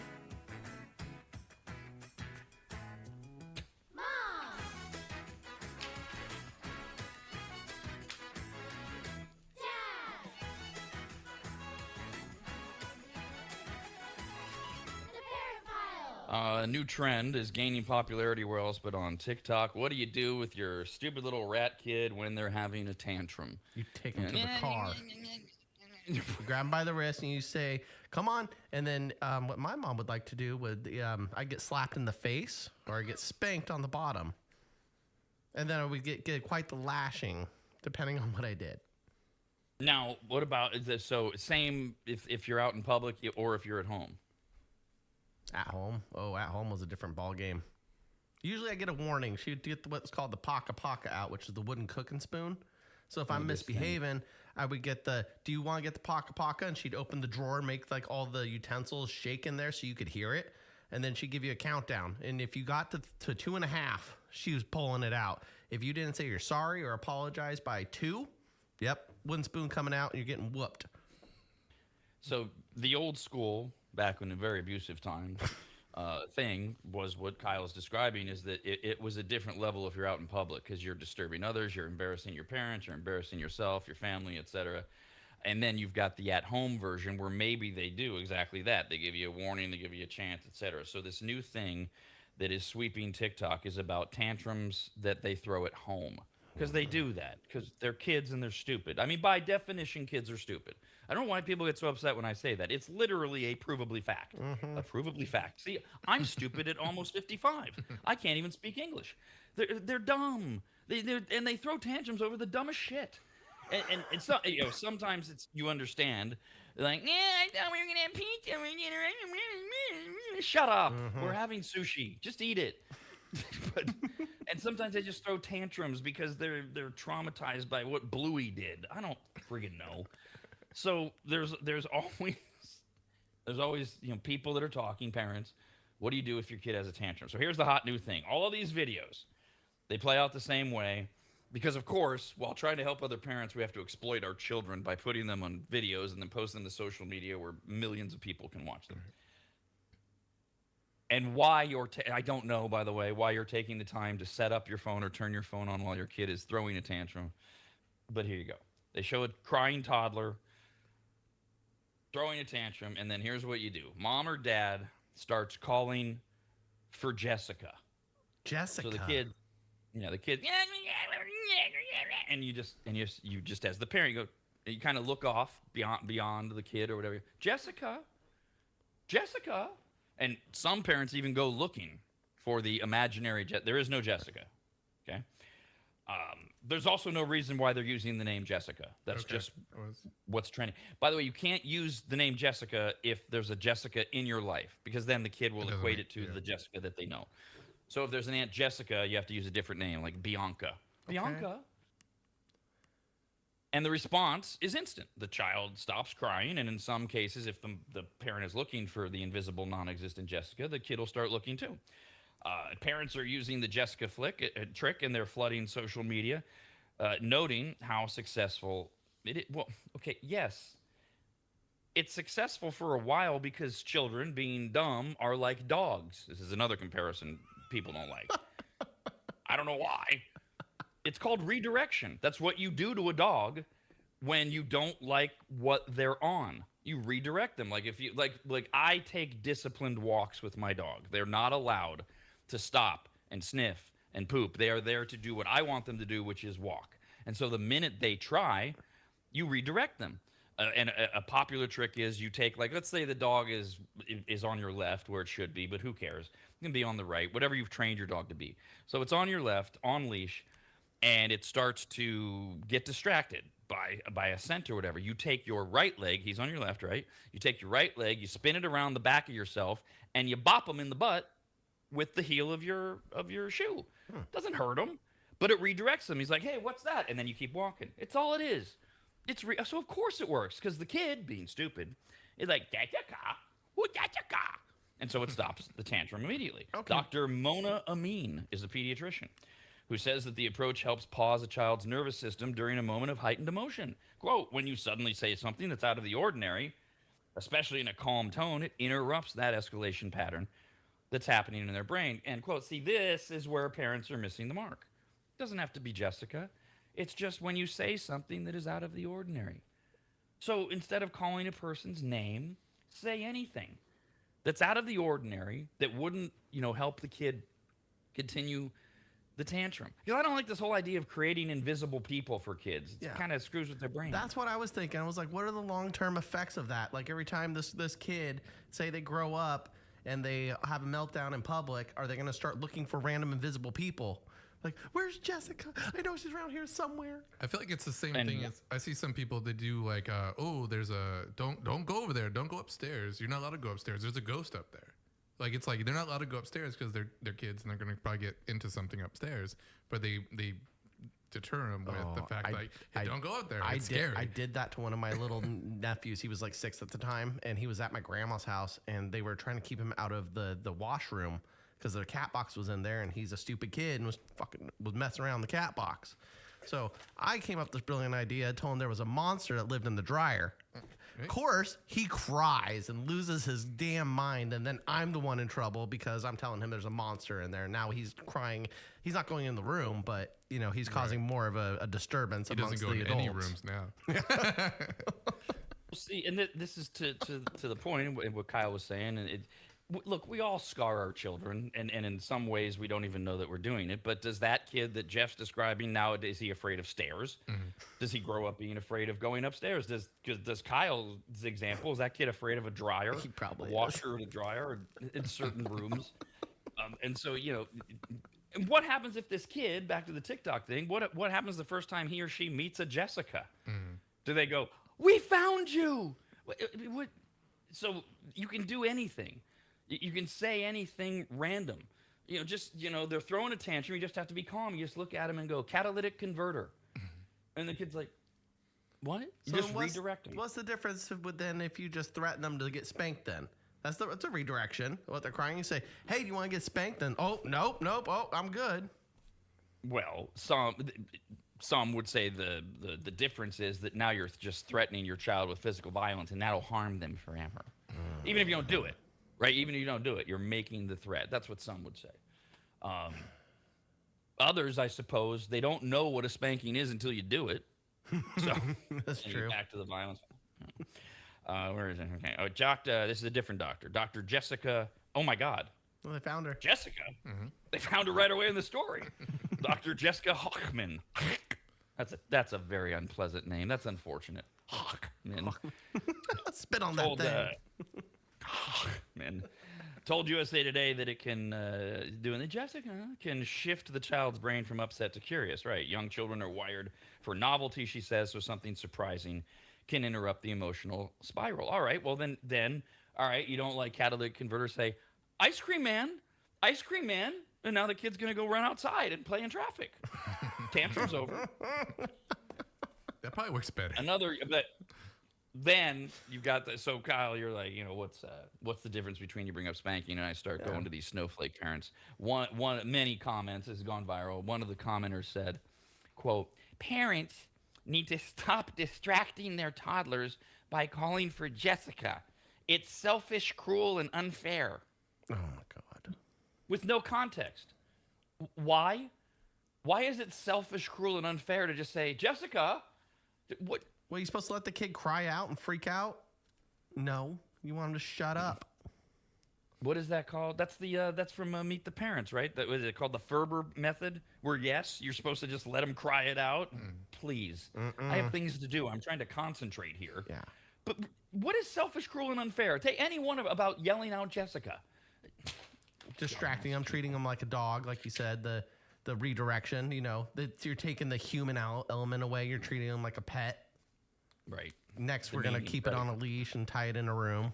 I think there's a lot of tactics like that. I think I've seen a lot of examples of people who will say, "Oh, we're gonna have to call the police. You're not behaving," and the kids would like react very well. Yeah, they know the police are not gonna come and My mom would threaten Santa Claus. She would be like, that's I'm going to call Santa. That's a good one. And when I was too. little, I was like, oh, hell no, don't you be calling to him. No, I'll behave. A different poll asked parents of children 6 to 17 years old about attitudes on kids swearing. Oh. And it was split. Half of parents say profanity is never okay. Half said it depends. Yep. So it's all situationally based. It depends on the word, the situation, etc. On the depends people. 6% of parents say swear words are no big deal. I don't know. I swore as a kid. Yeah. Everybody knew it. My parents didn't seem to care. I'm not really shocked when I see a kid swear or whatever, but I guess it is rude and such. So I had a difficult time with this because at my mom's house couldn't even say the word damn. It was, you could say crap, and that was probably the only one you get away with. And then at my dad's house, he didn't want me swearing up a storm. I got in trouble for saying shit one time, and I threw a Nintendo controller, but I was like 6 at the time. When I got a little older, probably a little past 10, if it was swearing in the right context, I didn't get in trouble at my dad's house at all because he swore up a storm, and I think he just probably assumed it was part of daily language. But the second I went to my mom's house, I had to watch my mouth. And it was pretty difficult doing this juggling back and forth of I can swear a little bit. Now I have to be PG-13 and can't swear at all in the house. I'm definitely split between the two because I grew up very strict. Like, I mean, I don't think we ever got punished for using foul language, but it was not like acceptable at all. But in sports, it happens. Like, growing up in sports, I pop up to a third baseman. I'm like 12 years old. I'm like, and I yell out a big swear word. The whole league can hear me pretty much. And I go apologize to my mom afterwards because that's how strict we were as far as language. But I've seen a lot of people who are the opposite. Yeah. And they grew up with the curse words and everything, and their parents, they don't really use them. The kids don't use them, but and I feel like there's no real difference. I mean, these are friends that I know that don't swear a lot and stuff like that. They just grew up a little different. And the thing with the sports too, I was in BMX racing. I crashed on my bike in front of my friends, and I yelled out, "Damn!" It was at a park. And my mom got me in so much trouble. I got like pulled away from my friend group and taken home. And then I went back outside the next day. They were like, "Bro, you can't say damn. Like, your mom's hella mean." Then did they get in trouble for saying hella? No. I mean, for me, my understanding of it was, as long as you don't use the curse word at an adult, if you say, like, you're playing Atari or video game, that was my video game as a kid, Atari, and you get mad and you throw the joystick, you say, "Son of a bitch," or "God damn it," nobody cared. But if you'd say, "Mom, stop being a bitch," that got my head thrown in through a door. Yeah. Last time I ever called my mom a bitch. As for how these children that are cursing, where are they hearing these words? 2/3 of parents say that they think their child learns profanity from friends or classmates. Right, it's not you. Oh, or dad. Or Uncle Jared. And you could choose more than one reason that their kids are learning profanity. And sports is such a great example. So if you grew up like Jeff, I mean, the first time you get around other boys on a sports field, you're going to hear it. Christ, the coach is going to say it at who knows what age. Yeah, definitely. Mm-hmm. God damn it. Right. Hustle. Get your ass over here, Halderson. 58% of parents say that their kids learn profanity from popular media. Well, don't let them watch it then, stupid. I mean, if you care. If you don't care, who cares? But otherwise, Sure. We say these things all like this show. My God, if you're letting your kid listen to this show, they're going to hear all sorts of shit they shouldn't. You're the one letting them. Didn't I just have a duck raping somebody, another duck earlier? And then 45% of parents admit they probably learned it from hearing them use the words. Okay. Yep. So, a little self. I learned how to say shit from my grandma. Well, now, did she sit down and teach you, Yeah, or I you was just gonna heard say it that. said? No, it was her catchphrase. It was, "Ah, shit." Okay. Because when I hear somebody say I learned it from, like if I say, yeah, my buddy Jeff taught me how to whatever on my computer, then he actually taught me. But if it's just like, oh, I picked it up from, Yes, 'cause she would I just say picked it all up. the I'm time. sorry. Words matter. Yes, I'm working on that.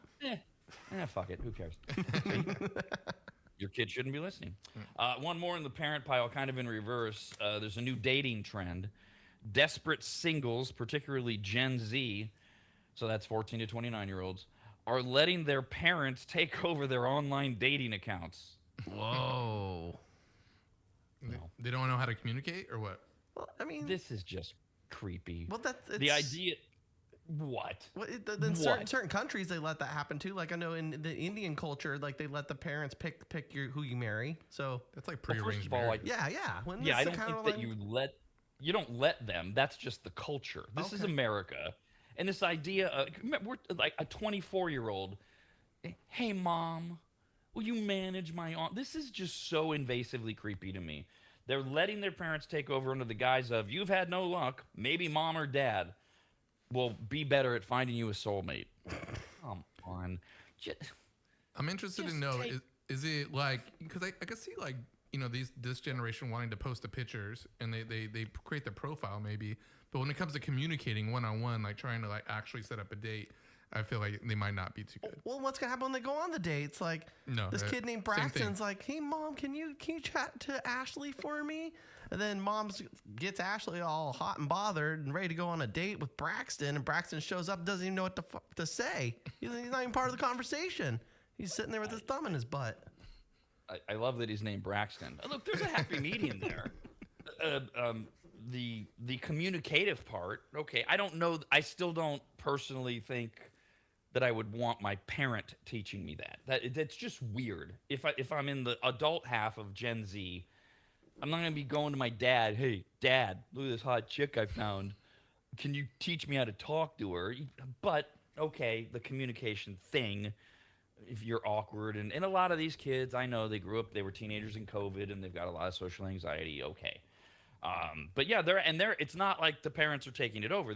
They are outsourcing their online dating accounts and asking their parents to take over on the app. So the Wall Street Journal went out, they found a few cases, did a big story that's gone viral. They talked to a few people in their 20s who've handed it off, and they all said they've been on dating apps for years and they just can't find anyone.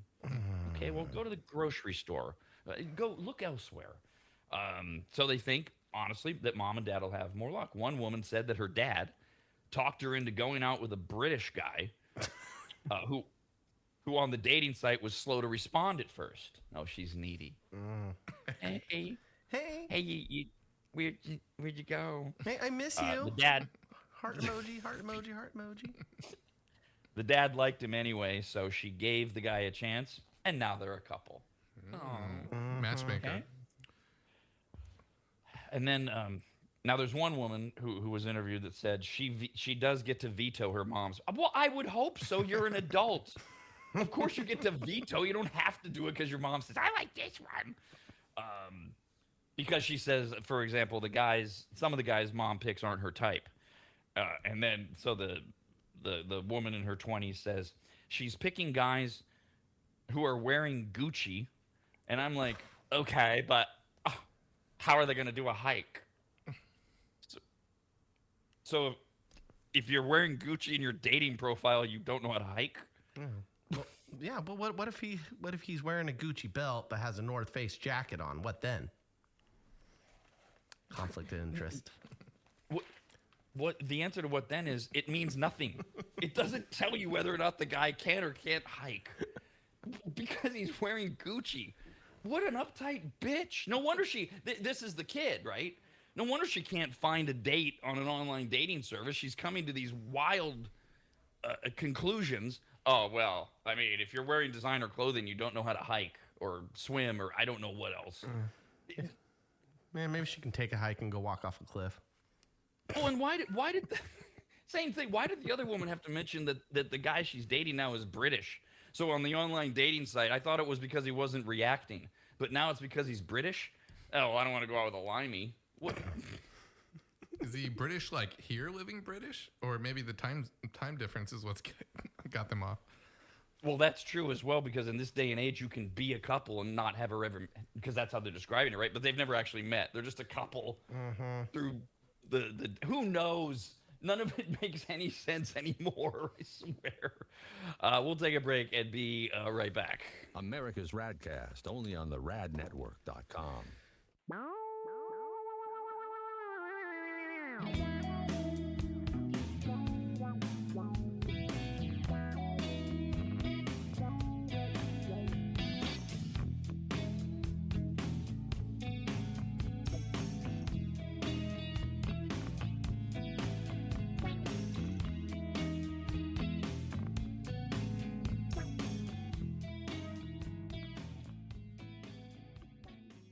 The first time Corey walked into my home, I came around the corner, extended my right hand to shake it, and said to him, "Wow, you're big." And that would be Corey from quickdumpsters.com. Quick is spelled wrong intentionally. Quick, Q-U-I-K dumpsters.com. That's quickdumpsters.com. Corey's yet another maggot launching his own locally owned and operated business, and boy, did I need him, and really we all do. Things pile up, you get frustrated, you keep saying, we need to make a dump run. Pretty soon it's more than a dump run, and now you need to rent a truck or have one of those ugly upside down box cars parked in front of your house that you fill up yourself. Or you do like I did, you call Corey at quickdumpsters.com. In my case, my house had fallen into complete disarray as my late wife Christina had lost her 2-year battle with congestive heart failure, and amongst the many things left were gathering her things and finding what to donate, what had to just go in that pile of stuff where we were both going, why did we ever buy this?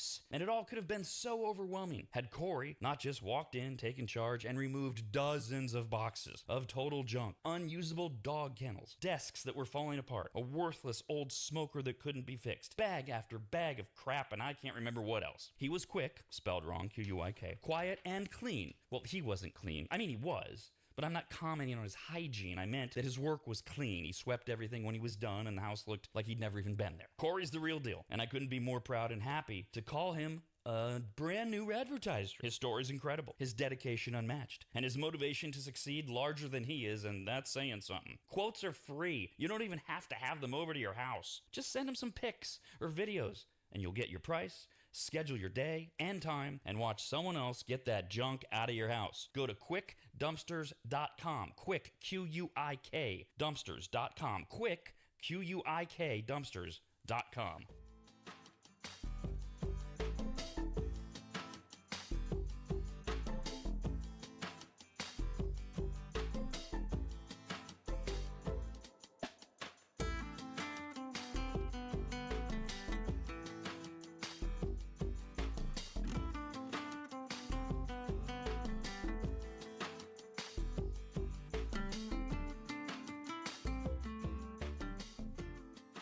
If you've never heard of microseal, let me tell you what it isn't. It is not a really small marine mammal. Get it? A microseal? Oh, fine. Just ask AI. AI describes microseal this way, with a bunch of AI words. Microseal is a premium, eco-friendly, and biodegradable fabric protection spray that penetrates deep into fibers to provide permanent stain, soil, and sun-fade resistance for rugs, furniture, and delicate fabrics. It uses nanotechno blah blah blah, and blue blue blue blue blue. What AI is trying to say is that microseal is non-toxic, non-allergenic, safe for pets and children, and, although AI doesn't say this, it should, you need to contact longtime maggot Joel from AdvantageSteam.com right now to get him to apply microseal for you. You can even make appointments online at AdvantageSteam.com. We've had microseal for years at Williams Manor, and it treats a lot more than carpets. Microseal protects virtually all fibrous materials, including wool, cotton, silk, suede, leather, and synthetic fabrics. It protects upholstery, carpets, rugs, draperies, and clothing, including wedding dresses. And ladies, you're going to need what? 3 or 4 of those in your lifetime. And it protects against stains, moisture, and UV degradation without changing the texture. Also, if you're an interior designer, Joel has a special program just for you, and all you have to do is say the password, which is what?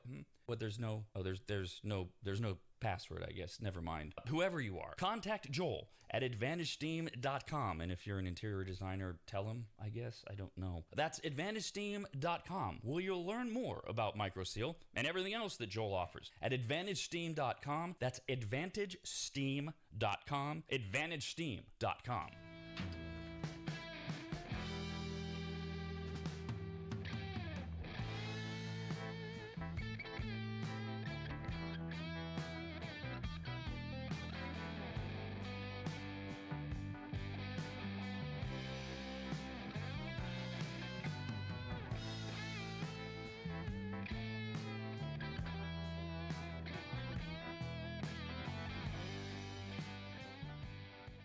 Every Monday, Wednesday, and Friday, right after America's RAD Cast, Rob pulls out his soapbox, stands on it, which is the only way he can be a member of the 6 Foot Club, and passionately, forcefully, and in Rob's case, self-importantly, expresses his opinions about subjects that truly matter, like how all people who live a plant-based lifestyle should be rounded up and used as mulch, or why people with no upper lip can't be trusted, and that anyone who thinks the series finale of The Sopranos was anything better than having your own genitals removed, fed to a goat, and then force-fed to you should be immediately institutionalized. Ah, yes, the stuff that really matters. Rob's Soapbox. It's for people who know that RFK Jr. is nuts, but need someone to tell them why. Listen or watch every Monday, Wednesday, and Friday morning right after America's RAD Cast, only at theradnetwork.com.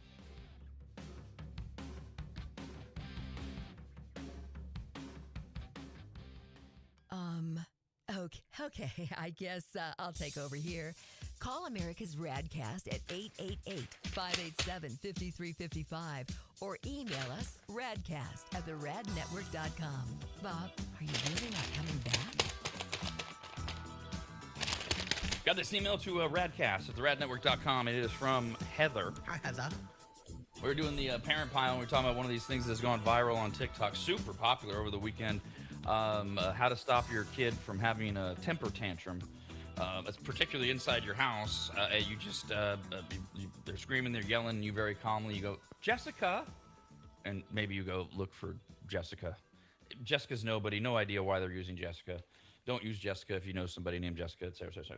And we talked about the various ways that this lead. We all screw up our kids. Everybody right away had a story of Kyle telling a kid that there's a monster in the dryer or whatever. Yeah, my poor nephew. Dryers. Jeff knows a kid who couldn't go upstairs. Well, was he afraid of stairs, things like that. So I like this email from Heather because it's self-aware in a lot of ways. She says, dealing with temper tantrums, I used to sit with my daughter, acknowledge that I understood her feelings, whether she was mad, sad, or frustrated, and talk her through her feelings. Worked every time. I didn't have to pretend or lie. I did other things to F up my kid. At least I got this one right. See, so at the end there, she acknowledges we all do screw things up. And in the first part, she's outlining this thing that seems so, oh, yeah, okay, you reasoned with your... Some do. That was my parents' approach when I hit 8 years old. They're like, well, you're basically a person at this point. And so they would sit and they would reason, and that worked. They screwed me up in other ways, like staying together when I wish they would have gotten divorced at 8 years old. Therapy Thursday, sorry. Download your app now if you want to have some fun. The Pentagon Pizza Index will be getting used overtime today. So this is just one of the lovely things about technology today. We have all of these apps that track everything. So you can, if you have the ability to know, the most recent story was just this weekend, and people were doing it with Taylor Swift when she was on her Eras tour. But over the weekend, we got news that Tiger Woods' private jet had landed in Switzerland, meaning that's where he's going to rehab because he got permission to go out of country. Now, of course, a lot of people immediately said, well, that doesn't prove anything. It just proves that his jet landed there. What if it's a decoy? I mean, he's worth $2 billion. Maybe he sent the jet to Switzerland while he's taking a different jet because all these rich guys, they know each other. So he sends his jet to Switzerland. Meanwhile, he calls another golfer, he calls Trump and says, hey, can I take your jet to Japan or whatever? And so, but anyways, you can track all these jets and where they fly. He has his number, right? We know he has his number. Right. Yes. Oh, that's who Tiger called when while he was getting pulled over. He called Trump. So and he wants to go to rehab, right? Tiger Woods. He doesn't have to go by any means. He hasn't been ordered to go. I don't know if he wants to go. I as a guy who's been in and out of this process, I can't claim to know where Tiger's heart is, but no, he's not been ordered. Now, you might do it to curry favor with the judge down the road, or you might really do it because your girlfriend Vanessa Trump, which people think that's why he called Donald Trump, because Vanessa is it Vanessa? I think so. Is Trump's niece by marriage, former marriage, used to be married to Don Jr. And Tiger himself wanted to tell the president, I wasn't with the kids or anything, and/or here's what I'm going to do. You know, the joke I made was he wanted a pardon. Who knows? But yeah, this is who Tiger Woods is. He has the president on speed dial.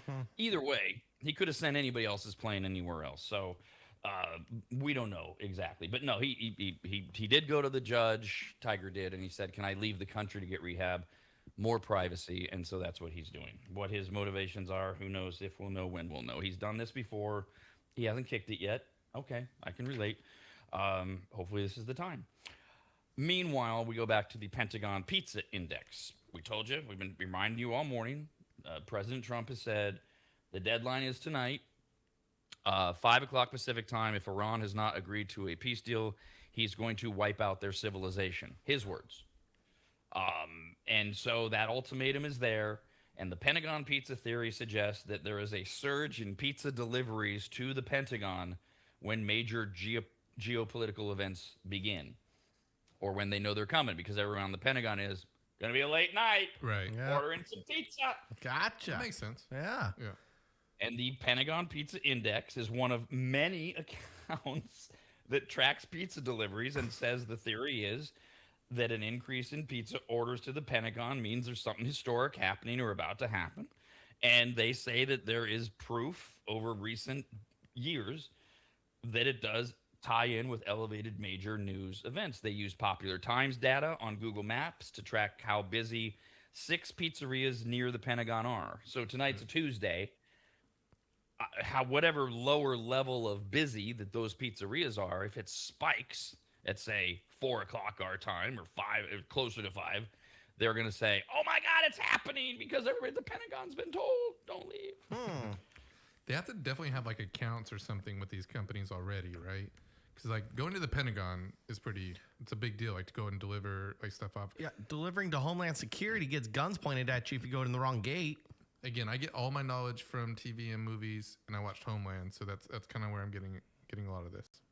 But I think Kyle's comment may have been from personal experience. Yes. Yeah. Delivering pizza. I worked for 7 years at one of them. Was a Round Table Pizza, and it's in the Sacramento area. If you know McClellan Air Force Base, it's retired, but they still have a Department of Homeland Security at that Air Force Base, and it doesn't have a marked address on the building. So I didn't know where I was parking. It doesn't say "Welcome to Homeland Security" right there. They're keeping that shit secret. So I pull up thinking I'm just parking in a parking lot. It's gated. I see an SUV pull out. So I'm like, oh, my opportunity to sneak in and get a parking spot to get into this building. No, no. You get an unmarked cop car, comes over, throws little lights up, gets out with a pistol, and orders you to get out of the car. Yes. And then you have to explain that you're just delivering pizza. I've experienced that too. I mean, McClellan's not retired. They're it's like a retired like Air Force base, but they still do a lot of government work there. And I used to work on the base, and we always knew when they used to do training stuff there a lot. So the airfield was taken over by the Air Force, and they do training stuff. But when that happened, they were out there. Marines were out there with these big guns. Like we knew when the base was high security. Yeah, they don't mess around out there.